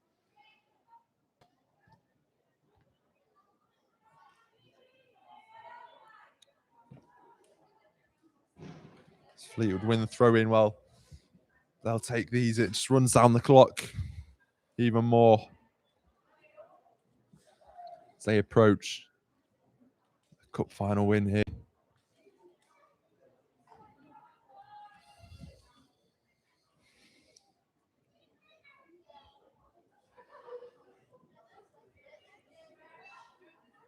And you just wonder now when Lostock will start to take some real gambles, pushing extra players forward, trying to get a goal back.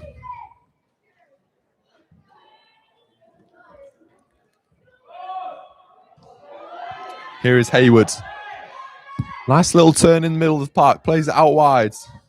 Number 6 with a clip ball in behind. Holgate will get onto the end of it. She's onside. The number 4 knocks it past the keeper, and it is 2-1 with 10 minutes left to play. That is game on. Absolutely game on, Josh. Fantastic move there by Lostock. And what a finish. How cool was she there? Just going through one-on-one on goal, and you're in the cup finals at stake. What's she going to do? Is she going to panic? No, absolutely cool as ice. Slots it past the keeper to make it 2-1. And as you say, Josh, game on. Yeah, great composure from Holgate. She's worked tirelessly all game, holding the ball up, running the channels, doing the dirty work that maybe people don't see from a striker, and she's deserved that. And there's still time. The drums back out. The Lostock fans are in full voice, and what kind of difference could that make as we approach the end of this cup final?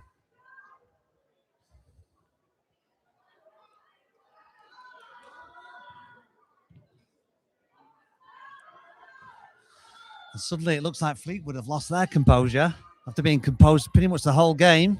It's amazing what a goal can do for a team. Absolutely. It's going to be a nervous end to this one, that's for sure. But it's good pressure. Just to regain some territory in the Lostock half.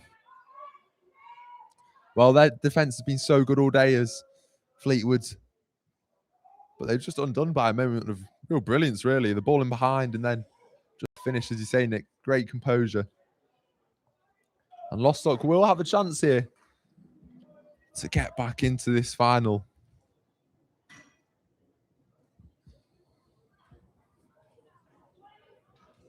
Looks like the keeper's going to go long. No real choice at this stage. Bouncing ball will find its way to Isla Madewell. Isla Madewell just unable to gather it, though. It's bouncing around in there. Some strong challenges. And Javida dropping back to do the defensive work.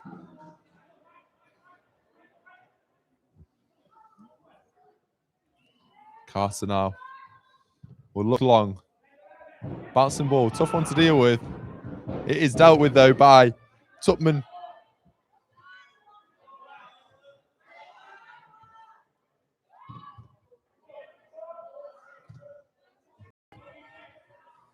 Holgate, the goal scorer, sets it back. Looking for the 1-2. Holgate will battle for it still.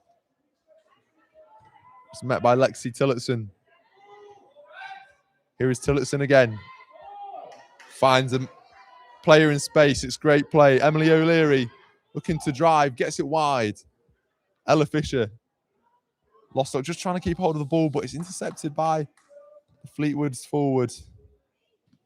And a loose clearance will find its way forward. Javida bearing down on goal. Javida to make it 3-1. And it's a brilliant recovery by the Lostock defender, and the keeper clears it for a corner. Absolutely outstanding by Lexi Tillotson. I think she was second best there at first, but her pace got her back and she got her body in the way. Snuffed out the danger. Yeah, you thought for all the world Javida was going to bury that and finish this game off, but it was a brilliant recovery run. Great bit of defending, and team in black and white are very much still in this game. Couple of changes here for Fleetwood as Kira Bunn comes onto the pitch, as does Lily Crossley. They make an instant impact from this corner kick. Trying to put this game to bed. Yeah, the captain, Mullins, stands over it. Hand in the air. As the ball comes in, the keeper struggles to deal with it. And it just can't be diverted. Mullins will challenge for it again. Mullins comes out on top into the number 9.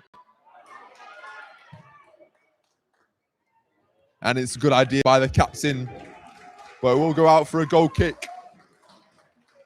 Olivia Roxby goes over to get the ball. Time is running out, but there is still hope. You just wonder, will they get one more chance? Will they get one more big chance to tie it up and possibly take it to extra time? That's the question, Nick. Who's going to step up? Have that moment of magic? Possibly penalties.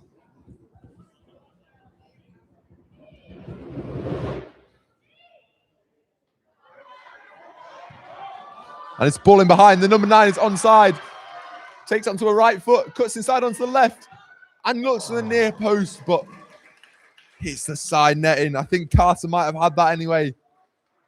But again, the goal scorer looking really dangerous down that right-hand side. And you think as Lostock look to push for this equaliser, there is going to be chances on the break for Fleetwood just to kill this one off.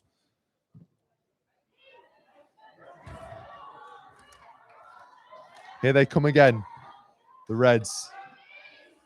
Great play. Take it down the wing and a little bit of a foul in there. I think the referee is in agreement. He blows his whistle and that will run down the clock even more. Just precious seconds ticking away. Yeah, they're going to take all the time that they're allowed to with this set piece. Also more pressure on that goalkeeper.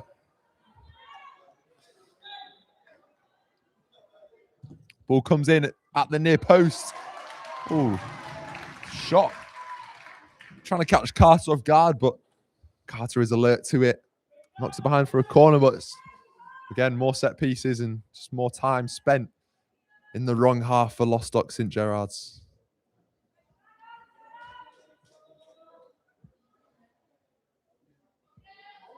In front of the memorial stand, the ball comes in and it goes over the bar. Missed opportunity potentially. Can't dwell on it too much. As Fleetwood look to get back in shape. More changes. It looks as though there's 4 players lined up ready to come on here for Fleetwood. One of them is Poppy Sugden, the number 4. The number 37 midfielder returns to the pitch. Will be Lauren Chadwick, who of course had that great assist in the second half of this game, sorry. And Scarlett Hesketh Monks, who's been a constant danger all game long down that left wing. And a lot of fresh legs, a lot of pace there, introduced by Roy Brooks-Brennan with about 4 or so minutes left to play, excluding stoppage time. Yeah, you just wonder whether they're his chosen closers for the match. This is the team that he wants to see out this game, this last few minutes. You get the feeling that he's going to just shut the door on Lostock if he can. Throw in front of the Highbury stands. Bouncing away down there. Here is the substitute, Hesketh Monks, with the ball into the middle. Carter is equal to it. Carter needs to get this one long. She does do. The bouncing ball might be troublesome to deal with as Holgate challenges for it. Holgate looks to knock it round the Fleetwood defender, who's going to be forced to put it out for a throw-in. Brilliant play from Holgate there to get her side up the pitch. And safety first there. Yeah, no risks taken. No risks taken by Fleetwood backline. Lexi Tillotson with the ball into the middle, over the head of Holgate, and that will be gathered by Eleanor Hughes-Hutchings. The fans are in fine voice as they look to spur their team on. But here come Fleetwood. 2 minutes left on the clock. Hesketh Monks running down the wing again. Cuts onto her right foot. Plays it into the middle and nobody can get on the end of it. And Carter. Maybe she was going to go to the corner flag there, but she cut inside and went for the goal. Yeah, trying to get that third goal for Fleetwood. Carter with a long ball. It's going to be picked up by Haywood, but now Haywood out of position and Fleetwood will have a chance. Here comes the 37. But strong defending from Lostock St Gerrard's. Here they come.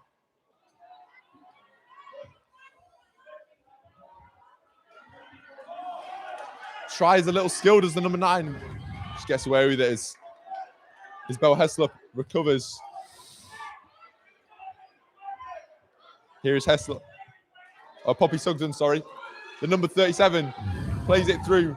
And it's a loose touch from Javida. Javida, though, still battling away.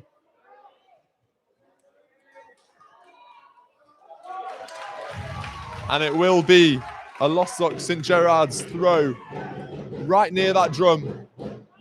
It is absolutely deafening in here as this game comes to a close. Fleetwood are 1 minute away from being crowned champions of the Under-16 Girls' Cup. But Lostock are still coming. Here goes Holgate. Coolly done. Coolly done. Yeah, great composure there. Chadwick gets it out wide.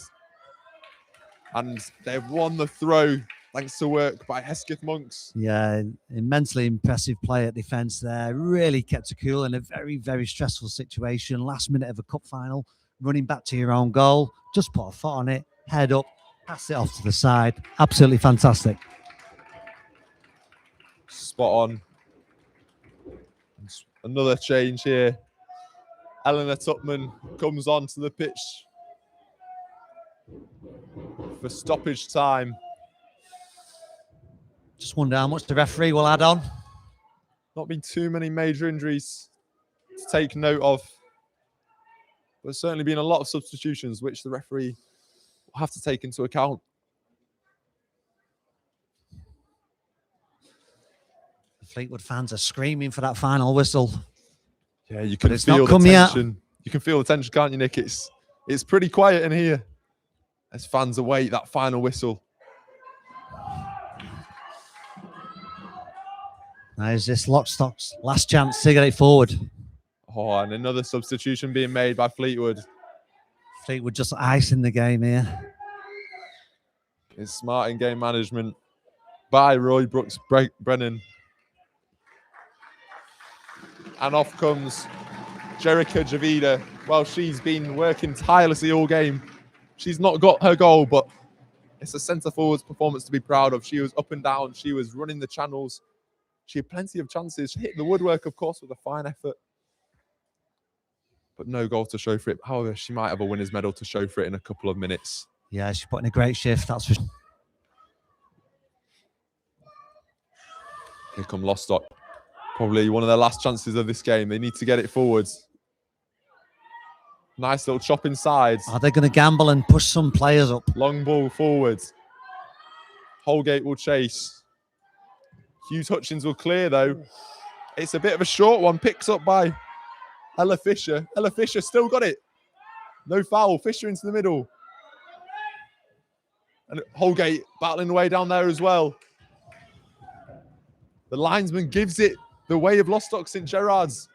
And this is it. This is last chance saloon for the side in black and white. Have they got a long throw in their squad? This is where you would It looks like be they blessed have. to have one. Just going to wind it up. Holgate will challenge. It's a little bit short. And it's cleared by Fleetwood.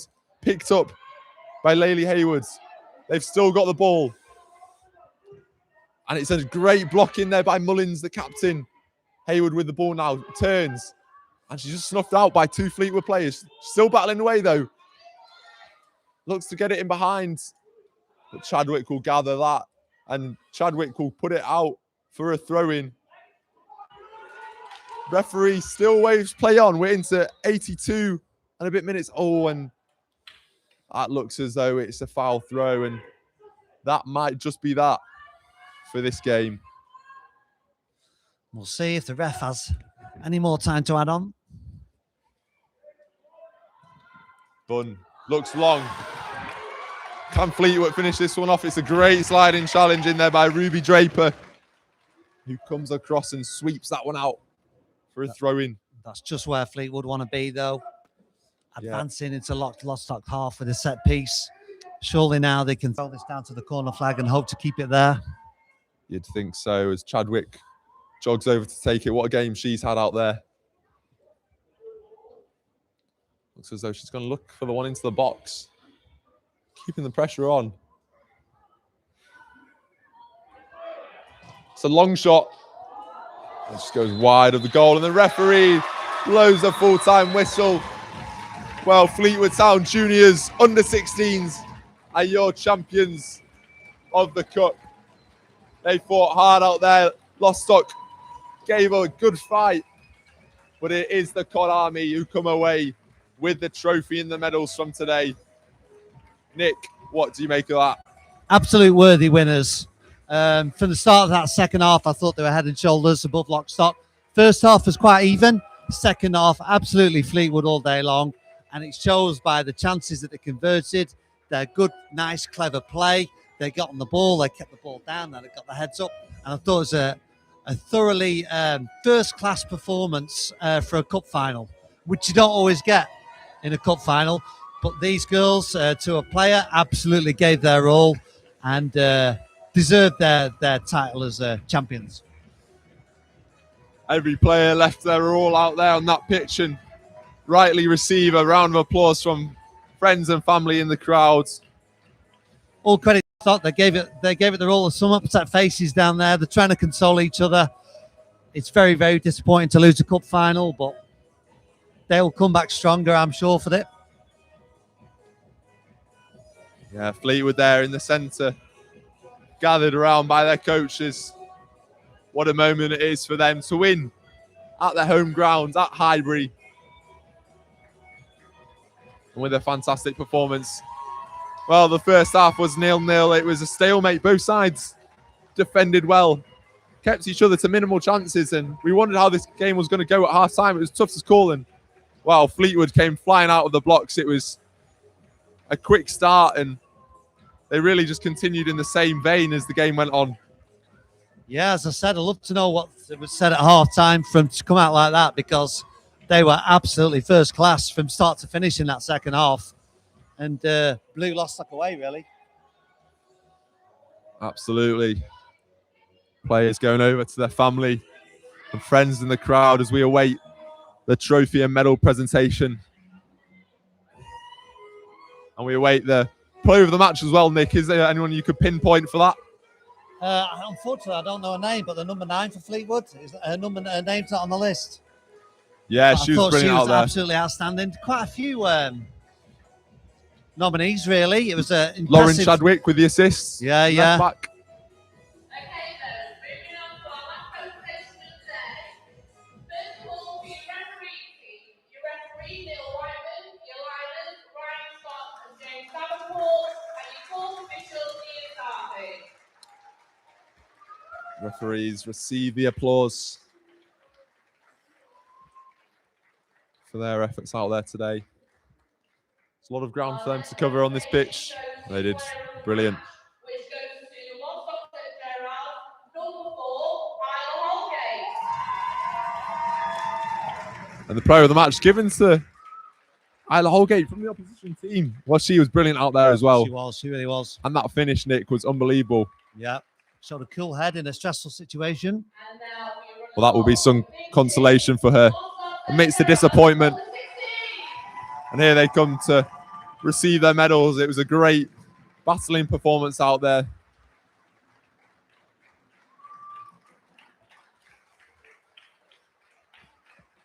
Led by Kira Hayes, the captain.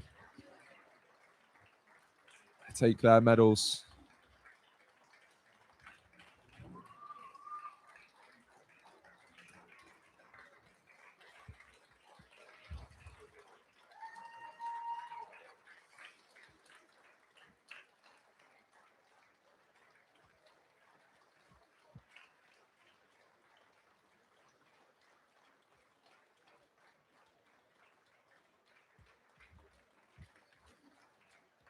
Well played, Lostock.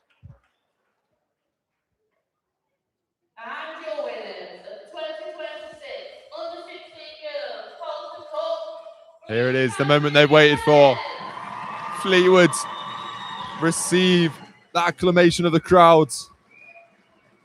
As they walk over to gain their medals. What a brilliant moment this is for them. They'll just want to take in every single second of this. Yeah, what a way to win a cup final on the home turf of your professional club. I think we've said it before at one of the other medal presentations. These are lifelong memories that will never be forgotten for these players. Absolutely.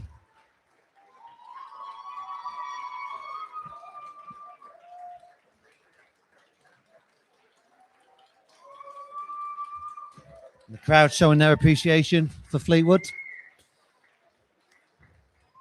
And Strong partisan home crowd. Yeah, and they will lift the trophy just under the Parkside stand. You imagine it will be Beth Mullins, the captain. There she is. Strolls over to take it. And she walks over to her teammates to celebrate being crowned under-16s winners of the cup final.